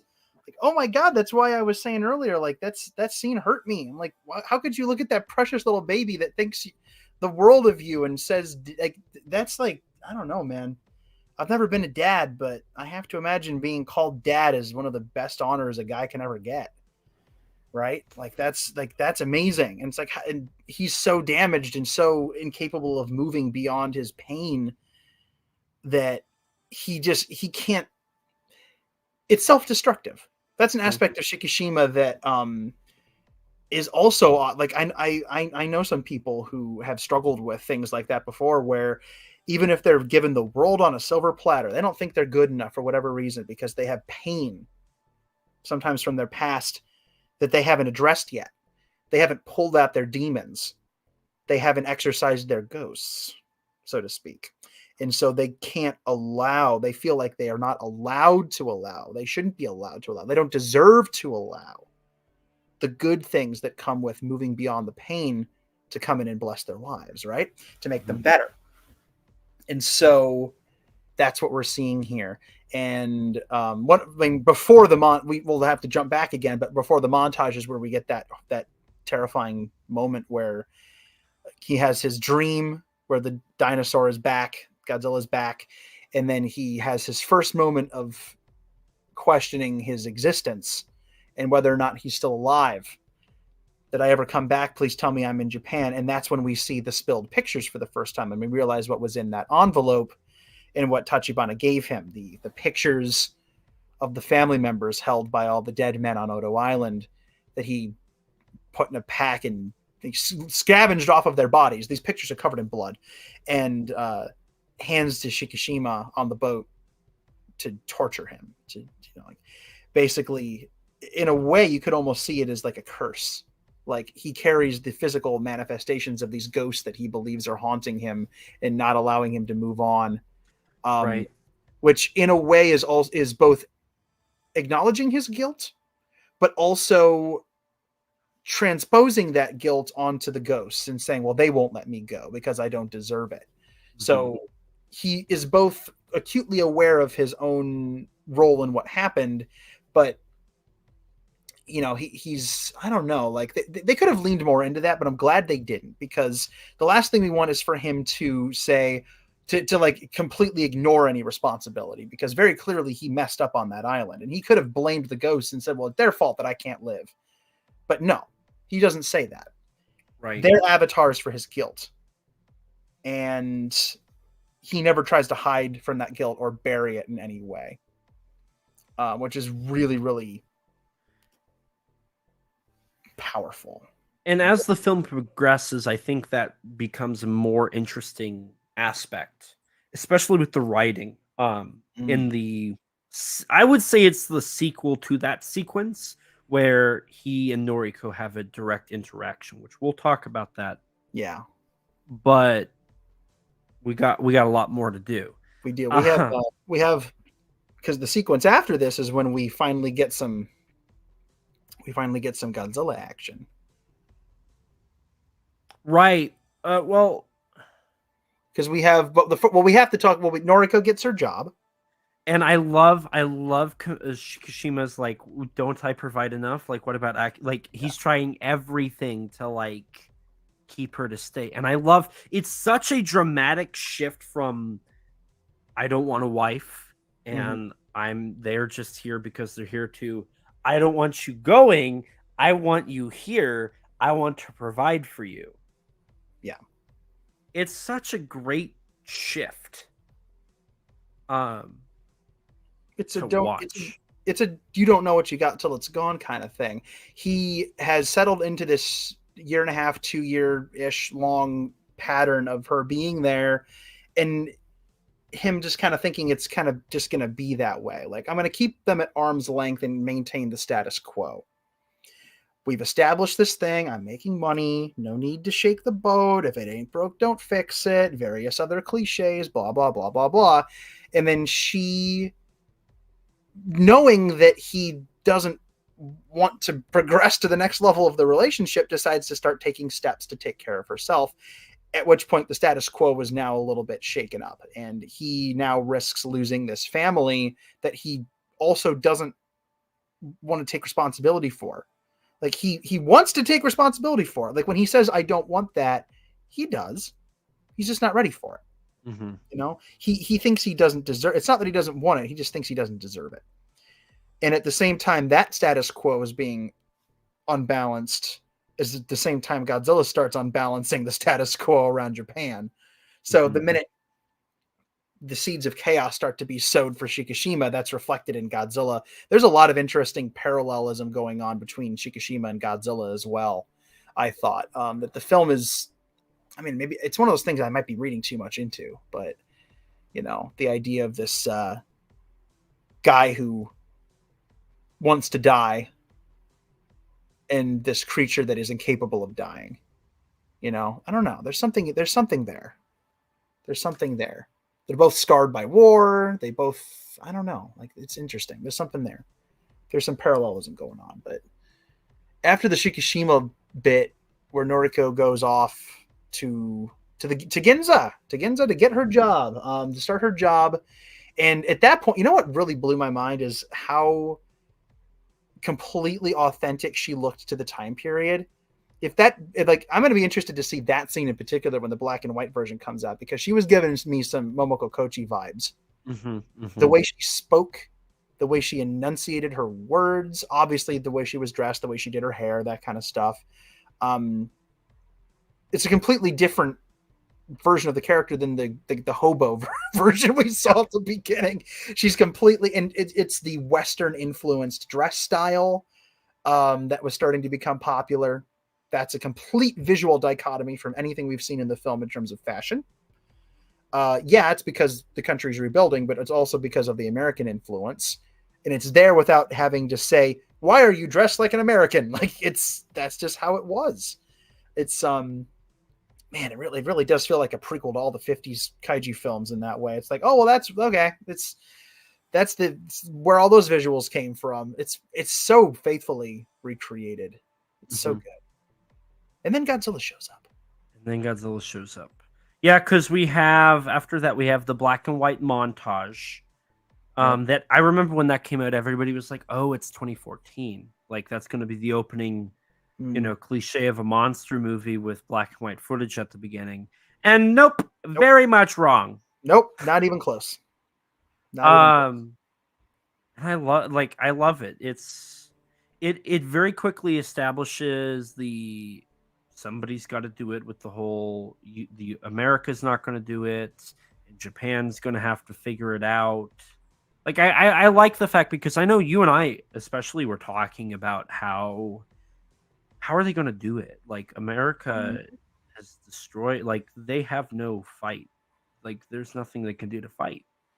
And it's going to be America, but why would America want to defend not their country? I didn't even think about the Cold War until they mentioned it in the film. I was like, oh yeah, that's happening now. It's another thing that people associate more heavily with the 50s, but it started almost immediately after the bombs dropped. Like that. So it was like all of this it was like, what are they doing? Like what do we do? Like literally, like what do we do?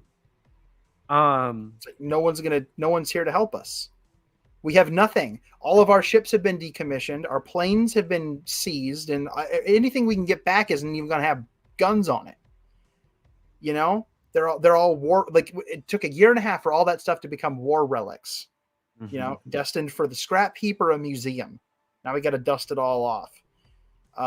It's like it's like all the scenes of the people on boats or getting into the airplanes felt like going into an empty house that has been abandoned. It felt like people putting on like ratty old, like putting on a uniform they haven't worn in years. It's like going to a high school reunion, you know what I mean? It's like, there was something very like, I don't know what it was or what you would call that quality, but it didn't feel like you were watching characters going to war on a ship, even though they were dressed like characters going to war on a ship. It felt like they found the boats and got into the uniforms and started just using the boats. It's like, I don't know. I'm trying to figure out a good way to say it, but it didn't feel like war. It felt like, let's get these old crappy things out of storage and I do that thing we did with them a few years ago again. But right, and remember, they for- mention that later on, where they're like, everybody here is like they all were in war, yeah, but they're happy. They're happy to do this because they're going to do something different this yeah. time. It will be successful. It's like Um, using a bad stuff that's inherently like has this connotation of bad, this connotation of war, this connotation of death, and they're taking it all and they're doing something good with it. mhm. They're basically MacGyvering all of this war crap into this anti-Godzilla operation, taking something, you know, heavy, powerful, bad, something that shouldn't be there. Warboats, guns, bombs, mines, for crying out loud. And repurposing them for the sake of protecting their homeland, protecting themselves. Kind of taking a little bit of that guilt and repurposing it into something to be a little less guilty about. You know, I'm kind of looking at that giant warship. I'm a little guilty that we ever made that thing. Let's take it and turn it into a positive. You know, let's recontextualize all of these gunships that murdered people and shot down airplanes into, you know, something a little bit more practical that's going to be done for good. Mhm. You know, and the Godzilla films have done that a few times, but never quite like this. Right. Yeah. And then, oh man, so much. And so from the black and white footage, I'm jumping back here because we No, let's do do it. see. You brought up the mines, and this is perfect for this sequence. We get our main cast investigating a destroyed U.S. boat, which the CGI looks amazing. By the way, we're back to a lot of CG, and this shot looks amazing. Yeah. So we have that, and then we have the establishment of it's Godzilla, Odo Island, the government cover up. We get the beginning of Captain's love of just trashing the Japanese government. I love his lines. This is like his moment of the film. When I think of him, I think of this chunk of the movie where he has such wonderful lines as "This country never changes. Maybe it can't." Yeah. And they lingered on that line specifically, which makes me wonder if that's Yamazaki saying something like, even today, like the Japanese government has not changed. Like and maybe it is like, maybe, when you look at them tackling issues, maybe they have. I mean, I'm no expert in the Japanese government and what the public agrees and thinks and the issues of that country, but it makes me wonder, like, at least talking on an American level about my government and what my situation is, we're still the same government we were. Like, we still have our faults. We're still trying to tackle the same issues we've been trying to tackle since the 80s. Like, yeah, it's the more things change, the more they stay the same, right? That's what this is. And when you look at how the government of Japan absolutely did change in a lot of ways from the war to what the occupation kind of molded it into, it is a little bit freaky to think about. As much as it was democratized and changed and altered, some of those fundamental flaws just carried over. And I think that's what that scene is really saying, is like, it's acknowledging without saying it that, yes, the country has changed in a huge way. It is so, it's very different from how it was even at that point a year and a half ago. We've never lived in a country where that has happened, right. Where everything was uprooted by another country that came in and said, this is the way you're going to do it from now on. We don't know what that's like. We have no cultural context for that. And even if something like that had happened during World War II in America, it did not. But even if it did, we're born so far after World War II that we would have no context. Very few people in Japan are left alive that would have lived through that change in the 40s. I mean, there aren't a lot of people left who were alive back then. I mean, there are plenty. They're out there, but comparatively speaking, it's not few and far between. Few and far between. I mean, there aren't a lot of veterans left. I mean, most of the people who were alive in the 30s and 40s were kids at the time. You know, they were children, and they wouldn't have had a lot of context for it in general. And a lot of people who did live through that time that ended up being creative people, like Hayao Miyazaki. I've mentioned him a few times. He lived through it, and a lot of his films most of his films are anti-war. There's a lot of World War II imagery in his movies, even films that have nothing to do with World War II. His last two films have featured World War II, relatively prominently. But even movies like Howl's Moving Castle, they have these horrifying moments of war and fire bombings, even though it's set in a fictional fantasy world of wizards.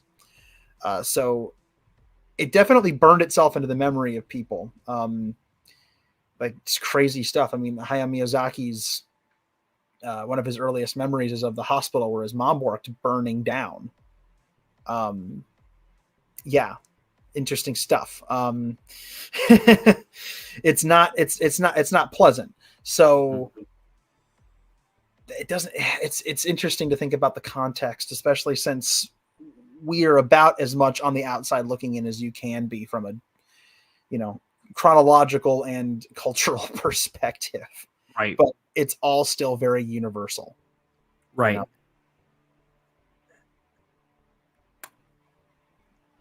That's a really good point. That's actually a really good point.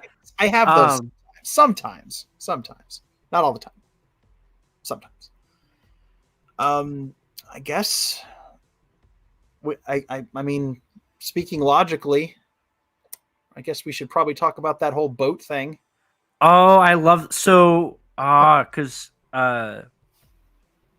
they finally decide they're gonna stay and fight it with the mines.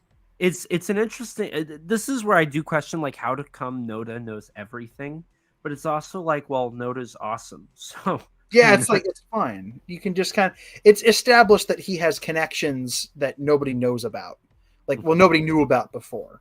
Like, okay, well, he's some kind of bigwig. He's got people are telling him things, and that's all we as the audience need to know to go along with the ride. And he's such a cool character that what are you going to walk up to him and say, like, how do you know this, loser? Right. Like, no one's going to say that to Noda. If you say that to Noda, then you're a loser. Because Noda's awesome. I do love this is easily the moment that gets the most laughs when I watch the film in theaters. Because they talk about it, they agree they're going to do it. We get a fade in, and Kamiki's character sees the fish coming out of the ocean. They sound the alarm. Noda's also helping Kamiki, or Shikishima. Noda and Shikishima are like trying to convince Cap to like not go through with it. And he's like, well, I don't want to see Tokyo up in flames again. Somebody's got to do it. And then Godzilla obliterates the other boat. There you go. Which is a beautiful shot, by the way. All of that's beautiful. We have to talk about the water effects for just a second. Yes, we They're do. very good. There, that's my whole second. Like, it is so hard to animate water and not have it look awful. And this movie does it gorgeously. In my 21 times of seeing the movie in theaters, I strive to find a problem with the water. Like, that's like I'm trying to find an issue. There are a couple of moments where the interaction between the water and the boats looks like maybe just, I don't know, just a few moments, small, but it's not the movement that's the problem. There are a few moments that have a lack of detail. If you pay attention, you can find it.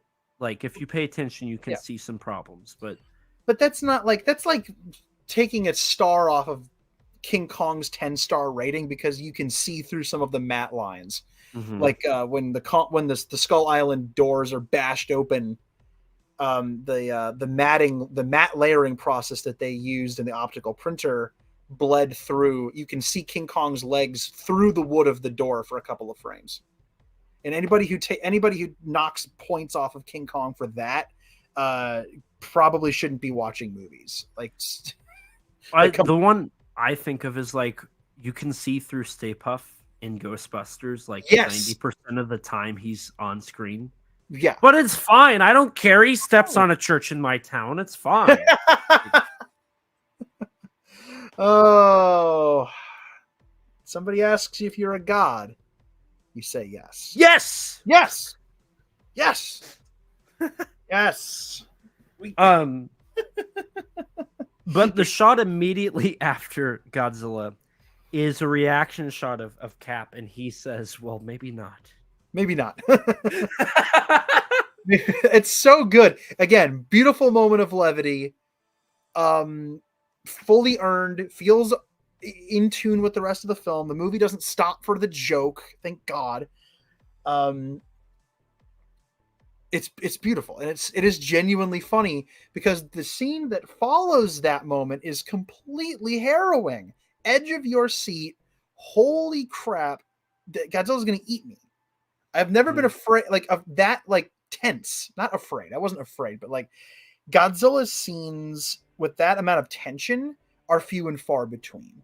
Every moment Godzilla is like destroying Tokyo in the 54 film is a moment of tension, but even then it feels less personal and more like this big storm, this big slow moving wall of fire that's going to kill you. There's a sequence in King Kong versus Godzilla where Fumiko's running around and Godzilla's getting closer to her. That's pretty freaky, but you never get the sense he's coming after her specifically. This Godzilla wants you dead. And the moment where he's swimming through the water and he does this and then pivots to line up with the back of the boat is beautiful. It's beautiful and terrifying. And Naoki Sato's music is perfect in that scene. That droning, it's a horror show. This is a horror scene. And yeah, insert Jaws reference here. Whatever. It's very obvious it's Jaws. Yeah, but not so much that it's distracting and eye-rollingly rip-offy, because it's not any of those things. It's not a rip-off. It's not copying anything. It's a group of 4 really awesome characters on a boat being chased by a large thing, and they're throwing things off the back of the boat, and that's it. But the Jaws influence is there. And it's clear, but it's not blatant to the point where they're stealing it. You know what I mean? Like the vibe is right. The terror feels right. And here comes Godzilla out of the water, and he's got those eyes, and he's just staring at you, and he's getting closer and closer and closer. And the mines just feel like the most like, what are we doing? They feel like they're not good enough. You think this is gonna do it? But this is all we have. Better throw them, and we only got 2 of these things. And it's also the moment where Shikishima actually does get to shoot Godzilla. Mm-hmm. He has a moment of panic for a second, but now a few years later, after having been haunted by the memory of this thing, he overcomes that fear for the first time, and he opens fire only to instantly realize that it means jack doodly. Nothing's going to stop this thing. Then we get a great moment of seeing Godzilla regenerate in real time. That's never happened before. And it's very scary. Like, it looks unsettling. And he has that scar for the rest of the film, which I found interesting. Like, he healed, but not completely. He carries a physical scar with him from that, which I thought was interesting. Really, really terrifying how quick it happened too. Just like reminded me of Orga healing himself in Godzilla 2000, but even faster than that. Really impressive. And then the boat exploding. Oh, well, before we do that, I loved how. So this is a little detail. You can see the cord of the mine come off when they drop it to like send it to Godzilla's mouth. I think I tried to look for that and didn't spot it. That's impressive. It's tiny. Like it's one of those things where it's like I've watched it so much that I focus and you can see. So like if this is, I don't know if I have a cord near me. Oh wait, yeah I do.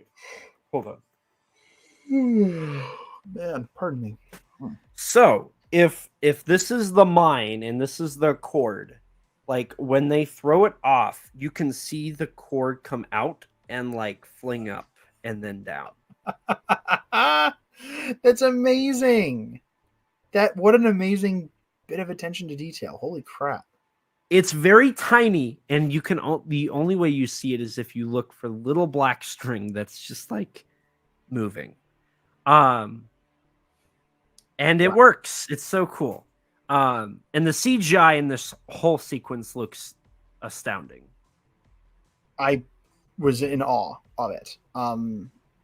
It's amazing. It was really, really amazing. I mean, what the heck else can be said? It was really good. Astonishing. It looks like practical effects. There were some, especially the open mouth and the that felt real. The way the water was interacting with his tongue and his teeth and sloshing and flowing in just the right spot. It felt tangible and real in a way that no CG Godzilla has. Mm-hmm. Really just like holy actual crap. Like I was completely, I bought it. I completely bought it.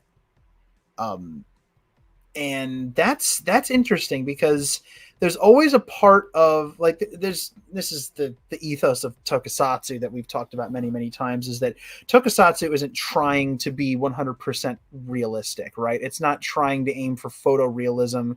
Realism is not the end goal of tokusatsu. Tokusatsu is about creating a mood. It's about creating an atmosphere and a vibe. It's more about the poetry and the beauty and the craftsmanship of the effects than creating something that is like photoreal to the point where you look at it and it's indistinguishable from reality. That's not what it is. It's not about creating realism. It's about creating a unique reality that invites you into the process. Step into this world where people like, yeah, it's a giant monster, but if it's a guy in a suit, then the guy in the suit is 300 feet tall. You know what I mean? Mm-hmm. Like that's the world we're talking about here. Sometimes the glass shimmies and shakes a little bit like saran wrap. You know, maybe it's plastic. Maybe you see something that kind of looks like a wire. Who cares? Who cares, man? It's tokusatsu and it's beautiful. And so there's an element of like, I don't know, man. It's just, we've talked about it ad nauseum, but it's very much a reality as opposed to realism. And Godzilla movies that are aiming for, photorealism, or at least creating a world where there is a very tangible aspect to the character, is still a relatively new thing in a lot of ways. And in a post-Suitmation world, this film has done it, I think, the best, which is pretty impressive because the first time I saw Shin, there were a few shots of that film that I could have sworn they used puppets. Like maybe 3 shots that I thought, these are practical shots. And CGI has never fooled me like that before. I've had people say, was that real? And I'm like, no, what are you talking about? That's a computer did. It doesn't look real. And that's, it's kind of a similar thing with tokusatsu. I mean, if you look at CGI that's not 100% photorealistic, and very little of it actually is, you can tell CGI when you see it. Mm-hmm. Like, it's easy. It's inviting you into that reality in the same way tokusatsu is, but in a different way. Yeah. All that to say, Godzilla looked amazing in this film. And my gosh, I couldn't believe what they were able to pull off in terms of texturing. Yes. And I think that's where it wins, is the texture. I think the texture is how it looks so good. Yeah, he there were a couple of moments where he might not have moved 100% realistically, but he still felt 100% realistic. Like, I felt like I could have reached out and poked him. You know what I mean? Yeah. I had no doubt that every bit of water he splashed into the air that then hits a human character in the face actually came from his tail or came from him rising out of the water. Every piece of debris from his atomic breath that like flew around, or the moment where the back of the boat blows up from the mine, the integration of all of that. There was never a moment where I was thinking, okay, well, there's the matte line where Godzilla's been matted into the city. Here's a weird funky CGI shot, or here's like anything like that. Like that's a miniature mixed with a live action element, mixed with a blah blah blah matting process, blah blah blah optical printer, CGI. Like I didn't think about that. Everything was married 100% perfectly, and there was no barrier. Everything was there. It was the world felt complete. It's amazing. Yeah. It's amazing. And speaking of atomic breath, we do get our first glimpse at it here, because after Godzilla chases our main characters, they use the mine, they blow up his mouth, as established. Then the ship they've been waiting for shows up and temporarily distracts Godzilla, we'll say. They shoot, but right before they shoot him, we get a beautiful shot of him looking. I love his eyes. Like, they look so soulless and evil. Yeah, but also very lifelike. They look like they look like they're full of intention, but the intention is beyond our ability to comprehend. Yeah. He's thinking about something, but we don't know what. Is he angry? Is he in pain? Is he teed off? Is he focused? Is he just an animal? Is he smart? Is he stupid? We don't know. And the fact that we don't know is flippin' terrifying. Mm-hmm. And in a way, they do look a lot like the wooden eyes of like 1973 or something. They definitely have. Yeah, they kind of do. This is about as close to that as I feel like we've gotten, which is weird to say because Godzilla hasn't had the very human, darker pupil, white iris look in a long time. And this Godzilla doesn't really have that either, but the eyes look unnervingly human. Yes, they do. Shin had giant fish eyes, which I find very disturbing. Unblinking, just like unknowing fish eyes. Lovecraft tapped into that idea, like these huge giant orbs that just stare at you and you don't know what the heck's going on. It feels soulless but full of intention at the same time. It's one of the reasons the Shin design works so well for me personally. But there's something different about this one. There's something about how human those eyes look. But they also look like animal eyes. Like, it's a perfect blend. It's like they took the 70s Godzilla and the Heisei 90s kind of bestial look. They fused it. They did. Yep. Into one thing. And then when you combine it with the brows, because that's the one thing Shin didn't have was the brows. The brows add a lot of stuff. This is the ride Bondi, but it's close enough. I mean, look at the brows on this guy. His eyes are perfectly round, but the brows make him look like he wants you dead. And that's terrifying. I remember as a wee lad, when I would like draw on a notebook. I remember one of the things they said was when you draw an eye. Hang on. I'm doing this in real time, so you can see my poor art skills. Woo. And you can see. I don't know how well you'll be able to see this. So like that's an eye. That's supposed to be an eye. Yeah, I can see it. I can see it. But the moment that you, hang on, I'm doing some art. We're making art here, people. We're making art. Art. It's awful art, but it is art nonetheless. It's not awful art, I'm sure. It's quick and dirty art on a live stream. This is true. This is true. That is one way you could put it. I'm adding some extra details. But the moment that you like add some brow, it suddenly looks a little more mean, right? Mm-hmm. Mm-hmm.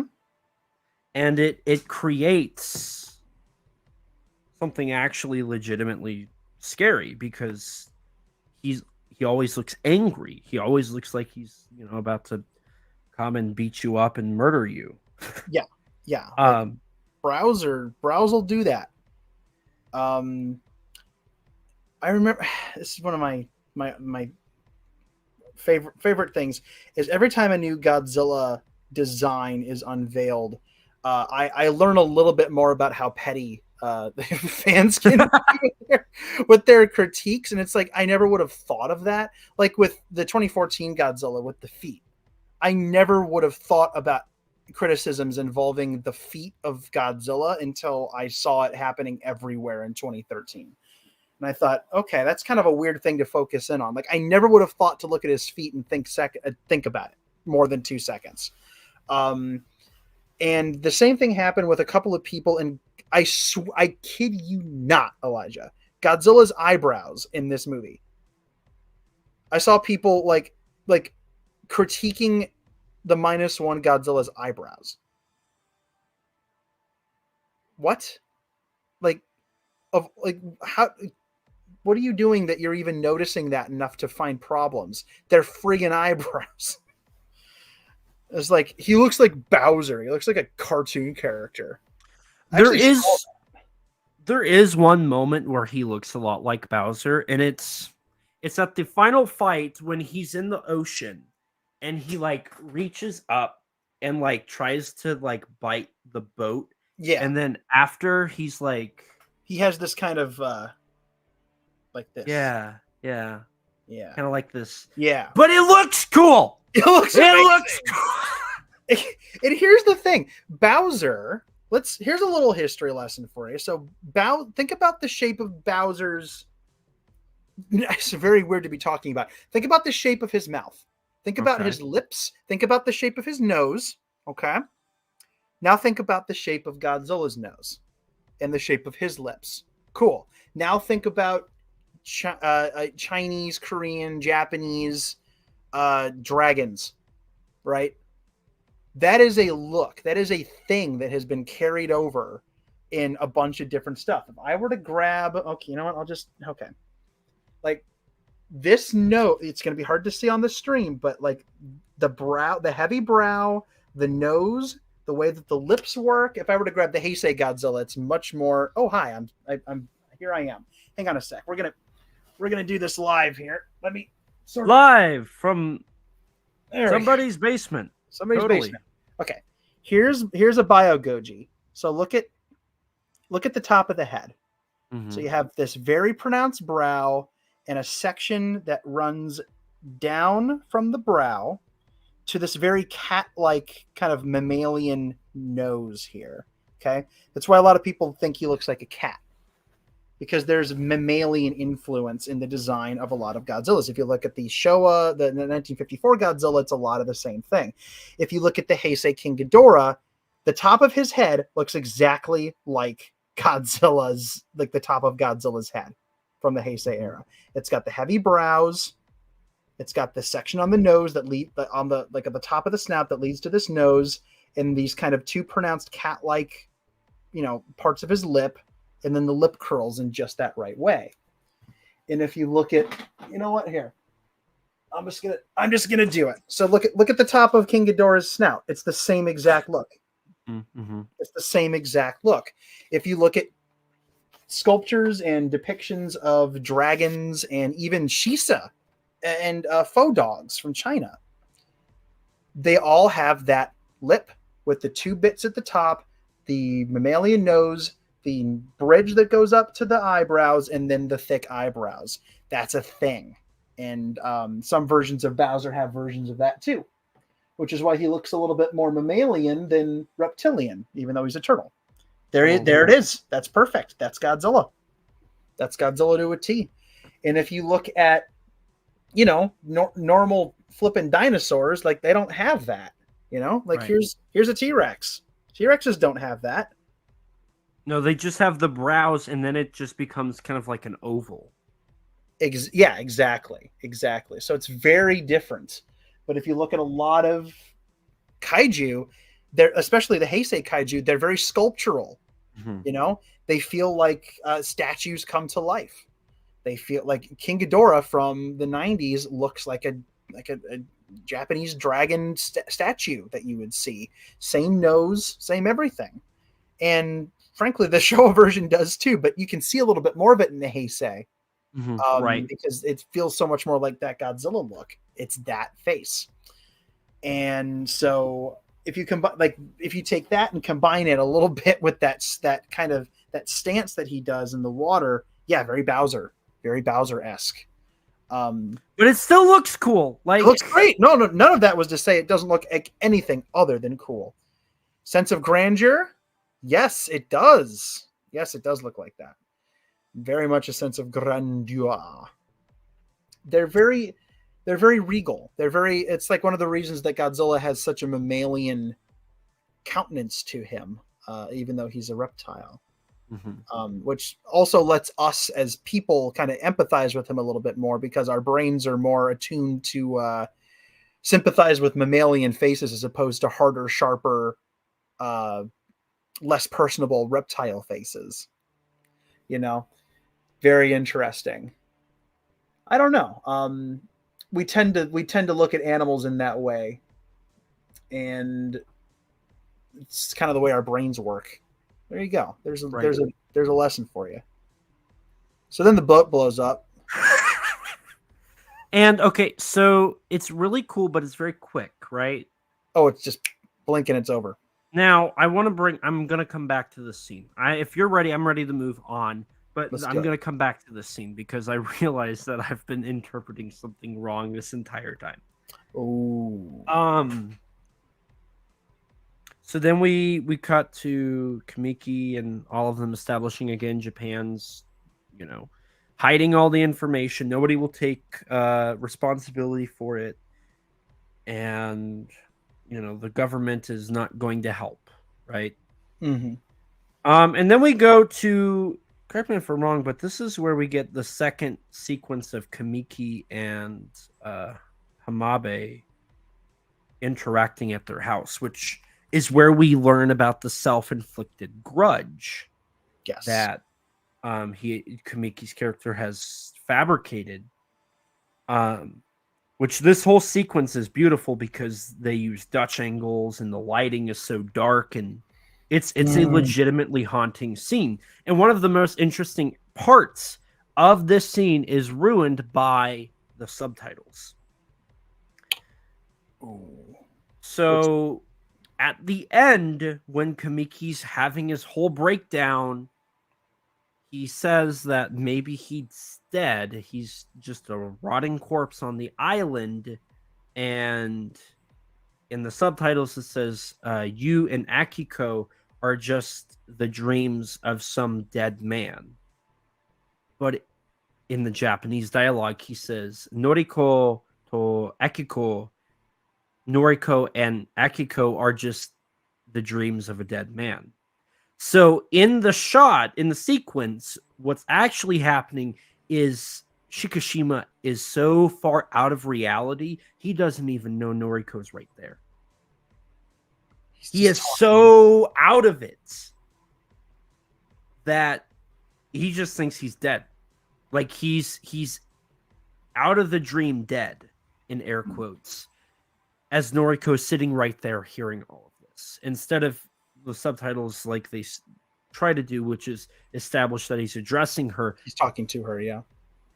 He's talking in general.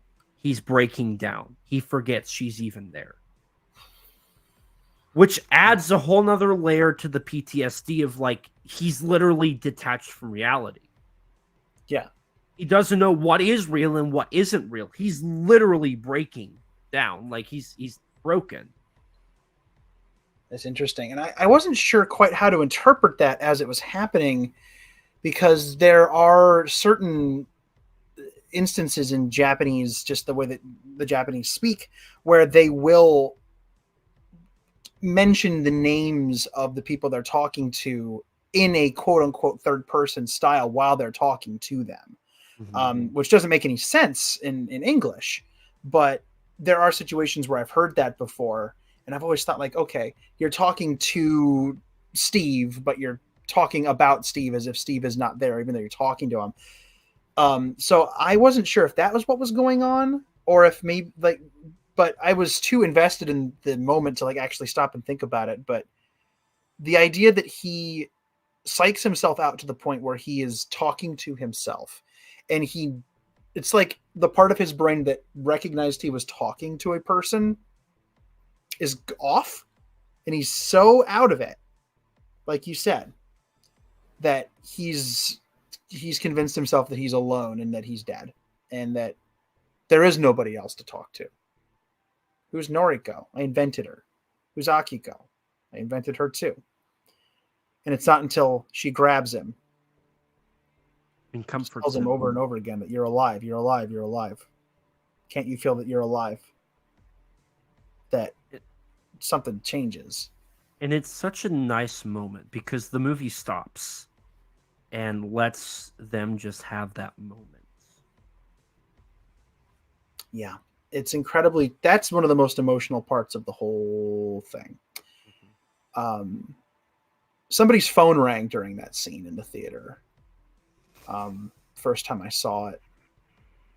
The second time I saw it. Wait, no, first time I saw it. Somebody's phone rang.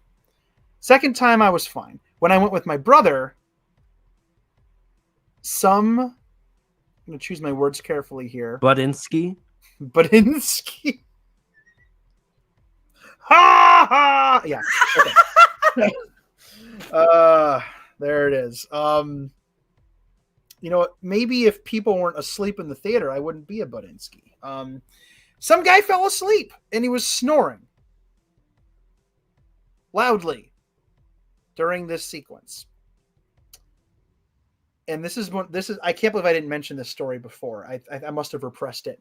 But we're watching this and I guess he got out of his snoring fit during, like, at a certain point during this scene, and he was just either he woke up or he was, I don't know, he fell asleep. He entered REM. I'm not sure.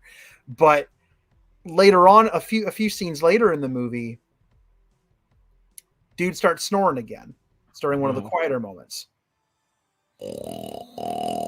Like loud at the end of the thing. Theater's trying to like listen, and this guy's snoring. And my brother turns his head around and goes, "Hey, bro!" in the middle of the theater. There was no more snoring for the rest of the movie. Weird how that happens.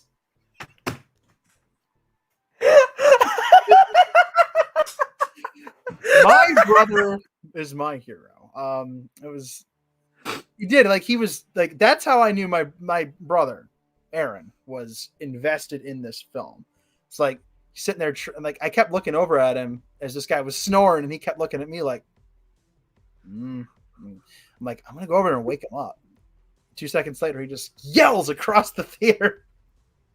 He just yells at him, and that was it. No more snoring. Snapped out of it. But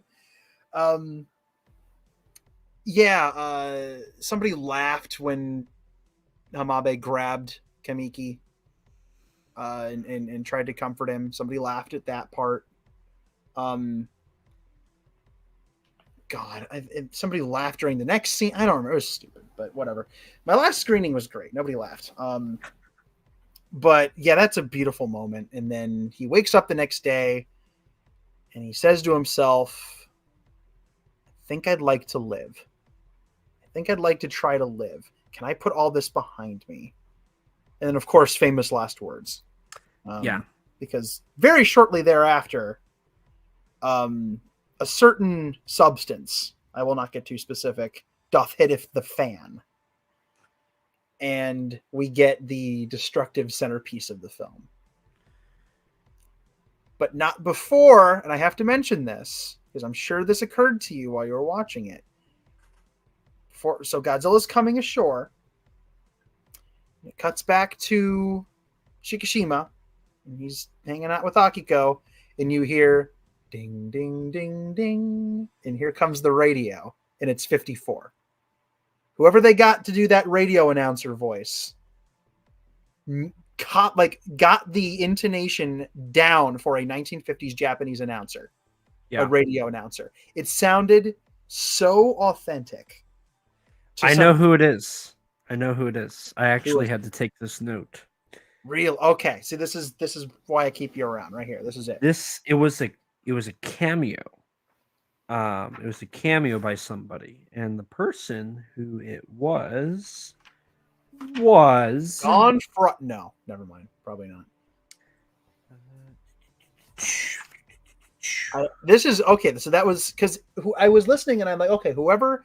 I've seen enough of these things to know that there's a Japanese cadence that they look for in their announcer voices. Like if you're doing a radio announcement or a news bulletin in one of these movies, your voice has to sound a certain way, especially if it's 50s or 60s. Like the Showa era, I don't remember the actor's name, but there's a specific actor who is in almost every single stinking Showa era kaiju film, and he's always reading radio announcements or doing television reports, and I can't remember the name of the actor, but you probably know who this is. His most infamous, most people probably recognize him best as the guy who gives the Lady Guard radio announcement in this is an emergency broadcast. The unpleasant noise you're about to hear is not a mistake. Like that guy.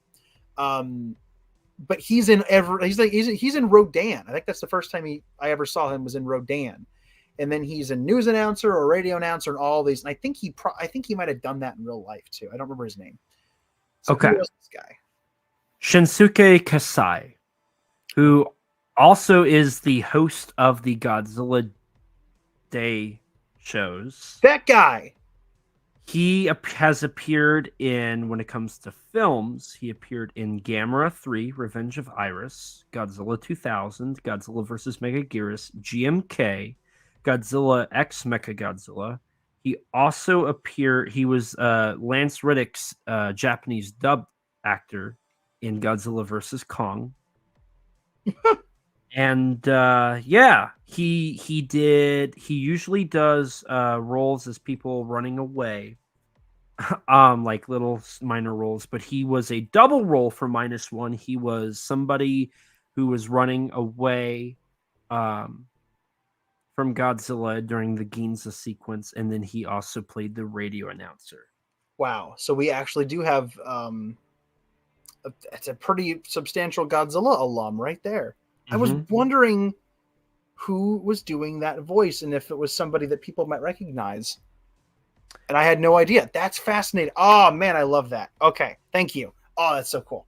Because when I heard that, I was like, this reminds me of Always Sunset on 3rd Street. I was like, I'm going to do some research into this dude. So it's great that you asked me and brought this up because you and I were on the same. Oh my god, the clone theory is not dying; it's just getting more strong. We ask the same questions. Damn it! Like watching this thing, I'm like, oh my god, it's him. Like I know this. Like who did this? But I noticed how authentic it felt to the Showa period. I'm like, this is beautifully done, and it's not the only one of those we're gonna get because now we got smashy stuff. Smashy stuff happens. Smashies. Yeah, because we get the Ginza attack sequence, which, I mean, what can you say? I mean, it's glorious Godzilla destruction. So you see some serious carnage happening before you ever see him in the city. You see the bus get thrown. He picks up a bus and he throws it back down. Finally, that has happened. In a Godzilla movie. I thought it was a train car when I first saw it, but I am fairly certain that was a bus. I think it is a bus. Fairly certain that we've now seen him pick up a bus and throw it back down as he wades through the buildings toward the center of town. Whoa, no, there goes Tokyo. So amazing. Like there it is. I'd like to think that was intentional. Thank you, Yamazaki-san. But when Noriko looks out the window, and here comes the theme music. First she says, oh my god, how am I supposed to? There we Are go. wa Gojira. Are. It's actually Are ga Are ga Gojira. Gojira.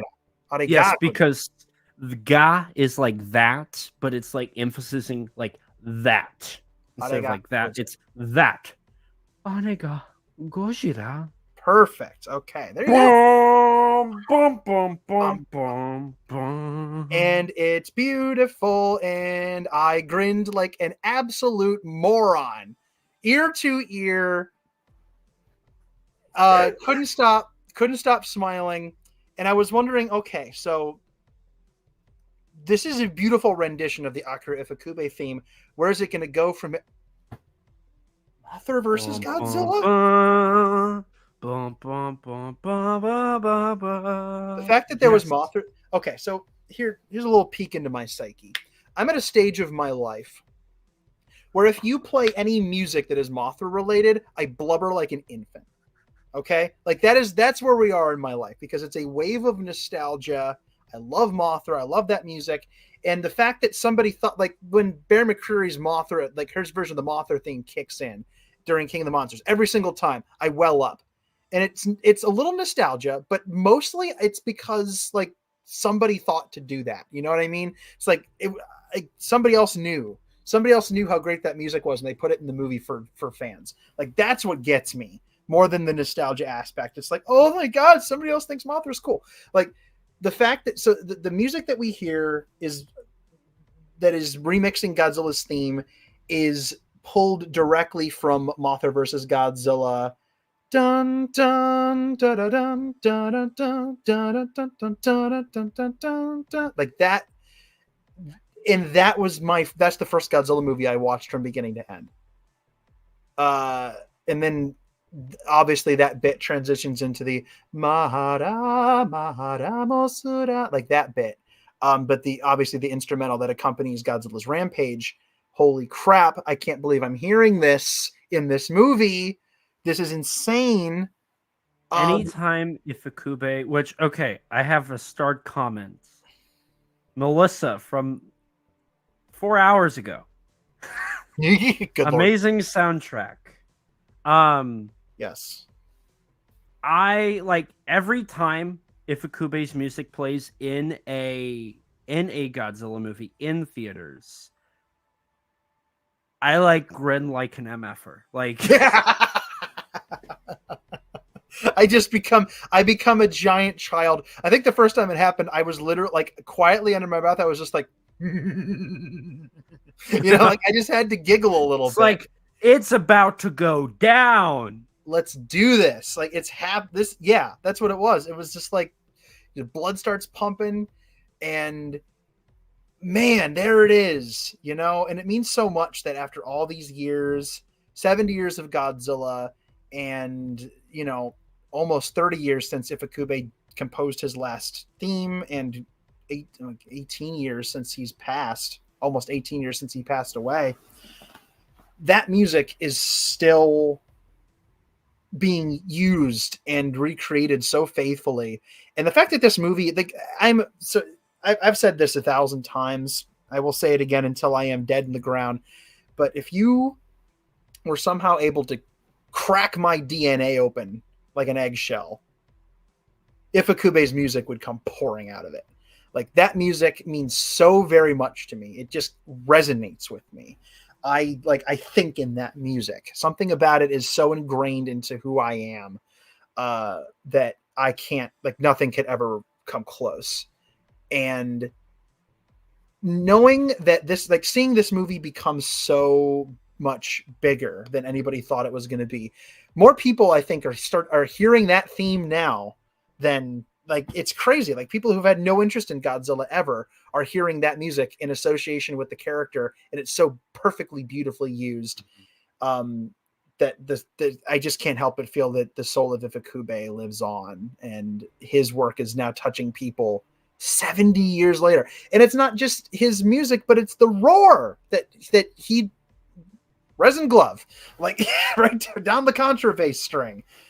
It's his sound effect and his music And it's little Mothra music. And as an unapologetic Mothra fanboy, I am very happy about this. But it's integrated so perfectly, and it's like we get so many little nods. We get the Wako building getting destroyed, the Wako clock tower, The Telecasters, which is verbatim. It's even like the building falling is even shot in the exact same way as the tower from 54. It's the one time in the film where that kind of stuff happens. The movie does not have a lot of overt homages, references, Easter eggs, hat tips in it, like on that level. But this is the point where they embrace it, and it's so beautifully done. Mm-hmm. One thing I will say is that this is going to sound like bragging. It's not what I mean when I say this, but when I was in Tokyo, I stood at the base of the Wako clock tower, that mall. I was there. The exact angle where you see all the crap come flying down the street before you see them. I stood there. I stood right there. And if you go, not that far down the opposite direction, that's where the Diet building is. And I was there too. But seeing that clock tower in person was like finding out Oz is real. You know what I mean? It's like, I've only ever seen it in a fictional context. I've seen that dang building get blown up so many times. Same with when I visited Tokyo Tower. Like, I've seen Tokyo Tower destroyed way more times than I've seen the Wako clock tower go down. But the fact that tower has been around for that long, and in a city that is constantly growing and destroying buildings, like they don't care about their cultural, like buildings that much. You know what I mean? Like if you got to build, they don't have a lot of this, but they have a lot of this. Mm-hmm. So buildings get raised all the time. But the clock tower in that mall endure. It blew up in the original film, destroyed it. Destroya, the hypothetical moment where the Tokyo is destroyed, the world is destroyed, uses it. It's in Shin, obviously. It's in Singular Point, for crying out loud.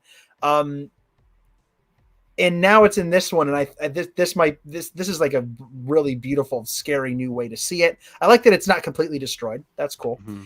But just the fact that I've seen it, like I was, that building still exists and I was there, is very surreal. I had the same moment watching Monarch, the pilot episode of Monarch a month or so ago.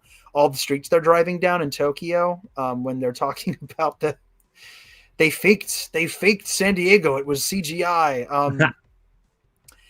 I was on the bridge they go over. I drove over that bridge. All the underpasses in the middle of downtown Tokyo, I was there. And it just reminded me of how surreal it was to see it and be like, yeah, I know that millions and millions of people see this every day, but from my perspective, I'm just like, it's real. Like, it's like this fantasy land from these movies I grew up with, and this building that I've seen a million times in these movies, and it's there and it's real. Now, however many years have passed, and I'm thinking, how much location shooting would they have possibly done for something like this? I doubt they went and shot any real footage of that tower. There's no way, because the city is completely different than it was, almost 70 years ago. Who'd have thunk? But it's surreal. And the destruction is just outstanding. The way the buildings crumble, the street like breaking when he steps on it. Did you see the bodies going flying and the blood splattering? I saw pardon me. I saw flying bodies. I don't think I saw blood. So in the drone shot, and I found out it was a drone, so I was so proud of myself for figuring that out, of Kamiki and Hamabe running away, and it zooms out. It pulls out. The wide shot. When Godzilla steps down, you can see blood like gushing from underneath his foot. Okay. Fifth viewing in order. I'm like, what brings you to the theater, young man? I'm here for the blood. I've seen this movie 5 times now. I'm just here for the blood.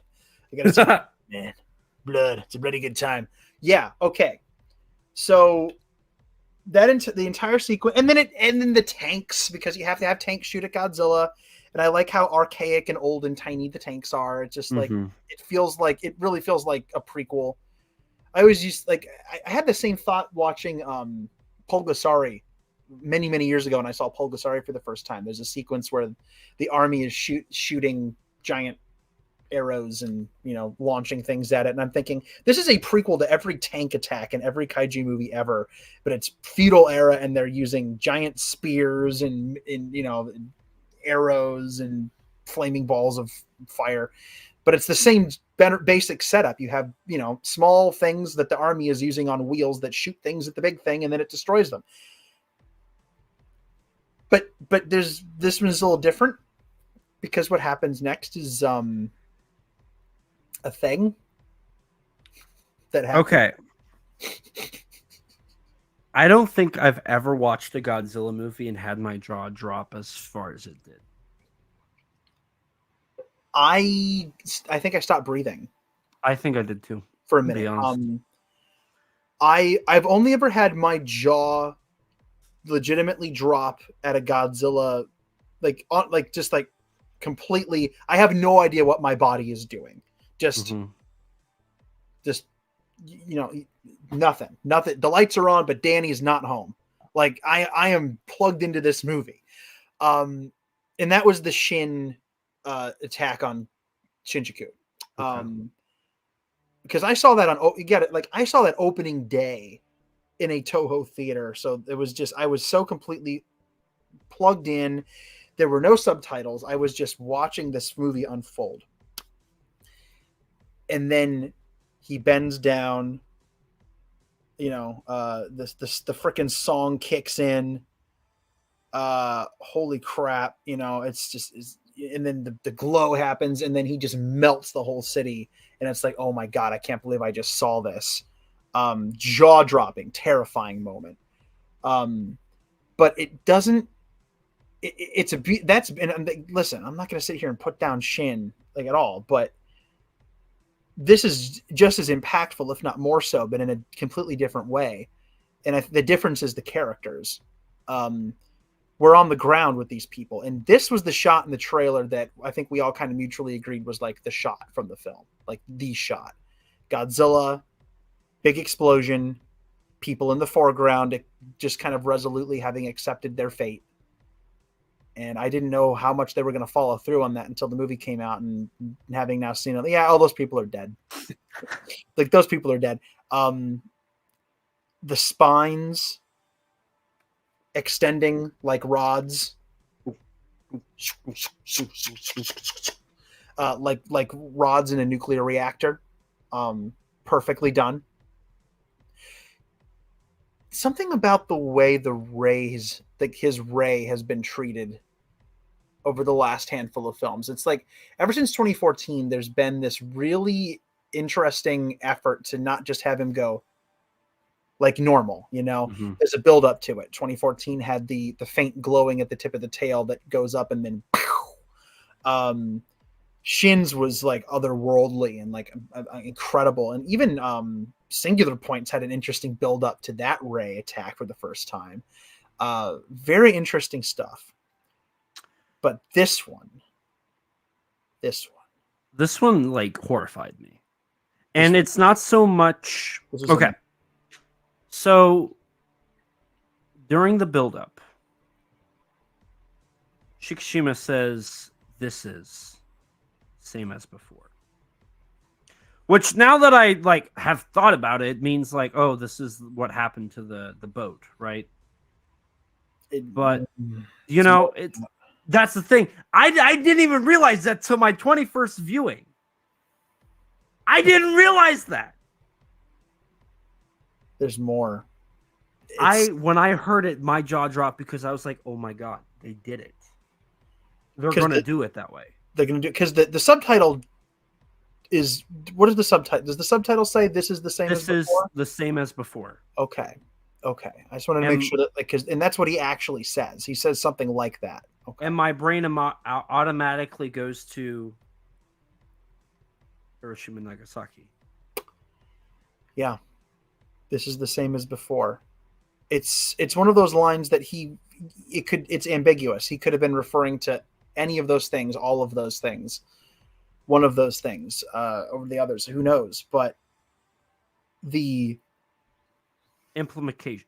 the implementation was so divine. The piece of music that plays, that's my favorite piece on the soundtrack. It's used twice, and then a variation on it is used a third time during the sinking of the Takao, and then during this moment where up go the spines. He leans back, he inhales, and then pow, zap, mushroom cloud. Very GMK, but sorry, Kaneko. It's very. I don't want to compare. They're very different. They're very different. But something about the way this was done was so chill. It was a nightmare. It was a nightmare. It said everything, because people have been talking about how this movie doesn't mention Hiroshima or Nagasaki, but sorry, it's the closest to that event that I think we've gotten. It does talk about Hiroshima and Nagasaki. Japan is bombed a third time in this film by Godzilla, and you don't need a character looking you in the eye in the movie and saying, "Oh no, it's Nagasaki again." Oh no, they don't have to use the words Hiroshima and Nagasaki, just like you don't have to use the word firebombing.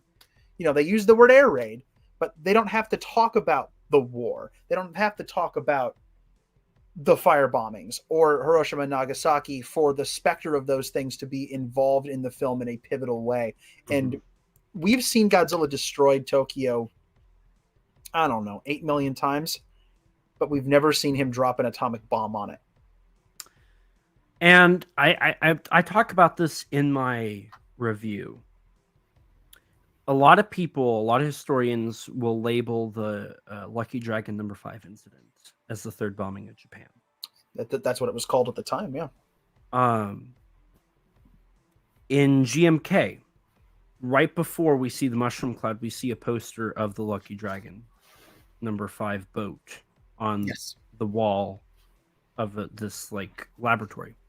Then we see the mushroom cloud and we see the teacher say atom bomb, right? All of that is amazing, right? That's not, I'm not detracting at all from that. No. It's apples to oranges. It's not, they're both beautiful.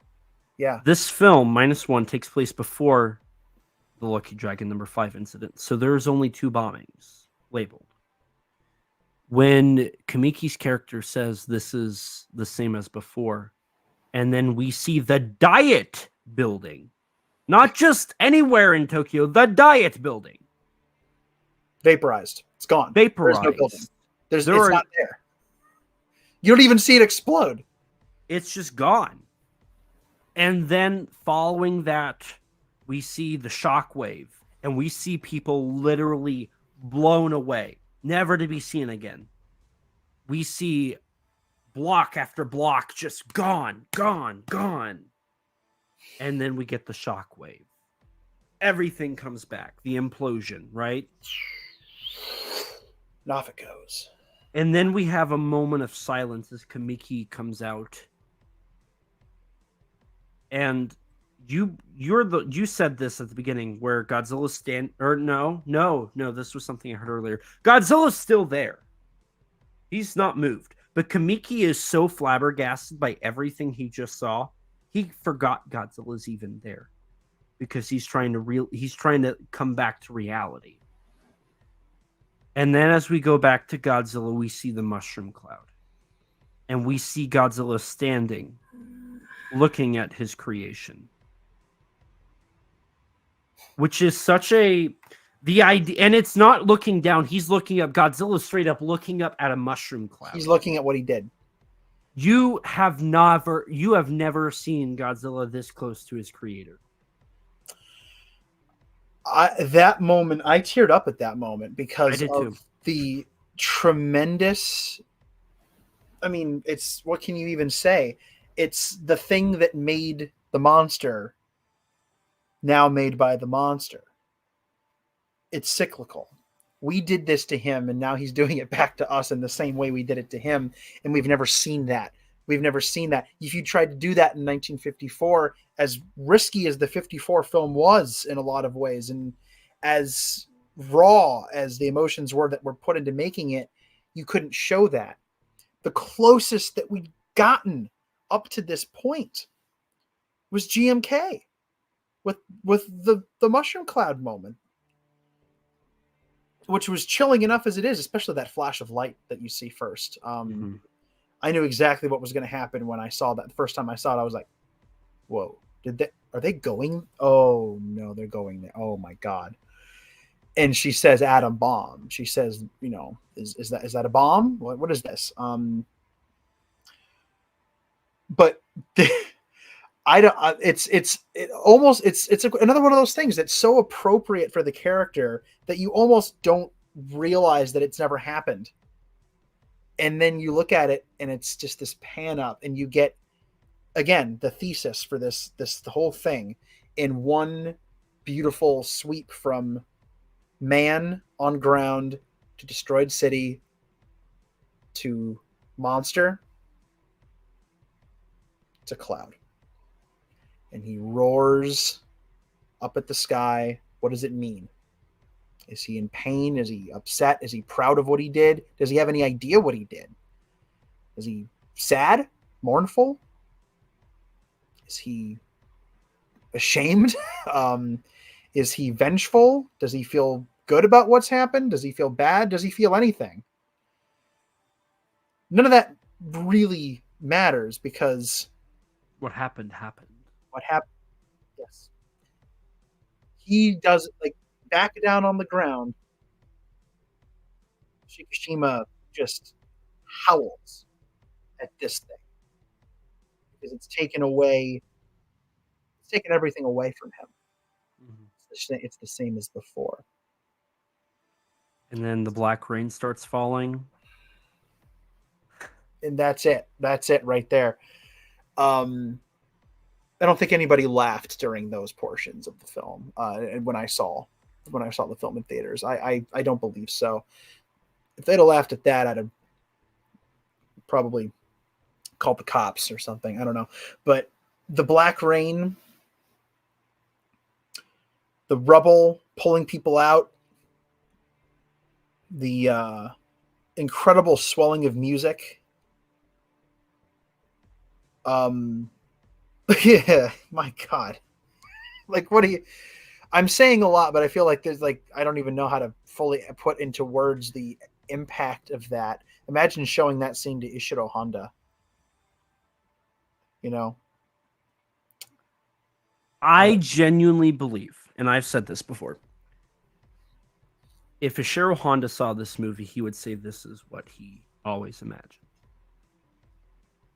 I think that Yamazaki is the first person to find a way to recreate what Honda wanted.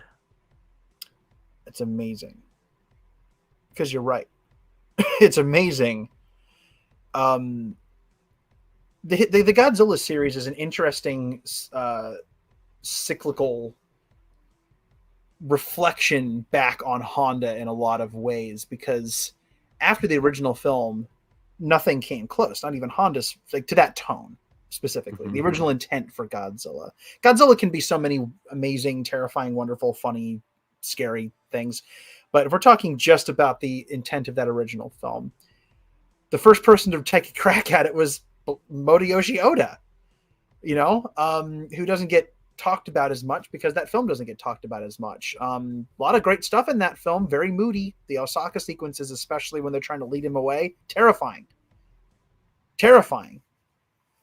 But it's not Honda, you know, because Oda was just not at that level. Nothing else in Showa tries to get close. Then you have Koji Hashimoto, who I think successfully fused an updated vibe, a Cold War vibe, with the terror of the original. It infused it with a surprisingly well accomplished amount of gothic horror. I think there's something very gothic and primal about how that film is made. But it's very uniquely itself and is not like an Ishiro Honda film really at all. It's echoing it, but it's not trying to be like that. Nothing else in Heisei tries to get close to that. Nothing in Millennium until you get to GMK. But GMK is a Shusuke Kaneko film through and through. It's honoring Honda in the past in the 54 film without trying to, I don't know. It's clearly not trying to copy it. And it's not trying to say the same things that the original film was trying to say. It's not repeating it, nor is it remixing it like how -1 does. -1 is remixing it. It's telling you something similar in a new way. GMK is a sequel story through and through. It's saying, remember that nonsense? Don't let it happen again. Don't forget, or it will happen again. History tends to do that. History shows again and again. I'm going to keep referencing that song. But, Shin it definitely has a lot of echoes of 54. A lot of echoes of 54, but you could never mistake a Hideaki Anno movie for an Ishiro Honda movie. But there's something, and it's a very complex film. Godzilla is not a complex film in a lot of ways. It's got a lot of complicated thematics going on, but it's not a complex film. -1 is not a complex film in that way either. It's got its characters, it runs you through the story, thematically rich and complex, but in terms of the plot, it's not as thick and dense as Shin. But I think you're right. I think that after 70 years, that essence of what got under people's skin and left an impression in 1954 with Godzilla has somehow been recaptured and recontextualized and presented in a way that is very much of its time, very much of its franchise, very much of its country, but also relevant to now, impactful for us, and applicable to anyone. I don't know how it can be all of those things and also be well written and have great visual effects and have great music and be well edited and the cinematography is beautiful and the color palette is flawless and all this stuff. I don't know how it does that, but it does. It's amazing. This film, I genuinely would say this film somehow proves lightning can strike twice. I can't believe we're saying this. Like, how amazing is it that we're saying that without an ounce of hyperbole? Mm-hmm. And it's just like, and we're not the only ones. We're not I feel like the only time ever we're not sitting against the rest of the world, sticking our arms up into the air and going, pay attention to Godzilla. He's cool. Like, he has something important to say. Not just that he's cool. In fact, not even that at all. Just saying there's substance, there's power, there's emotion, there's something raw, there's something pivotal and important going on here. It's the fact that now, I think more so than ever, you can say there are good Godzilla movies and people cannot disagree. Now, not necessarily, like, I think you and I both agree that we would say there's more good Godzilla movies than most people. Oh, yeah. We're biased. No, we understand it more. We're more in the weeds. We know what we know. You know what I mean? Like, we understand this stuff. But now we can just simply say 54 -1. Like, we can say of recent time there are good Godzilla movies and people can agree. And it's universally understood. It's universally understood. I've never thought I'd see a Godzilla movie get universal praise. And again, I've mentioned this to you a couple times. It's worth preserving on the stream here, but every Godzilla film that comes out, on average has a 50-50 split of people who dig it and people who don't. Going all the way back to the original, you'll find people who don't like the original movie. I know that sounds weird, but it's all very generational. Like, there are people my age and certainly younger who won't give the 54 film time of day because it's in black and white, which is the most asinine nonsense ever on the planet. And it makes me depressed, but that's the world we live. Oh, it's old. It's in black and white. So they're going to be people who don't watch it just for that reason. So even if you account for stupid stuff like that, it's still 50-50. Every time a new Godzilla comes out, I like the anticipation ends. Like everybody's like excited, not everybody, but like, like the fandom's excited. We're going to go see a new Godzilla movie. And then the very next day, half of the fandom wants to kill the other half. And it's just ad infinitum, on and on and on, et cetera, until the end of time. And the day before this film came out, I happened to be in one of the group chats that you and I are in together. And, I said something to the effect of enjoy this feeling of anticipation while it lasts and celebrate how special it is to be a fan of this stuff, because tomorrow half of the fandom is going to be hating on it and there's nothing we can do about it because that's just the way it is. We are all going to form our own opinions, and the factioning and people fighting and making fun of each other and saying horrible things over monster movies for some reason is going to happen, and it's going to be sucky, and I already know exactly what people are going to complain about, blah blah blah. And I'm not a cynical person by any stretch of the imagination, but I've seen it too many times to not have picked up on the pattern, so I'm used to it. I was wrong, because I woke up the next morning to a Godzilla movie with universal praise. And I've never been more happy to be wrong in my life. I couldn't believe it. I was like, is this the same group of people? I thought Godzilla fans hated Godzilla movies. What happened? Like, what's going on? Like, who are these people? It lasted for about 5 days until the GXK trailer came out, and now everybody's not happy anymore. But for about 5 days, people were really, really digging it. They were like, Godzilla, man. Godzilla. And, excluding my jabs at GXK, the people are still like, this is the only Godzilla film I can think of where universal praise is a 100% applicable term. Are there people out there who have issues with it? Of course, that's fine. Are some of those issues valid? Yeah. Are some of them not? Ho! I have seen some dumb opinions on this movie and why it is bad. I've watched one video, which I have watched none. I take that back. I started one video and I stopped it. And I know the one. I think I know the one. Everybody knows the one I'm talking about. Yep. And I'm not gonna contribute to that article. No, but I'll just say this. We're not gonna give that guy the time of day. I'll just say this, and I'm not going to tell you where to find it. I'm just going to say, when you say, and I quote, "You're a kamikaze pilot, you have one job," I'm going to turn you off. That's all I'm going to say. I'm going to turn you off if you say that, because that's insensitive and stupid and ignorant. And if you say that in a movie about life, you clearly missed the whole point of the movie. Just saying. Either this individual, who I will not name, is the most idiotic human being to ever be birthed, or he's trying to get attention.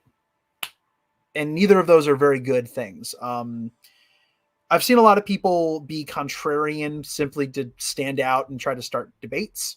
I've seen people with perfectly reasonable, things that they want to say about the film. So it's not all, if you have negative things to say, then you shouldn't be instantly discounted. But if you're just trying to stir things up, then stop that, please. just don't. I say it's going to stop you, but don't do it. I feel like you and I have both, at points in this stream so far, brought up some negatives. I mean, the film is not 100% perfect. Like, it's the best thing. Like, there's nothing wrong with it, right? Like, there are issues. But those issues are few and far between. To me, they're like the definition of nitpicky. And even the ones that aren't nitpicky or might be, sometimes just come down to personal taste. Like you mentioned the time jumping, with which I have absolutely zero issue. Mm-hmm. Some people have picked elements of the visual effects, with which I have absolutely no issue. Are they objective flaws? Sure. Okay, that scene might not have been as well rendered as that scene. Okay, the water was iffy in that shot. But listen, man, I grew up watching these movies on VHS tape, pan and scan. This is glorious. I don't care. So again, for like personal taste, I'm gonna not have issue with things that some people might not like. There are some people who aren't gonna watch this just because Godzilla's CGI. Right. You know what I mean? And that's not a good. Don't judge the film based on that. But if you don't want to watch it, don't watch it. You know what I mean? But don't tell me a movie you haven't seen is bad because of that. My favorite critique is still that Kamiki's character is whiny. That's my favorite thing I've read so far, is that he's whiny, which call the newspaper. You lost your family, you lost your home, you lost your country, you lost your the one you think would be your wife. You lose your job. Here lies empathy. Rest in peace, empathy. Good Lord. That is not a valid critique of the film. I'm sorry. That's not that is that. And I don't think the person I saw this from was trying to stir anything up. But that is a viewer problem. Mm-hmm. that is a viewer problem. So is the film immune to criticism? No piece of art is. Don't do that. But that being said, I am in awe of how universally praised this is. Not like, and I said this, and I also said this before, the fact that it's getting universal praise from film critics, reviewers, major publications, award ceremonies isn't nearly as shocking to me as the fans liking it. Like, the fact that Godzilla fans actually like this Godzilla movie is more shocking to me than the New York Times giving it 10 out of 10. Which might make me sound like a jerk, but I'm sorry. Like, spend 5 minutes in this fandom and tell me I'm wrong. Now, with this, Zimzilla made a comment 4 hours ago, and I wanted to bring it up. How many gods we could fit? What, like two and a half Godzilla minus ones into this?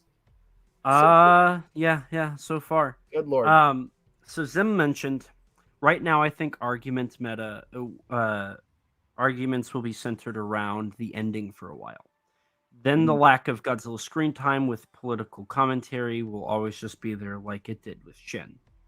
And this was in a question referring to, in 6 months, how do you think the film will be viewed? Because films like King of the Monsters were reevaluated from the Phantom. Now it's garbage. Godzilla vs. Kong was reevaluated. Now it's garbage. Shin Godzilla was reevaluated to it's okay, I think. Or it's garbage, or it's really good. That one you kind of get some varies on, right? That one will always be 50-50. When I saw it in Japan, I knew that because here's the thing. On an objective level, Shin Godzilla is a masterful film, but not everybody's going to like it. But not liking it and saying it's bad aren't the same thing. Mm-hmm. If you don't like a good movie, that's fine. That's fine, yeah. That's fine. I've seen movies that are, on an objective level, 11 out of 10's works of art that I just didn't connect with, and I'll probably never watch again. Are they bad movies? No, they're not bad movies. They're just not my jam. But I'm not going to say, oh, that movie sucked. It's like Citizen Kane sucked. I didn't like Citizen Kane. Well, Citizen Kane literally can't suck. It is a 10 out of 10 objectively amazing film. Is it my favorite film on the planet? It is not my favorite film on the planet. Citizen Kane. It's not. I like Citizen Kane. Like, all kidding aside, like, stepping outside, Citizen Kane's awesome. But, am I going to rank it up there? Like, listen, my top, I don't know, a handful of favorite movies. Spirited Away. I'm evoking Hayao Miyazaki again. That might be my favorite film of all time. The original Godzilla is one of my favorite films of all time. Both of those films are top masterpiece films, right? Spirited Away is usually included in like the top 20 movies ever made. Mm-hmm. King Kong, one of the best movies ever made. Another favorite movie of mine is Robot Monster. Robot Monster is actual garbage. it is a -5 out of 10 on an objective level, I will adore it for my entire life. It brings me so much joy. That movie is so stupid. And it's not even ironic. I just genuinely love that film. I genuinely love that film. Helmy, my man. Gonna leave for work in 5 minutes. Great listen so far. You guys are killing it. But this long of a stream, really long. Yes, it is, Helmy. Thank you for sticking with us for so long. Glad we could guide you 5.5 hours to work. Getting into hating a bit. No, we're not getting into hating. We're not hating. We got nothing to hate. See, for me, I genuinely believe. Now, this is partially because I like Takashi Yamazaki. This is partially because this is top 3 Godzilla movies. This is partially because it's. I'd like to think I'm out of the honeymoon phase, but -1 has not left my body. It's literally on my body right now. It's part of your organic makeup, just like in Gigantus. I don't think -1 is going to lose at all. The film invoked tears out of its audience. When a film does that, it doesn't. It's at that point it becomes a timeless classic. And as time goes on, it will continue to be held to that high standard that it was. I personally don't think Godzilla -1 is going to lose where it's at. And I think in the future, in 2023 or 2030, when people are like, let's look at the best films of the 2020s, I think -1 will be on that list. I think -1 will compete with Oppenheimer for best film of 2023 in general. Oppenheimer. And watching Oppenheimer, I'm so happy I did, because Oppenheimer and -1 are both very thought-provoking, very entertaining, but enlightening films that have something to say, that let their audience figure it out as well. Oppenheimer, prior to this one coming out, was my favorite of the year. Oppenheimer, okay, so it's like this perfect confluence of stuff I love. I've always been fascinated with Robert Oppenheimer's life, and the history of the atomic bomb. That is fascinating to me. A lot of that does branch off from my Godzilla nerdery, but I've always thought that was a fascinating, terrifying topic in history. I love Christopher Nolan. Good director. Nice job, Chris. He's cool. It's just so many different interesting things that I love so very, very much. And oh man, I saw Oppenheimer. I think I saw that 4 times as well. I think maybe 3, 4. Amazing. That film almost cleared $1 billion. It's a 3+ hour biopic told in a non-linear fashion. I'm amazed. The circumstance, that's a whole other topic, but the circumstances around that film really helped it get to where it was, and more people to see it who probably wouldn't have seen it otherwise. Thank goodness. And people came out loving it. And it is so interesting how, the whole prequel sequel joke, haha. But all kidding aside, they do make very interesting companion pieces to watch side by side. I genuinely would love to watch Oppenheimer than -1, because I think both cover similar topics. The end, it really almost feels like the end of Oppenheimer could lead right into. You could pop in -1 right after that, or even the 54 Godzilla, and you could feel like the themes carried over. I almost feel like -1 would be interesting though, because again, -1 never name drops the bombs, Hiroshima or Nagasaki, or the bombs, because it doesn't need to. That's what I really love, is that it's respecting the audience enough to. The movie knows, Yamazaki knows that we know that bombs were dropped. Okay, They don't need to tell you. It's so much. It's ingrained into the fabric of why Japan is the way it is in this film, even though we don't even see Hiroshima and Nagasaki. Like I said, it's been reformatted into a story about the fire bombings in a lot of ways and post-war trauma. But this is the same as before. It's the bombing. If you can provide that bomb context by watching Oppenheimer first, like there's your bomb context, and then you watch -1. It's almost like the lack of them mentioning the bombs in that film almost like makes more sense. Mm-hmm. And talk about a dramatic.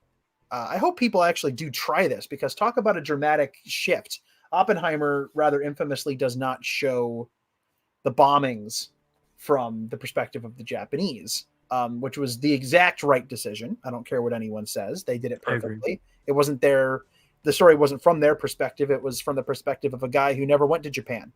So they did it perfectly. He heard about it, but didn't see it. It's more haunting that way. And then you put in -1 after that, and all you get a Japanese perspective. There's a double feature. My gosh. Yeah.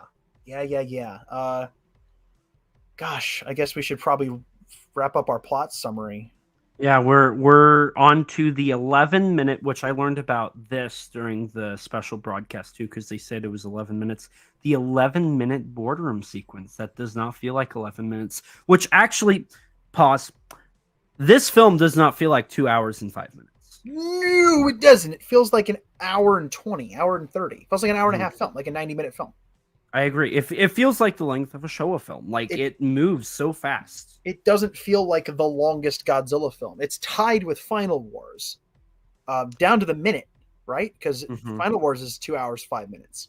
Yes. I'm amazed by that. The pacing in this thing is so. Again, there's no fat. It's amazing how you can mess with people's minds and make them feel like they watched an hour and a half project when they've been in a theater for over 2 hours. It's amazing.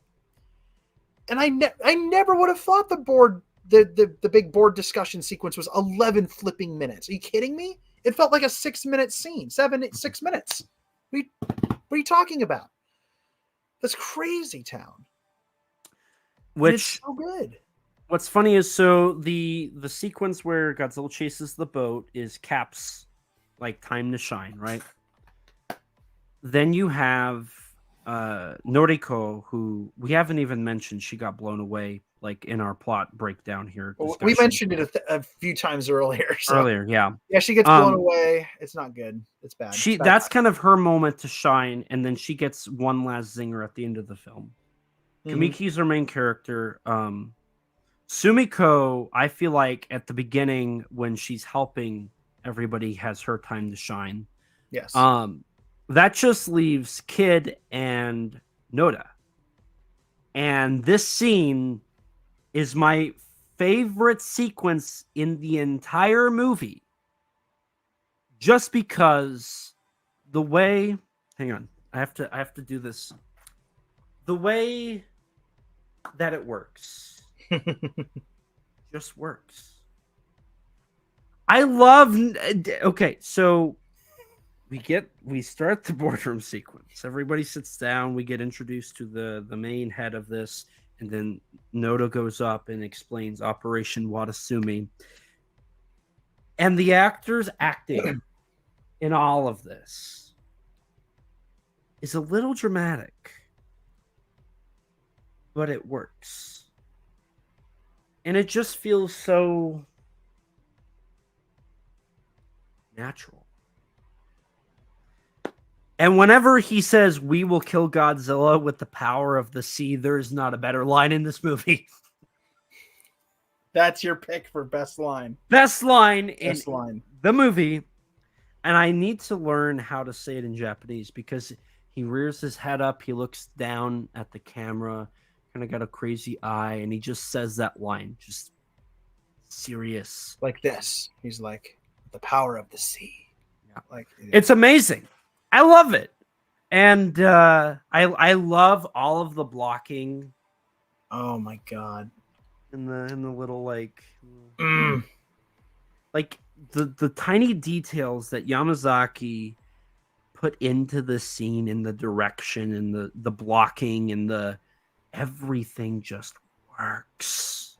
And the editing and the pacing of the scene and the flip flapping music. Oh my god.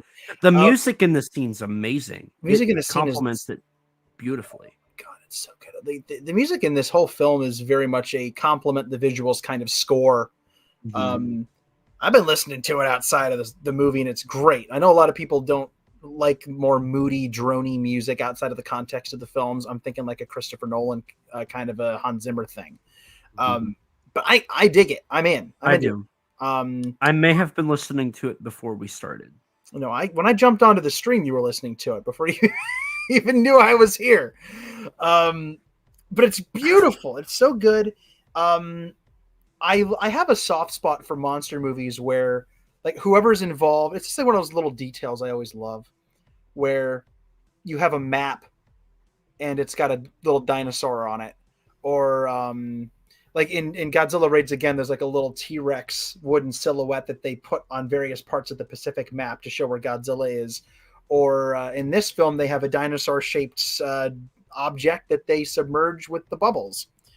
And then they have the drawing of the monster with his name on the map, which is great. And of course, this is the sequence where we get one of the most fascinating, endearing, and unique methods for disposing of the monster ever. Ever. Because let's break this down for a second. So, excluding all of the various tanks and things that have never flipping worked. And yes, that includes the crap through a goose full metal missiles. Those did not work. Sorry, we're not going there. We've had Godzilla liquefied with an oxygen destroyer. Cool. Okay, that worked. But you only play that card once.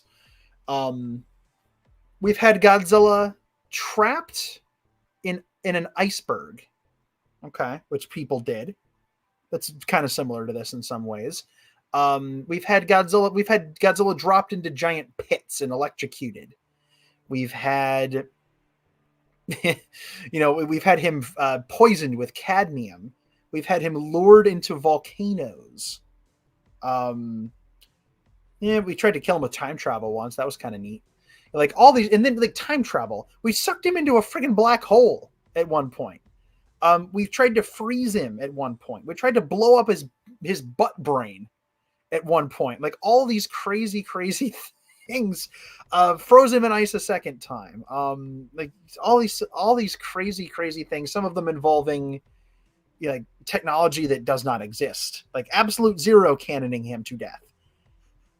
And then in this film, it's bubbles and balloons, man. It's bubbles and balloons, which if you say it like that makes it sound incredibly stupid.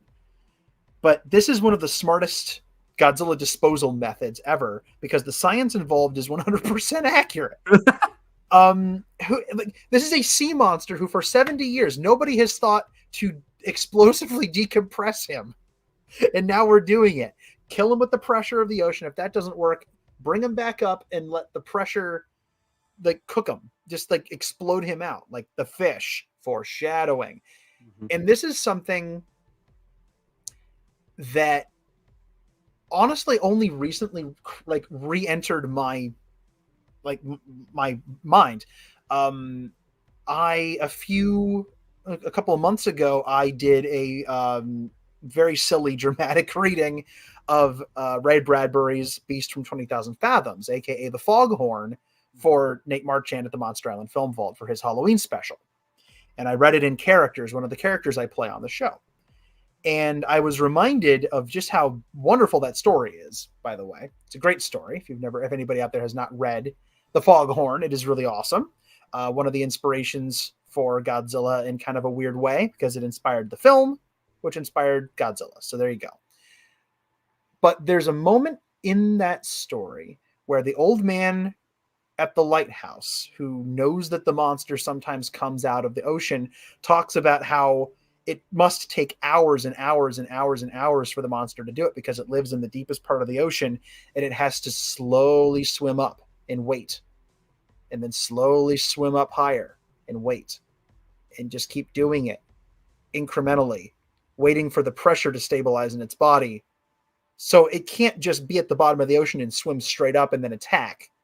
It has to slowly let its body adjust to the pressure as it goes up, higher and higher and higher as it goes toward the lighthouse. And it's a process that takes a long time or else it would die.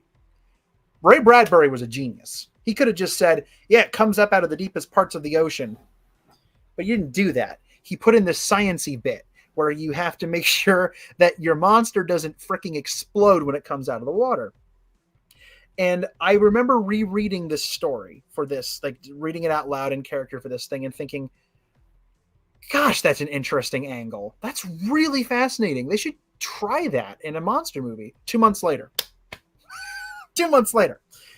There it is. So I don't know. I mean, I doubt that was like an overt Bradbury reference, but it's still a cool concept that they did. And the fact that it's all people doing it, it's not the military. The military doesn't want anything to do with it. Because there is no military. The government doesn't want anything to do with it because they're off doing they don't want to worry about that. Americans don't want to do it because they don't want to trigger World War III with the Soviets. There is no military. Like, have I mentioned this yet? There is no military. The self-defense force doesn't exist. They don't happen until 1954. Interesting year. So there's nothing except for civilians who used to be in the military. That's it. That's all they've got. And they've got entrepreneurs. They've got people who make balloons. And they've got people who make bubbles. And it's like a super duper power to the people kind of a thing. Yeah.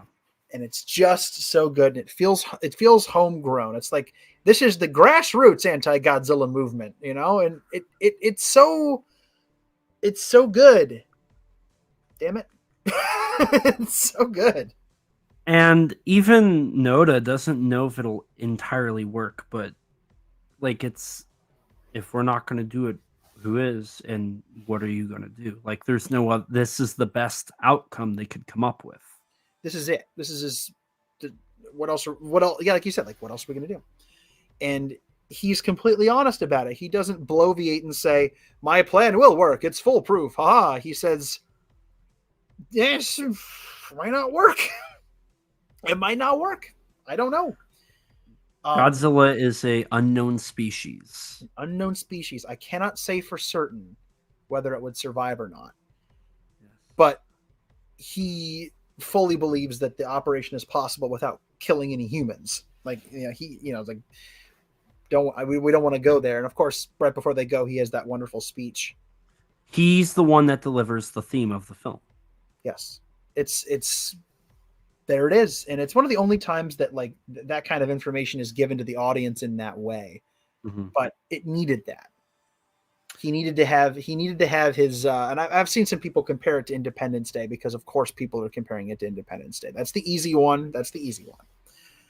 But it's such a great speech. It's very condemning of Japan at the time.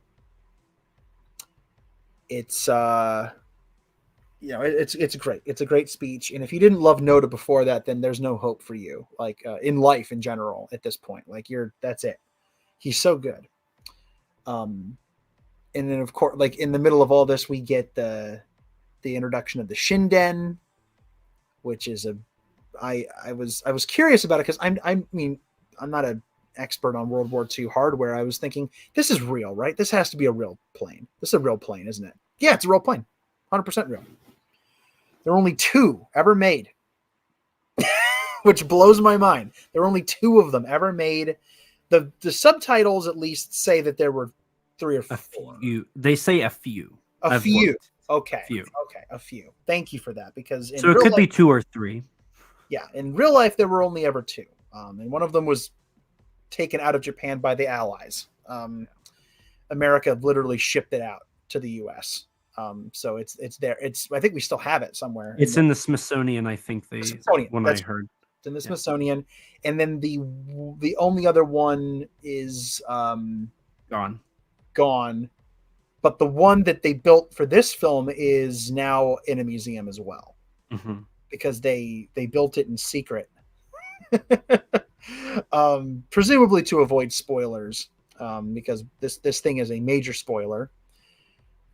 But yeah, it's a beautiful airplane that I'd literally never heard of before this. And something funny about it, since -1 sales for like the model kits for the Shindens have like increased. I want one. I would totally have a Shinden mod. I will probably get one at some point. Because now people know what the heck it is. Leave it to Yamazaki to like pluck this obscure plane out of the annals of history and just give it new life.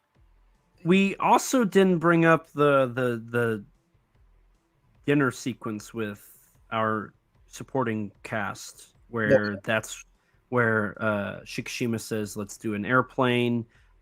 Cap like confronts him about not marrying Noriko because Shikishima wants to avenge her death, and that's where we get the line, "My war isn't over," which also was one of those lines where it's like, oh, we went there.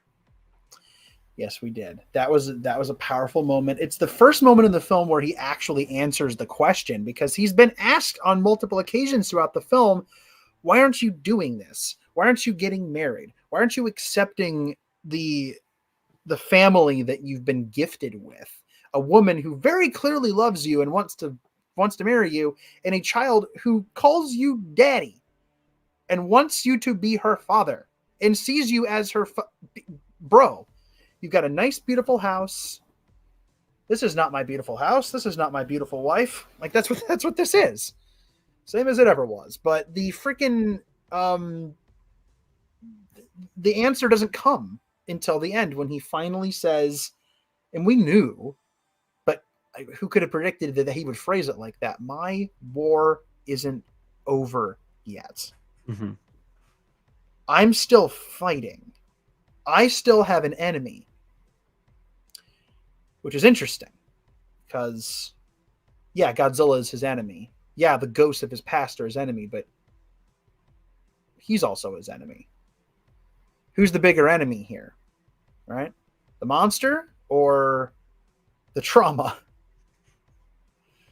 Which one is keeping you down more? Which one is Godzilla keeping you from moving forward, or are you keeping you from moving forward? Mm-hmm. Whatever the answer to that is for him, he has to find out, and that's how he's going to win his war. And the only way he can think to do it is to die the death that he didn't die in the war. And of course, he sends piles and piles of letters to Tachibana insulting him and blaming all of those deaths on him just to tick him off. Brilliant move. He will probably never see right out of that eye again, but it's okay. He got the guy to show up. And I remember the first time I was watching, I was just like, oh, this is amazing. But the second time I watched it, I was thinking to myself, Noda asks him, every time the movie like presents a potential logical lapse, one of the characters asks the question the audience would ask, which is brilliant. And Noda does this. He says, why the heck does it have to be Tachibana? I can find another guy. Now, Tachibana knows how to, like, he's clearly skilled at fixing airplanes, but is he that good? Is he good enough that they could risk the entire plan on just waiting for him to show up? Or is it because Shikishima needs him there to fulfill to basically say, like, okay, I have to assemble all the pieces to make this right. I have the plane. Put his demons to rest. I need the plane that I didn't crash before. I need the man who survived and blamed me to fix it so that I can die. And I need the monster to die fighting. And so he's assembling the chess pieces. He's reconstructing his trauma, right? He's facing it, but not quite in a healthy way. He's recreating it. Okay. I didn't kill the monster in my plane then, and everybody died except this one dude. I need that dude to fix the plane that's going to kill me. Nobody else can do it. He's the only one. He's like the last ghost from his past that isn't dead. So he has to be the one to fix the plane. It's destiny, right? If I'm going to die, this guy has to be the guy who helps me die. that might not make a lot of sense to somebody who didn't grow up in a culture where kamikaze was, promoted as acceptable and honorable, which most Japanese now wouldn't even be able to say because we're so far removed from the war. But, for somebody who just a few days earlier thought they might be dead, that's logical, illogical thinking, to them. And it works, and Tachibana shows up, and the shot where you see him limping after him is so perfect. And again, it sets up that limp in the beginning, and now that's how we know it's him. Mm-hmm. And just like all of the other characters, he is scarred in some way. Shikishima's scars are internal. Godzilla's got the scar on his face, and every time he shoots his ray, he's injured in some way, like he burns himself. Tachibana's injuries are very visible because he limps. There's a lot going on in this movie, man. And of course, this is also when we start getting that great da-da-da-da-da-da-da-da music in the background. Mm-hmm. So good. And there's a ticking time clock here as well, because they're established that Godzilla will probably appear within the next 10 days. So they have the ticking clock problem, the plane problem, and getting the whole plan to work. This is where Noda's lapse of doubt also comes back, because he's like, I don't know if this plan's going to work. And they're like, we got to trust the system. We got to do this. Like, you may not think it'll work, but you gotta act like it'll work, because we gotta make it work. We gotta plan. We have to assume that it's going to work, and we have to do our best. And that's actually an interesting thing. I saw a few people level a criticism at the film that basically said something to the effect of the last half of the movie has no tension, because I'm like, okay, did you miss the dialogue where they said Godzilla's coming back within days? And the plan probably won't work, but they need to still try it. Like, there's still plenty of tension. There's the back half of this movie is tense as hell. What are you talking about? Like, this is a wild plan that hinges on 1,000 different crazy things going right, including tracking down one specific dude to fix one specific plane that a guy is going to crash into and die flying. And Godzilla has like 10 days and he's going to be back. That's tension. I'm sorry. Somebody must have not been reading the subtitles or something. I don't know, but, and it all comes together. It all comes together great. The plane gets fixed up. Noda gives his speech about life is more valuable than how the country treats it, and we should all value life, which is a very nice. It's lovely. We haven't really had that one. The closest is with like returning Godzilla's bones back to the sea for Kiryu. Like, all life is valuable. All life is valuable. Rest. Yeah, but that one, like the whole idea was like balancing nature. Life must be lived within the time nature allows is the thesis for that film. That's a line from the dubbed version, but it's the same. Like it's the same as both. That's about breaking the natural order of things. Don't mess with life and death. Just let it do its thing. In this one, it's about understanding the relationship between life and death, and that death shouldn't be something that your government tells you to embrace. You should live. You should want to live. And it's, oh my God, it's so good. And there's, when Noda talks about how there was no value placed on preserving life, and the people who died from illness and starvation.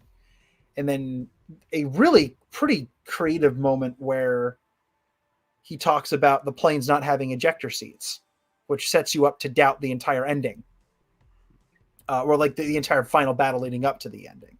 Right, because it foreshadows kamikaze, it foreshadows ejector seats, it foreshadows lack of any like value in life, and you see Shikishima's reaction, which is like, I don't belong here. Like, I'm not. He doesn't believe it yet. He doesn't believe what Noda's saying. He's not ready to hear it yet. And then from there, like, we get the sequence where Shikishima like says his final goodbyes to Akiko in a way. It hurts. And then goes and like gets to the plane and then gets the rundown from Tachibana. Like, it all sets up for him to kamikaze. Yeah. Now I did, and this is one thing I do want to stop on for a sec.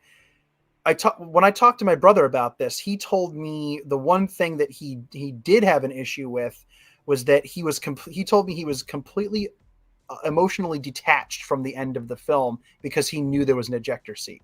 Because they let Tachibana say, and one more thing. Yes. Yeah. Yes. Now, I would argue that it leaves it ambiguous. Like, maybe I wasn't sure. When I heard that, I thought, okay, is he going to tell him something? But the way it's edited and then it moves right on to the next thing very quickly, I thought, okay, I didn't know whether I could trust it or not. Like, is this a red herring? They just said that there are no ejector seats in these planes. Like, what's going on here? Is he going to be okay? They're setting this up. I wavered. I was like, okay, he's fine. He's going to get out of this. Like, there's something built in. Then the longer the sequence went on, I kept doubting myself. The implications of the sequence where he's flying at Godzilla, Shikishima decides at the last minute to use his ejector seat. Because you don't see him put the goggles on his face until he's 2 seconds away. It's for dramatic effect, of course, but they linger on him flying and ejecting right before Godzilla just to establish that tension, right? Like, yeah, Serizawa did not have to die launching the oxygen destroyer. There was no reason for him to die, but he still did. Right? He chose to die. We've seen plenty of films where Godzilla films where the character did not have Kobayashi did not have to die in Raids Again. But he still did the ultimate sacrifice, right? Yeah. Another kamikaze movie. Mm-hmm. And I get a lot of Raids Again vibes from -1, so I didn't rule out the idea of Shikishima dive bombing Godzilla simply because the amount of Raids Again vibes. I was like, he is kind of like Kobayashi, right? Like, he's basically Kobayashi in this film. So I didn't rule it out, but I knew that there was a chance that he would still eject. But I also would argue that the emotional weight is Shikishima going to survive? It's Noriko is alive. Because who else could that telegram have been from? Mm-hmm. Who else could that telegram have been from? And now you're thinking, oh my God, is this lunatic going to kill himself and not find out that she's alive? Are you kidding? Mm-hmm. No. It's like there's so much riding on the end of this thing, and you're just not sure. You're not sure what he knows and what he doesn't know. And I'm thinking, like, this could go either way. If the movie ends, like, Yamazaki could pull something like that. If that plane goes into Godzilla's mouth and there's no ejection, then the movie is about Japan not learning its lesson to embrace life. And it's a sad ending, but the audience knows that the wrong decision was made by the character. And the theme of life being special and worth living and that we should strive to live is still communicated by seeing a character make the wrong choice. That could happen. I'm thinking as I'm watching this, like, the thematics could support that if they do it in a certain way. But then I didn't want to think about it too much because I'm watching the movie. I don't want to distract myself. If he ejects, then this is one of the greatest odes to being alive ever committed to film. And it did get me at the end because I didn't see him pop out of the cockpit. Like I did. The way it was edited was so beautiful. And of course, the second and third time, fourth time, I'm like, okay, there he is. I saw it. But I was so sucked into the movie that I saw that plane just right into his mouth. And I thought, like, I felt my heart go, oh crap, he was in there. It blew up. Oh my God. Okay. I'm watching all the reactions and I'm thinking, okay, this is paced for a quiet moment and then a reveal of a parachute. Are they going to do it? And then they did it. We're getting ahead of ourselves though. But yeah, so the entire battle, the entire sequence with Godzilla, that entire ending is just such a highlight. It's such a treat. We get some nice there. What now? We're about there. We're Godzilla arriving away from getting to that point. We're getting there. Love the Heisei vibes of him being with amongst the hills. The green hills. I love that a lot. Okay. The moment, and I want you to talk about this because it's something you and I chatted about. Jumping back, so all the stuff has been loaded on the boats. They're getting ready to go do their thing, and then Godzilla, ever the harbinger of destruction, launches a freaking boat across the screen, and it crashes into a building. What building was that? Let me make sure. I want to make sure that I. Yes. This is in the article that I have mentioned. This is one of the coolest things about that article. It's one of the coolest things that I went into the film having context for. Now, it doesn't affect the plot in any way. It is a boat hitting a building. It's scary and Godzilla's here, and that's the only purpose of it. But there's something going on there that is absolutely worth mentioning. So I'm just going to read it. There's a scene with a boat flying through the air and hitting a building. It may appear to just be a building near a harbor, but it's actually significant to World War II in Yamazaki's filmography. The building the boat flies into is known as the Tsukuba Naval Air Corps headquarters, and in World War II, it was used to train Zero pilots and was home of the, quote, Kamikaze Special Attack Force Tsukuba units, which remained active until the end of the war. Furthermore, the building was used in the film The Eternal Zero and partially filmed at the building. And since World War II, it has been turned into a museum. Listen, folks. Hear me out. Sometimes buildings getting destroyed by Godzilla aren't just buildings. I didn't know that until I found out from you, Elijah. I did not know that. That blew my mind. It's just a building getting hit by a boat. So we think there's more going on. That is amazing.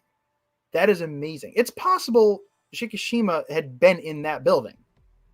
Like the character might have trained there or something. Like like what the heck? Wait a minute. Wait a minute. Did we just have the same thought? They say where he trained.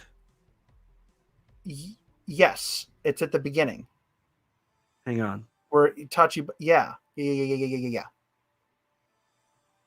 Hang on. Give me a second. This could be the most. No. Really?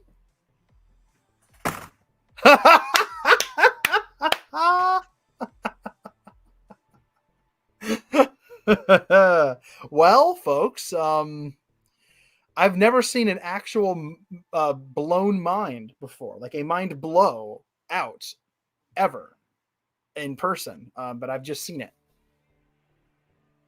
I thought Tsukuba Naval Air Corps. I thought the name sounded familiar when you said it, when you just read it.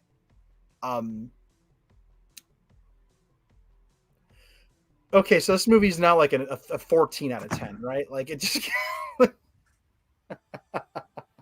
Elijah is shaken, not stirred. Well, he's shaken and stirred. Wow. So, okay. Yep. Wow. Okay, this is live revelatory stuff here, folks. Like, wow. Okay. That's cool. That was worth 6 hours to get to just that. That's cool as heck. Wow.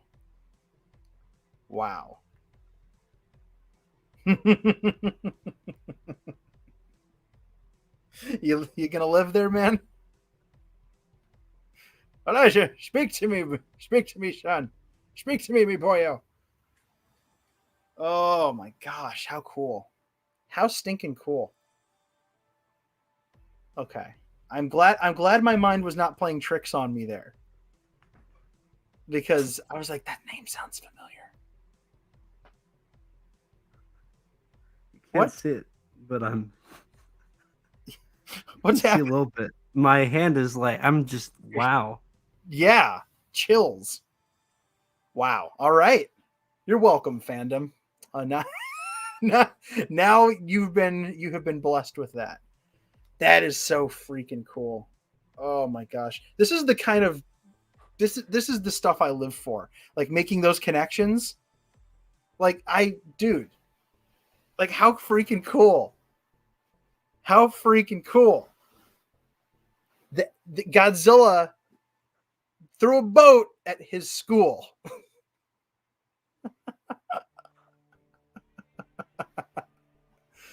Oh. Elijah.exe has stopped working, folks.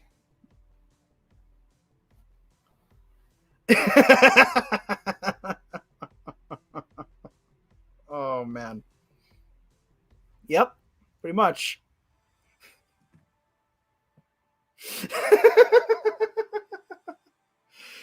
Oh, man. So that okay, I'm glad I cycled back to that. So we could talk about it because I had no idea. Like that's so cool. That is so stinking cool. Wow. I wonder how many it makes you wonder how many other little things like that have significance that we haven't even figured out yet. Makes you wonder. Uh-huh. Yeah. Yeah. Makes you wonder.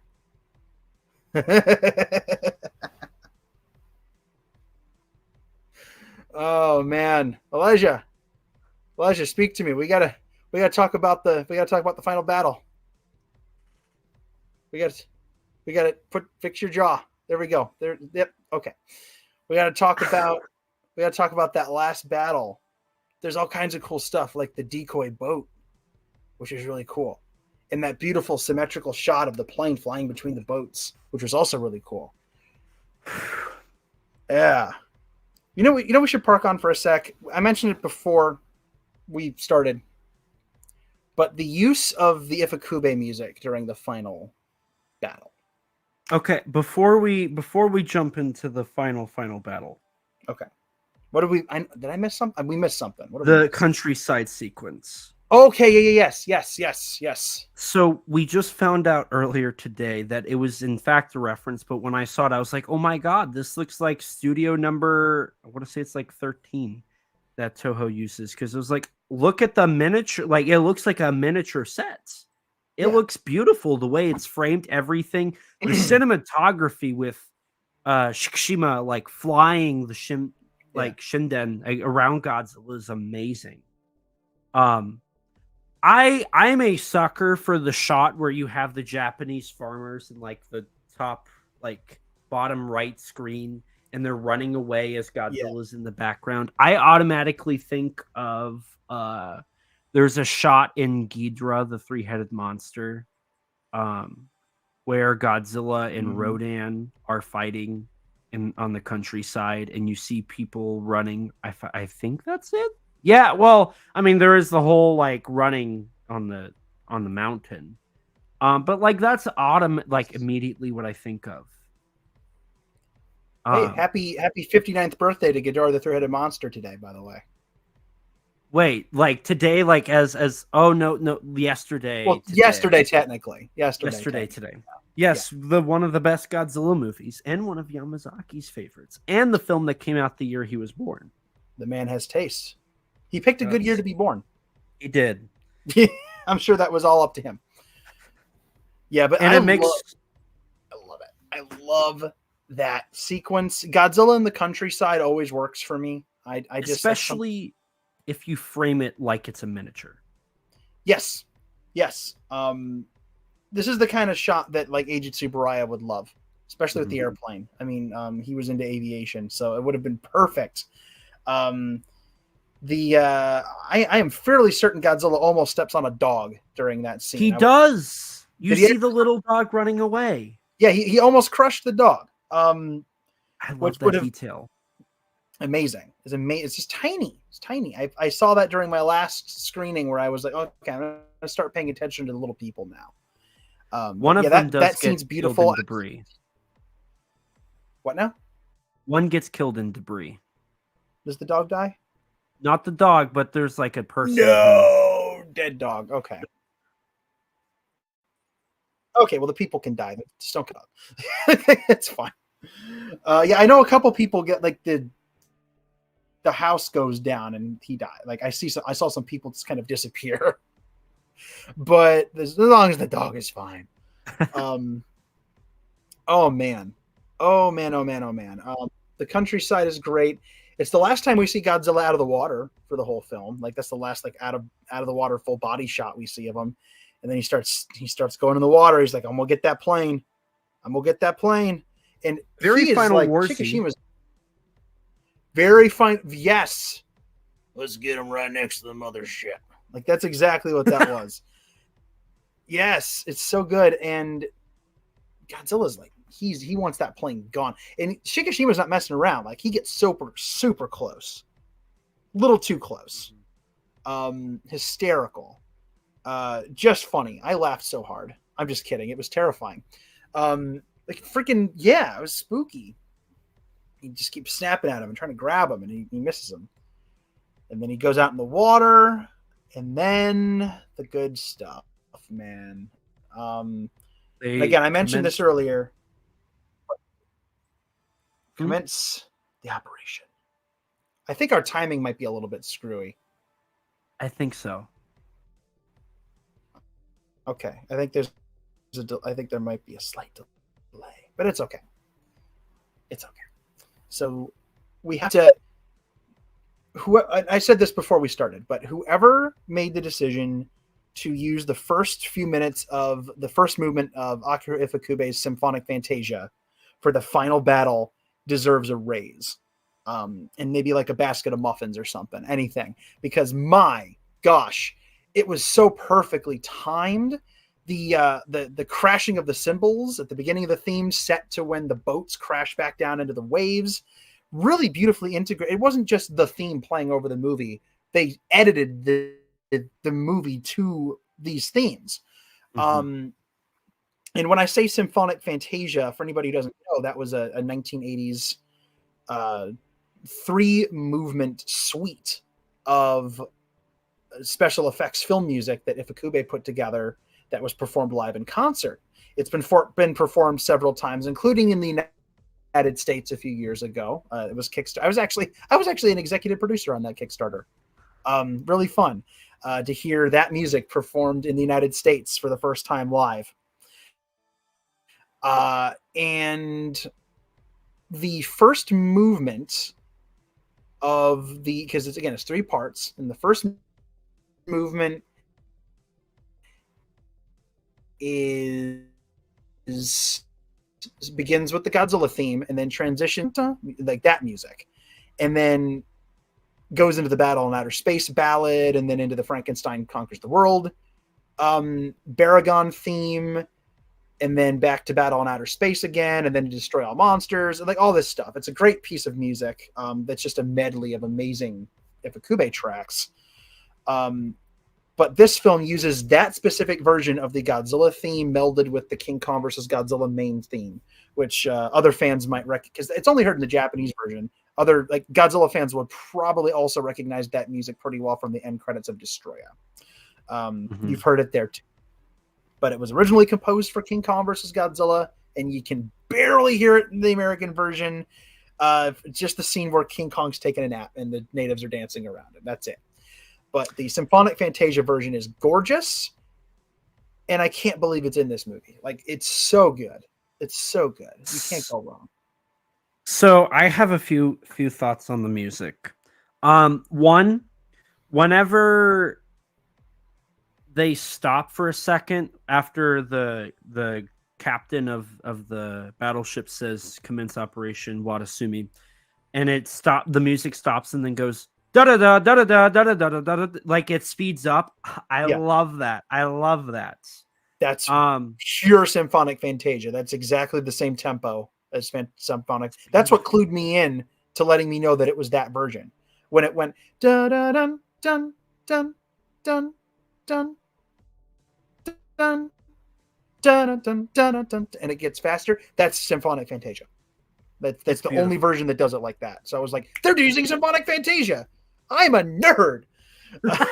Amazing. Oh my gosh. And then, so when I went with one of my friends, he was watching me watch it. And what's funny is he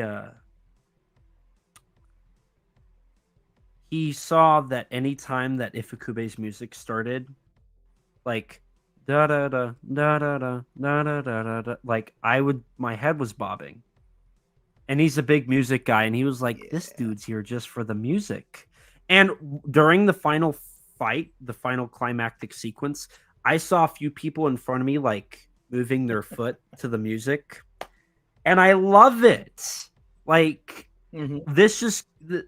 I always think about how David Callett once brought up how using the Godzilla song for the punchline of a SNL skit solidified it as one of cinema's greatest soundtracks and best pieces ever.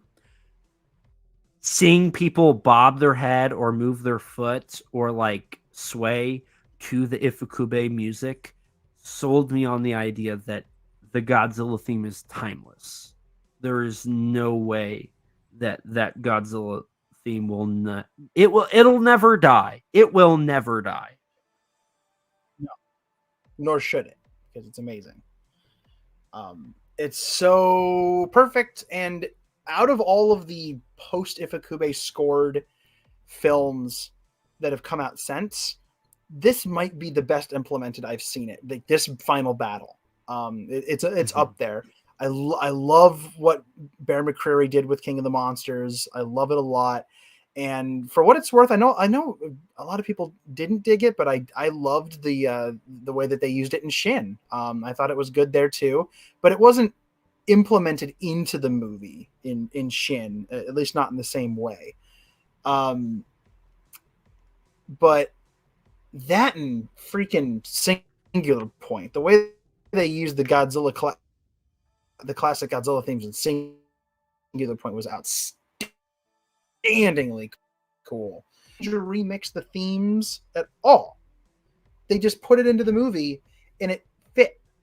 The movie's score was strong enough that it didn't necessarily, like Naoki Sato's work was strong enough and distinctive enough from Ifukube's that it didn't, like the Ifukube stuff could have technically been left out, but why would you do that? Like and then they embraced it. They edited those perfectly to match with Ifukube. They did so good. They did. Am I back? Okay. It looked like yes. My screen went wonky there for a second. I think StreamYard is rebelling because we've been doing this for 6.5 hours. I think they're going to start killing us soon. I think it's rebelling against. The last thing I really have so. to But say we're almost to the end where we're going to be wrapping. Yeah. The last thing I really have to say about the music in this final fight is once they finally cross and they are like tying Godzilla up, and at first the tension here is great. The build up to the atomic breath down to the last second when they explode the devices and then sink him. It's amazing. I love the tension. The tension in this final fight is beautiful. But when Godzilla sinks, the classic Godzilla theme comes back. Da da da da da da da da da da da da as he's sinking. And then you just get the reaction shots of like Noda saying, dive, dive. And it's like, oh, this is so beautiful. Like between the theme and the editing and everything, it just works perfectly.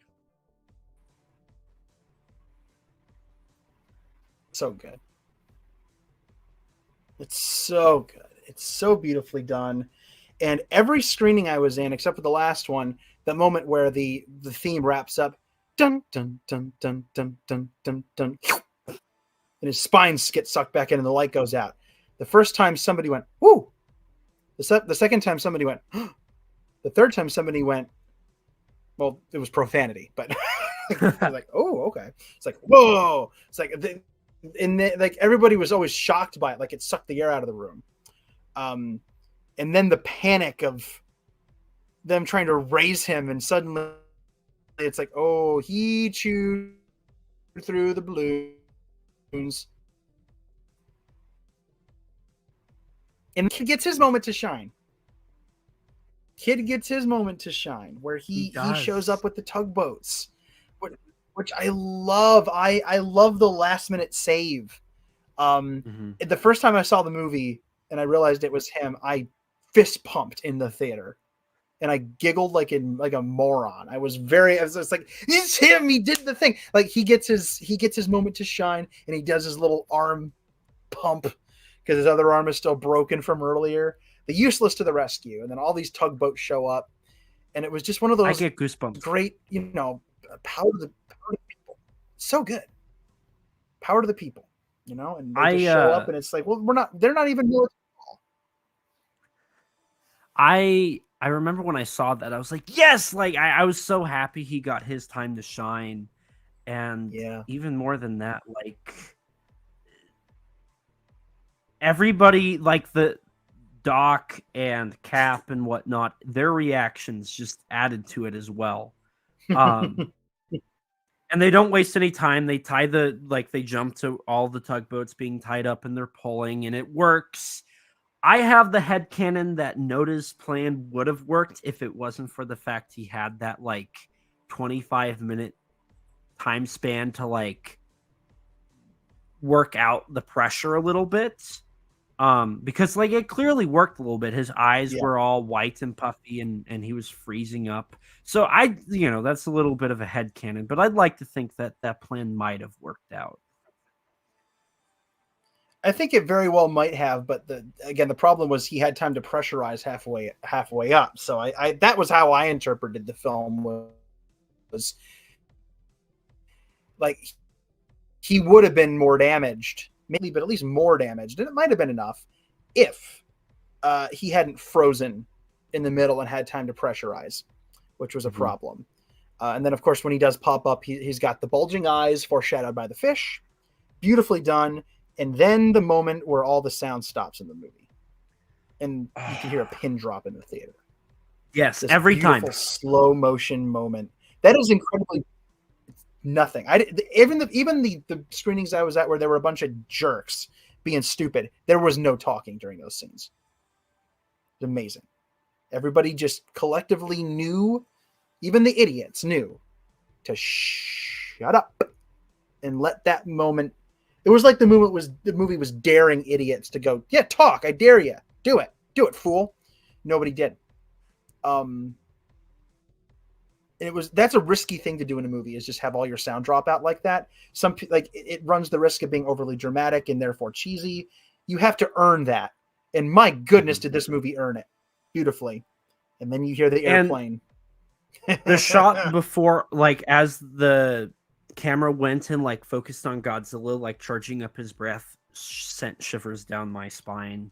Everybody's reaction of it's horrifying, and everybody looking like they're about, everybody knows they're about to die, and you get to see that. It's just and then silence, and then the water and the plane, and then it cuts to a close up. And the moment it cuts, the music comes back just blasting, and Yeah. it's amazing.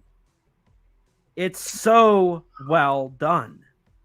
It was amazing, and it's triumphant and tragic, and you're on the edge of your seat. This is the last possible moment that your brain has to make a decision as to whether you think he's going to live or not. And I wasn't sure, man. Like, I wasn't sure. And then the sound goes away again when he right into the mouth. And then in a moment that, like, I'm Godzilla, he blows his freaking head off. His friggin' head is gone. Jaws style. And it's amazing. And of course we have those moments where the blue beams come out of his shoulders, very GMK. It's not the last time. And you know, you see the parachutes and all, the parachute come down. But the thing about the ending, as Godzilla crumbles away, which is another very unique death. We've never seen him crumble. Very Daimajin. He crumbles. Mm-hmm. And this was something that didn't really sink into me the first time I saw it. But the minute I got out of the theater, my very, very dear friends, Allison and Danielle Faye, called me. They just got out of the theater too. And they said, we've been sitting in this theater staring at the blank screen for half an hour because we couldn't move after this movie. And we sat and chatted, and Danielle mentioned something that, again, like, I'd seen it, but it never really sunk in.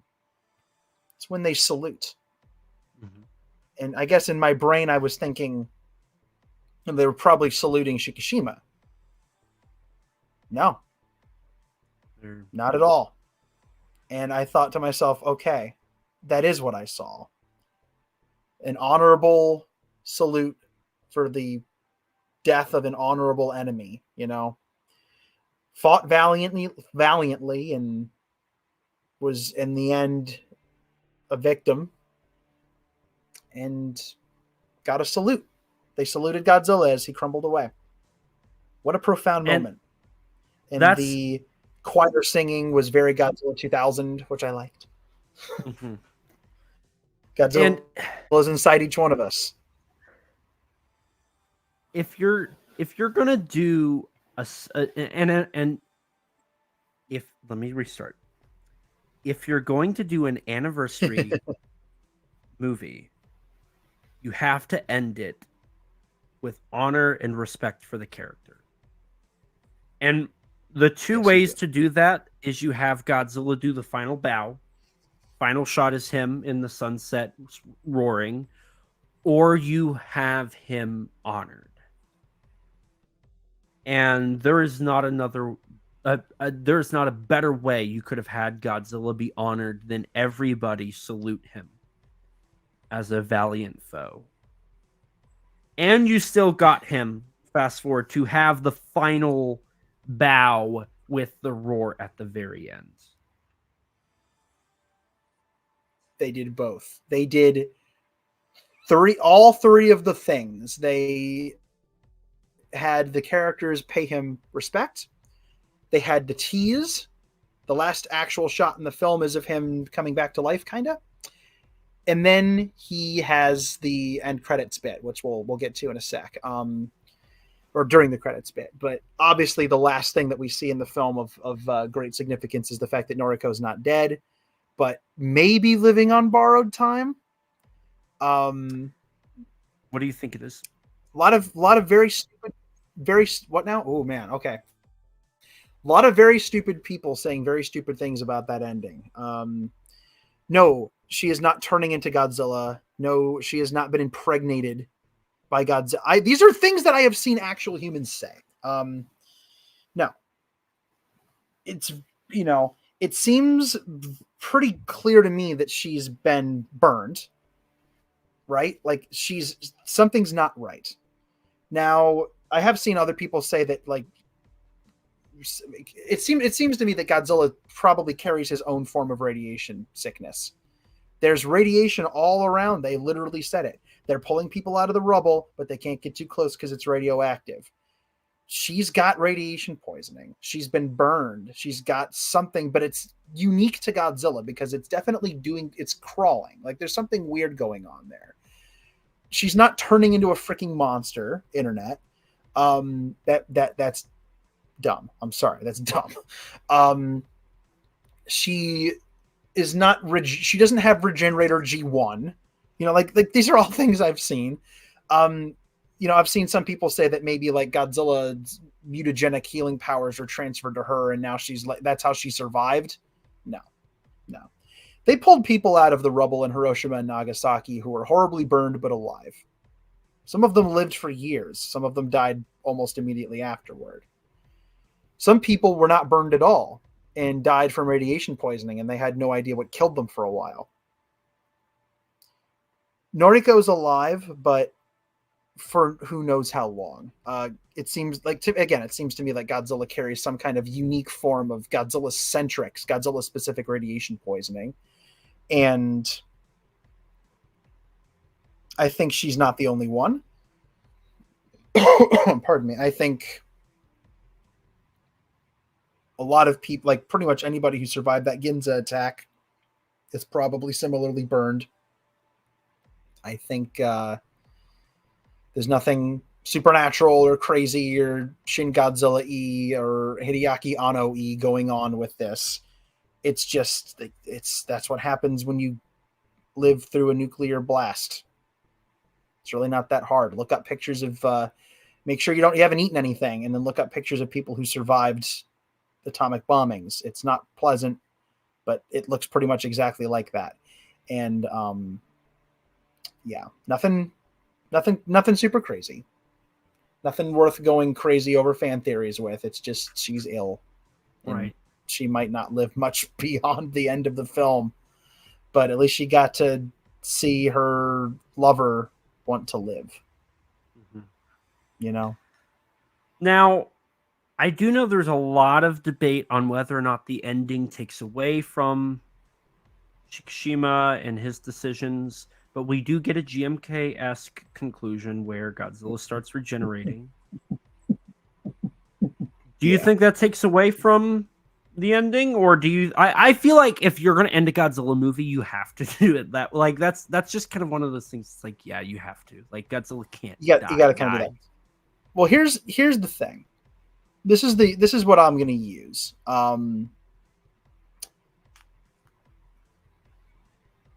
The immediate threat had to go. It had to be defeated. Shikishima defeated Godzilla. Whether he comes back or not is an entirely different situation. But in the moment, at that time, in the moment where it needed to be done, when the people of Japan needed him and when he needed to prove to himself that he was capable of moving beyond this war, his own personal hell, he did it. He accomplished his character arc and his growth. He survived. He chose to live. And that's more important than Godzilla dying or not. Godzilla is obviously going to come back at some point in this world. I mean, whether we see that in a sequel, who knows? Maybe we'll get a trilogy like the Always trilogy. Maybe the next film will be about Akiko grown up, and she has to do something about it. Who knows? Maybe Anguirus will show up in the next. Anguirus -1, y'all. Like, I don't know. But whatever the case, the inevitability of Godzilla is an integral part of the character that cannot be overlooked. And I would argue that in kind of a similar way, like saying that the end of this movie takes away from Shikishima's arc is kind of like saying the end of the original Gojira takes away from Serizawa's sacrifice. Because Yamane very clearly says that if bombs continue to go off, Godzilla may appear again. He's inevitable. Godzilla is inevitable as long as we don't learn our lesson, right? So what ultimately happens? Godzilla comes back, depending on the continuity. But even excluding that, Serizawa knows that as long as humanity, that's why he chooses to die. Because the oxygen destroyer contrary to what Wikizilla will have it listed as, is not a weapon. It's a device. It was never meant to be a weapon. Ever.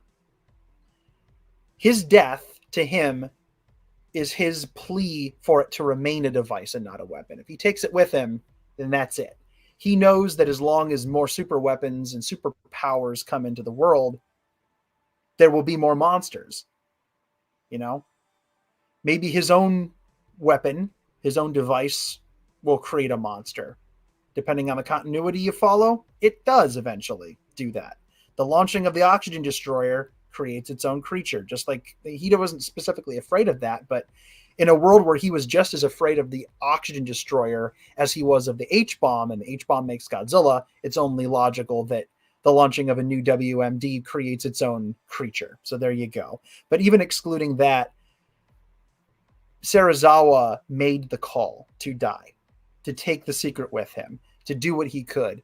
But you know, it's like Terminator. Like, you can't stop Judgment Day. You can only postpone it, right? Eventually, Godzilla is going to come back no matter what. It's going to happen. And instead of having that be in a sequel, it's in a pre-post credit scene. It's in the last shot of this film. And so I think it honors the inevitability of Godzilla as a crucial concept of the franchise. And I think that it deals with the immediate problem in the same way that so many other Godzilla films do. It'd be like saying the end of GMK is irrelevant because of the beating heart. You know, it takes away from Tachibana, and it takes away from all of the lives lost during those fights. No, those lives were sacrificed tragically, but they went toward ending the threat of the monster in the film. So I think that I think it's fine. I think it's fine. I think there's precedent for it. There you go. That's my very long answer. And then we get the Godzilla roar, which is great, as always. Godzilla roar. We finally get the title at the very end. We do. And it's the English title. And it's the English title. So this is an interesting question. Do you happen to know if the Japanese version, and the version that's playing in Japanese theaters right now, has the title in Japanese? I have not been told. I have not seen anything to that effect yet. And I've been wondering if maybe we got a unique print. I'm going to have to message somebody I know that went to Japan and find out. Okay. Let me know what you find out, because I'm curious if maybe the version we got had a unique English title card. Or maybe like all the, because every timestamp with location also includes English text under. Maybe we got like just the English version. Maybe. Yes. Like, it's possible they animated the title in English just for these US prints, and that it looks different in other countries. I'm not sure. I mean, that would be kind of cool. Alternate English edit confirmed. Now I have to own both. Darn it. But yeah, at the very end of the film, we get a beautiful echo of the beginning of Gojira with the thundering footsteps. And then the roar. But it also reminded me, and I actually mentioned this to John Ruffin at My Kaiju, and he agreed. Godzilla King of the Monsters, 1956. Those credits end with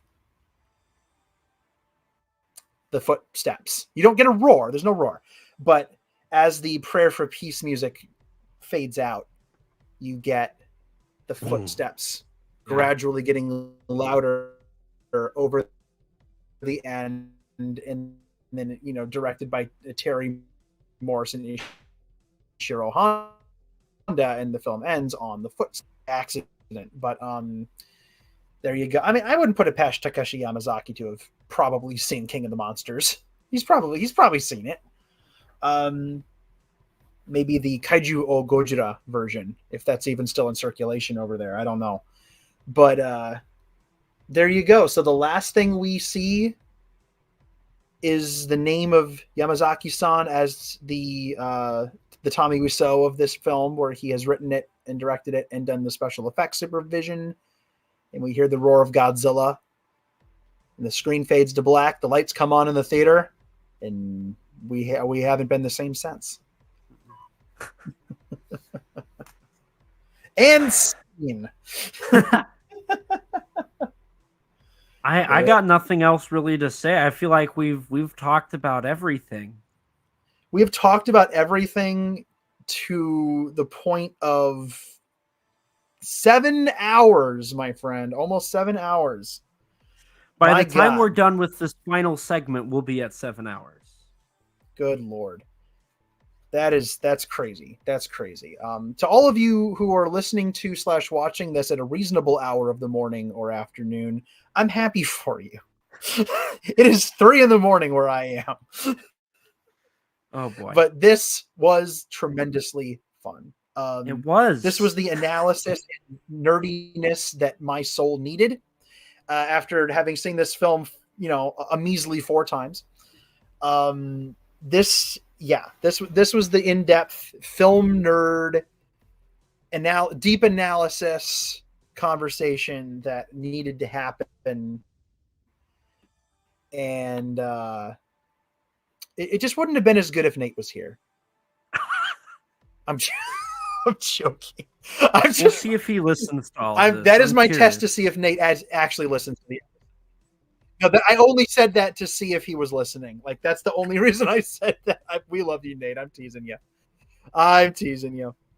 We should, all kidding aside, we should do like a hangout stream at some point where all of us can just kind of throw ideas at a wall. We'll get Nate, we'll get Michael, maybe we'll get Adrian, maybe we'll get Kim. We'll see. I'd be down. So before we slide into the most noblest of podcasting and live streaming traditions, I just wanted to say with this, I've talked on the movie after seeing it for at least 11 and a half hours. I have a 4-hour podcast, a 7-hour live stream, and I was on MWA's Godzilla -1 episode for 30 minutes. Wow. My goodness. So, if I'm not the most knowledgeable of this film, outside of the people that worked on the thing, I don't know who is. I don't know. It ain't me. Analyzed. I don't know who it is. I don't know who it is, but this is so you've been like the poster child for hype for this film. Like you have, like, you've been like, I'm the poster child for I don't even know what I'm the poster child for, but you've been waving the Yamazaki and -1 banner since forever.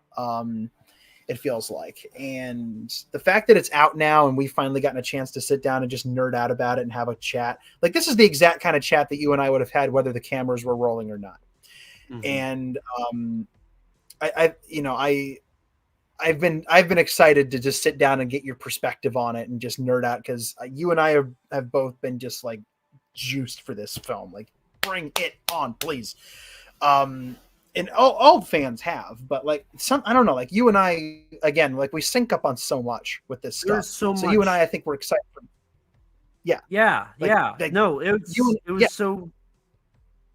Yeah. It was so we have fun a delay. to, like, hear it. Yeah, there's so much lag. Oh God. It's okay. The stream is revolting against us, but it's okay. We're about done. But like, hearing that you and I had the same thoughts in the theaters for the same things. Holy, yeah. Crazy town. Again, not surprising in some ways, but like always a treasure to just discover those moments. And so thank you for doing this with me, man. This was a great idea. This was a fun time. I needed it. I think we both needed it. There is now 7 hours out there on the internet of us straight talking ad nauseum about this movie. If you made it this far, dear listeners, then here's a cookie. Just kidding. There's nothing. I don't have cookies. I don't know. Hey, what? You want to? I have Godzilla 98 in widescreen. You want? You want? Just kidding. You can't have it. There is one thing you could give people. Oh yeah, I don't. And that's the plugs to where they could find you. Ooh, you have a good thought there. You have a good thought there. So, hi everyone, how's it going? Okay, all kidding aside, if you've gotten this far, you're gonna have to go through some promotion here. So, my claim to like the reason I'm like rich and famous as a kaiju fan. I'm just kidding. No. My jam in the kaiju fandom is that I am the creator and author of the Godzilla novelization project, which is an ongoing creative endeavor to novelize all the Japanese Godzilla films and share them all one chapter at a time for free at GodzillaNovelizationProject.com. I'm closing in on, I'm a few months out from having been doing this for 6 years now, which is crazy. And I know. And during that time, I've written a bajillion short stories. I've made a good progress on a handful of the books. This next year is the year that I'm hoping to finally bring the train home and get one of the darn things done. Considering it's a big anniversary year, I have a few contenders. So we'll see how that goes. A handful of times you can hear me on Kaiju Cam. You can hear on just around from Vault and sometime yammering about Yejin of the 20th century and all kinds of stuff. You can hear me singing in the kaiju fandom if you know where to look. I did a parody of the History Science for MIFV. I have a spinny circle. Am I back?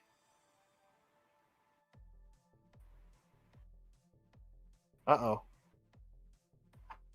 I can hear you.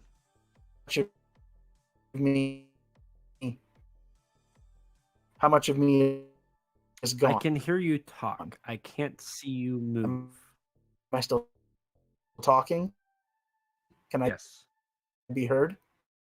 Oh, you're back. Oh, this. Well, you can hear me. Page unresponsive. Oh.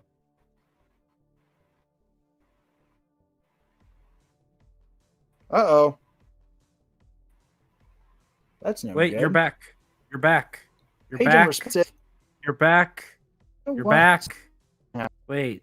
Oh no, he's not. He's not back. Hi everybody. So StreamYard, you thought you could get me at the beginning, and I fooled you wrong. But actually, you got me at the end. I see you, you little duck. You little duckmeister, you. You thought that you could beat me at my own game, and then you came back and haunted me at the end. I see how it is. Fair play. Fair play. You win. But yes, we're here. So to translate, make sure everybody heard what Danny just said. He is the author and host of the Godzilla novelization project, the project he's been doing for 6 years, covering the Godzilla films one by one in prose novels. He has written dozens of short stories. He has appeared on various shows, such as the Monster Island Film Vault, where he has appeared and he plays characters for. He's appeared on the Chill with Kaiju Kim show. He's showed up here on Kaiju Conversation Live a good amount of times. Outside of that, he's appeared on other podcasts. He has written for articles, or he's written articles for websites. He's done singing. He did the theme song, and he's back. Maybe as soon as my StreamYard starts working, I will bring him back. And I hope he hears me right now to know that that is, in fact, the plan. And now, here we go.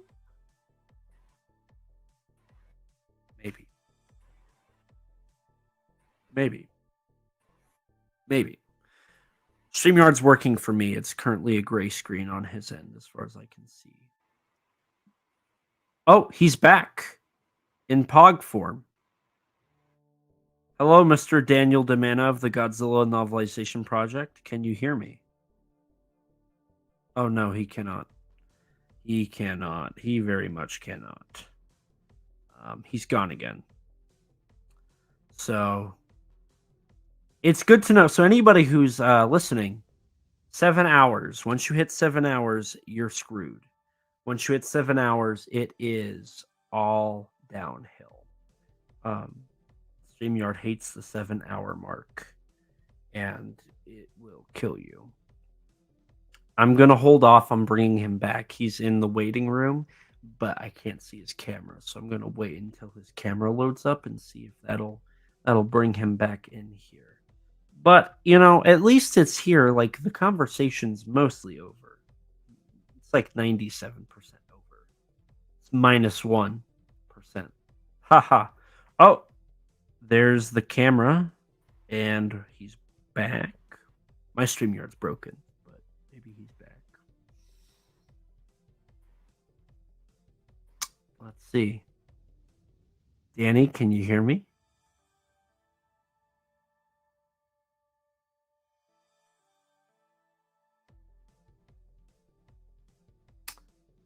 I don't think he can hear me. Maybe he can. It's moving. It's like in real time moving. I can see him. It's a little blurry, of course, but that's fine.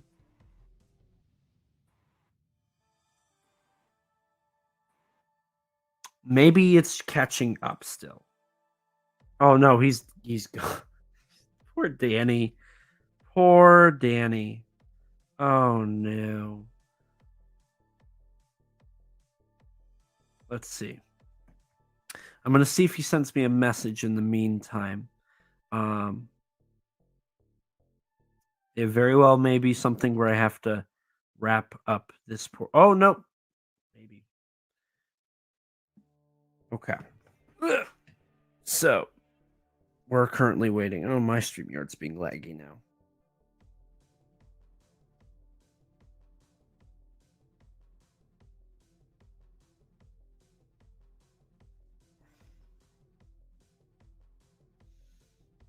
Good old StreamYard being StreamYard in the backyard. Okay. Danny did not make it back in time.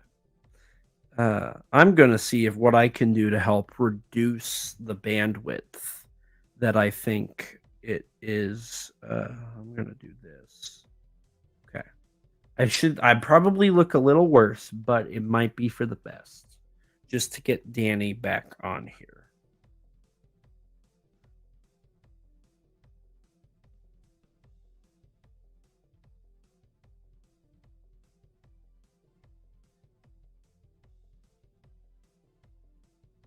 Let's see.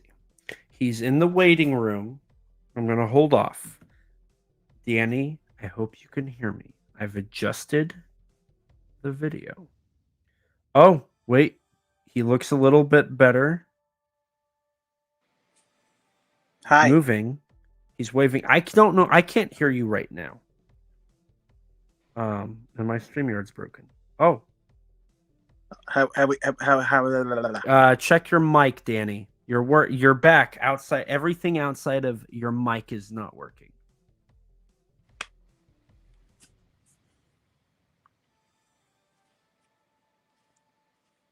You're okay?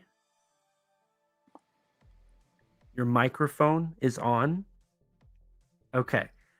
It's not coming through. Check your settings. Go to your settings. Is there a way you can find your settings on there? It's like watching a silent movie.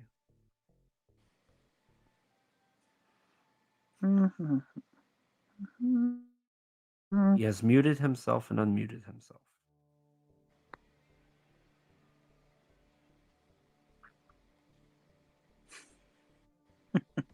No? Okay, that's weird. Nothing. Do you have a microphone hooked up? I'm taking it's your phone. No? Nothing? Well, this is problematic.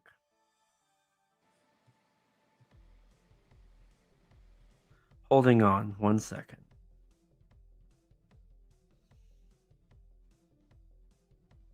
We're doing it live. That's the motto we do here on Kaiju Conversation. We're doing it live. And we do love doing it live. It makes for very entertaining content, I must add. If I had something to show you guys, I would. But I don't have anything. Danny is back though. Let's see if it's working again.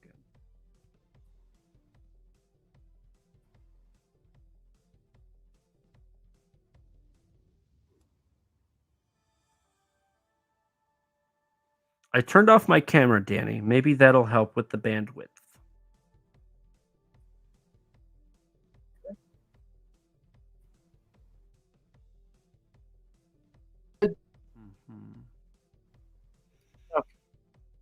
I don't know what's happening anymore. I see your camera's moving, at least on my end. Not a clue. You're back. Not a clue. I don't know what's happening anymore. But now I can't hear you. I don't know what's happening. Wait. Spinning circle here. Hang on 1 second. Let me check something. Maybe I can hear you. Okay, now the music isn't working. Oh dearie, dearie, dearie. Oh boy, oh boy, oh boy, oh boy, oh boy, oh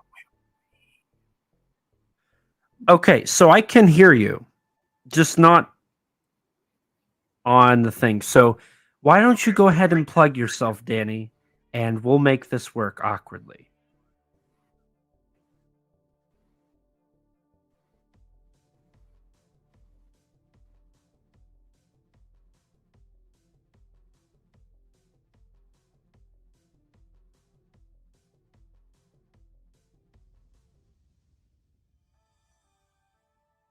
The stream is no worky. We're gonna do this one more time, and I think this is what we're gonna do. Please tell me you can hear me.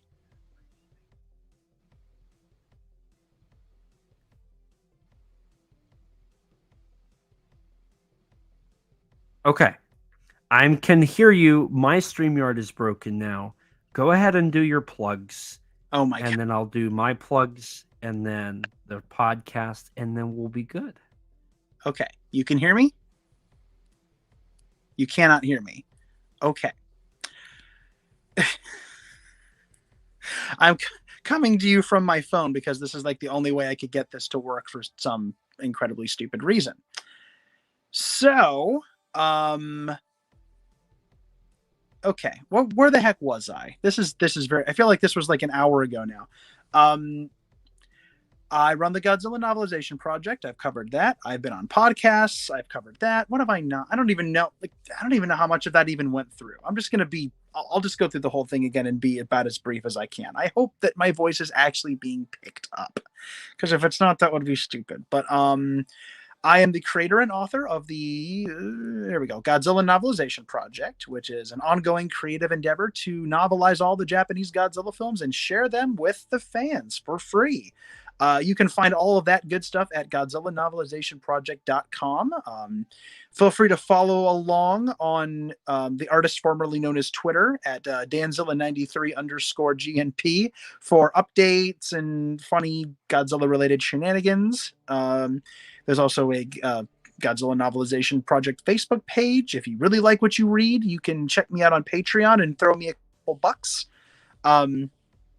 which is always very, very helpful. I use that to get research material. I'm going to be using it to pay for translators here soon, all that good stuff.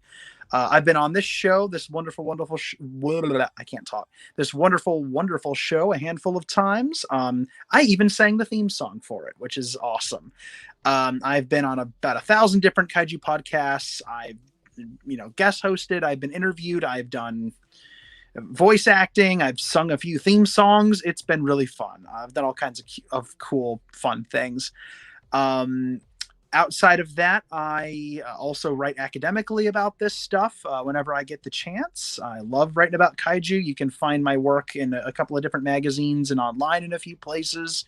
Currently trying to get some actual physical books off the ground. I'll have more to announce about those soon, hopefully, but I've got some exciting stuff cooking.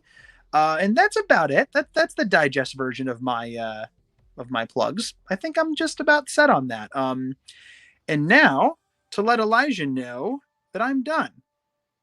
Unless he can hear me. Okay, shake your head if you're done with your plugs. No? Yes, you are? Oh, no. Yeah, no. Yes, yes. Okay. Okay.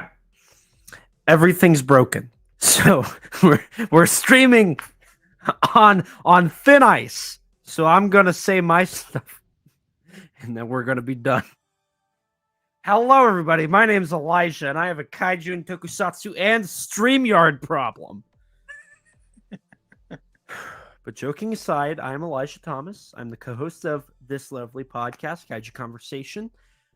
I host it with my good friend Rex. We cover the wide world of tokusatsu, from kaiju and giant monsters to henshin heroes and J-horror. You can find us on any podcast platform and follow us on Instagram, Facebook, and Twitter at the handle Kaiju_Converse. I'm also part of the rotating hosts for Monsters with Attitude. You can check us out on YouTube, where we do monthly live streams talking about kaiju entertainment. You can also head over to Facebook and join our Facebook group. It's a great place full of like-minded people. I'm also a writer. I've written for GODZILLAMovies.com and Kaiju Rowan Magazine. Currently, I write for Kaiju United. My most recent article was a review on Godzilla -1, and my second most recent article was the one that I wrote that I referenced multiple times in this video live stream, so definitely check it out. I'm also a Rondo-nominated writer for my work in Giant Bug Cinema, a Monster Kids Guide from Bear Manor Media. I wrote about Ghidorah the Three-Headed Monster, and my good friend and fellow podcaster Nathan Marchand wrote for The Monster from Green Hell, so definitely check that out. I'm also a filmmaker and YouTuber. You can check out my stuff on my YouTube channel, ET13 Productions, where you can see some of my short films and older YouTube videos, along with a playlist that features all of my appearances on YouTube. I do plan on posting some new videos soon, so definitely stay tuned for that.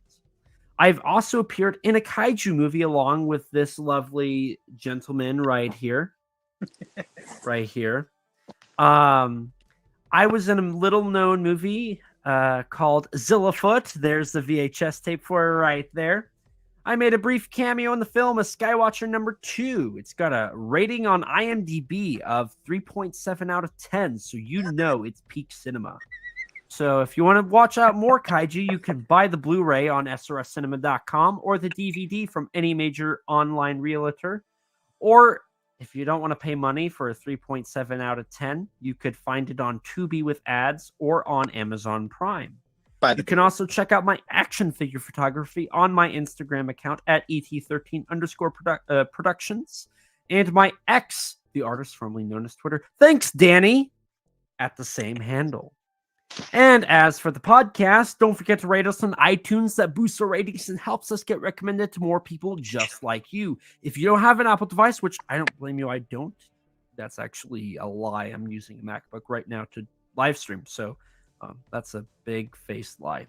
But you can rate us on Spotify now. That's something you can do. You can also stay up to date with Kaiju Conversation on Twitter at KAIJU_CONVERS. If you don't have Twitter, you can follow us on Instagram or like us on Facebook. If you're like me before podcasting and you don't have any social media, lucky you, you can email us at kaijuconversation@gmail.com, all lowercase, all one word. You know the drill. And as always, we'll read your reviews on air for everyone to hear. We also have a Teespring store, and eventually we're going to have original artwork on there. But until then, you could sport our awesome logo on a t-shirt or maybe even a coffee mug. If you'd like to chat with me or Rex, check out our Discord server full of others that have similar interests to you. It's a great community full of great people. Also, don't forget to subscribe to the YouTube channel. Hit the bell so you can be notified anytime we upload a video. We sometimes post exclusives to the channel, like bloopers for episodes or minisodes talking about news or other subjects. We also have an interview with Mechagodzilla, Godzilla, Shimu, and Kiko, I think now? Designer Jared Kerchevsky on the channel for his Mechagodzilla work. And I definitely butchered his name. I'm so sorry. A huge thanks to Rex for editing all of the episodes we cover and all of the content we upload. His links can be found in the description below. Along with Rex, we'd like to give a huge thanks and shout out to Danny DiManna of the Godzilla Novelization Project for his amazing vocals on our theme song. You can support him by following him on Twitter at danzilla93_GNP or visit his website, GodzillaNovelizationProject.com. And a huge thanks to Gratton Conwell from the podcast Giant Monster BS for composing the music for our theme song. You can support him by following the podcast on Twitter at Giant Monster BS or on any podcast platform under the name Giant Monster BS.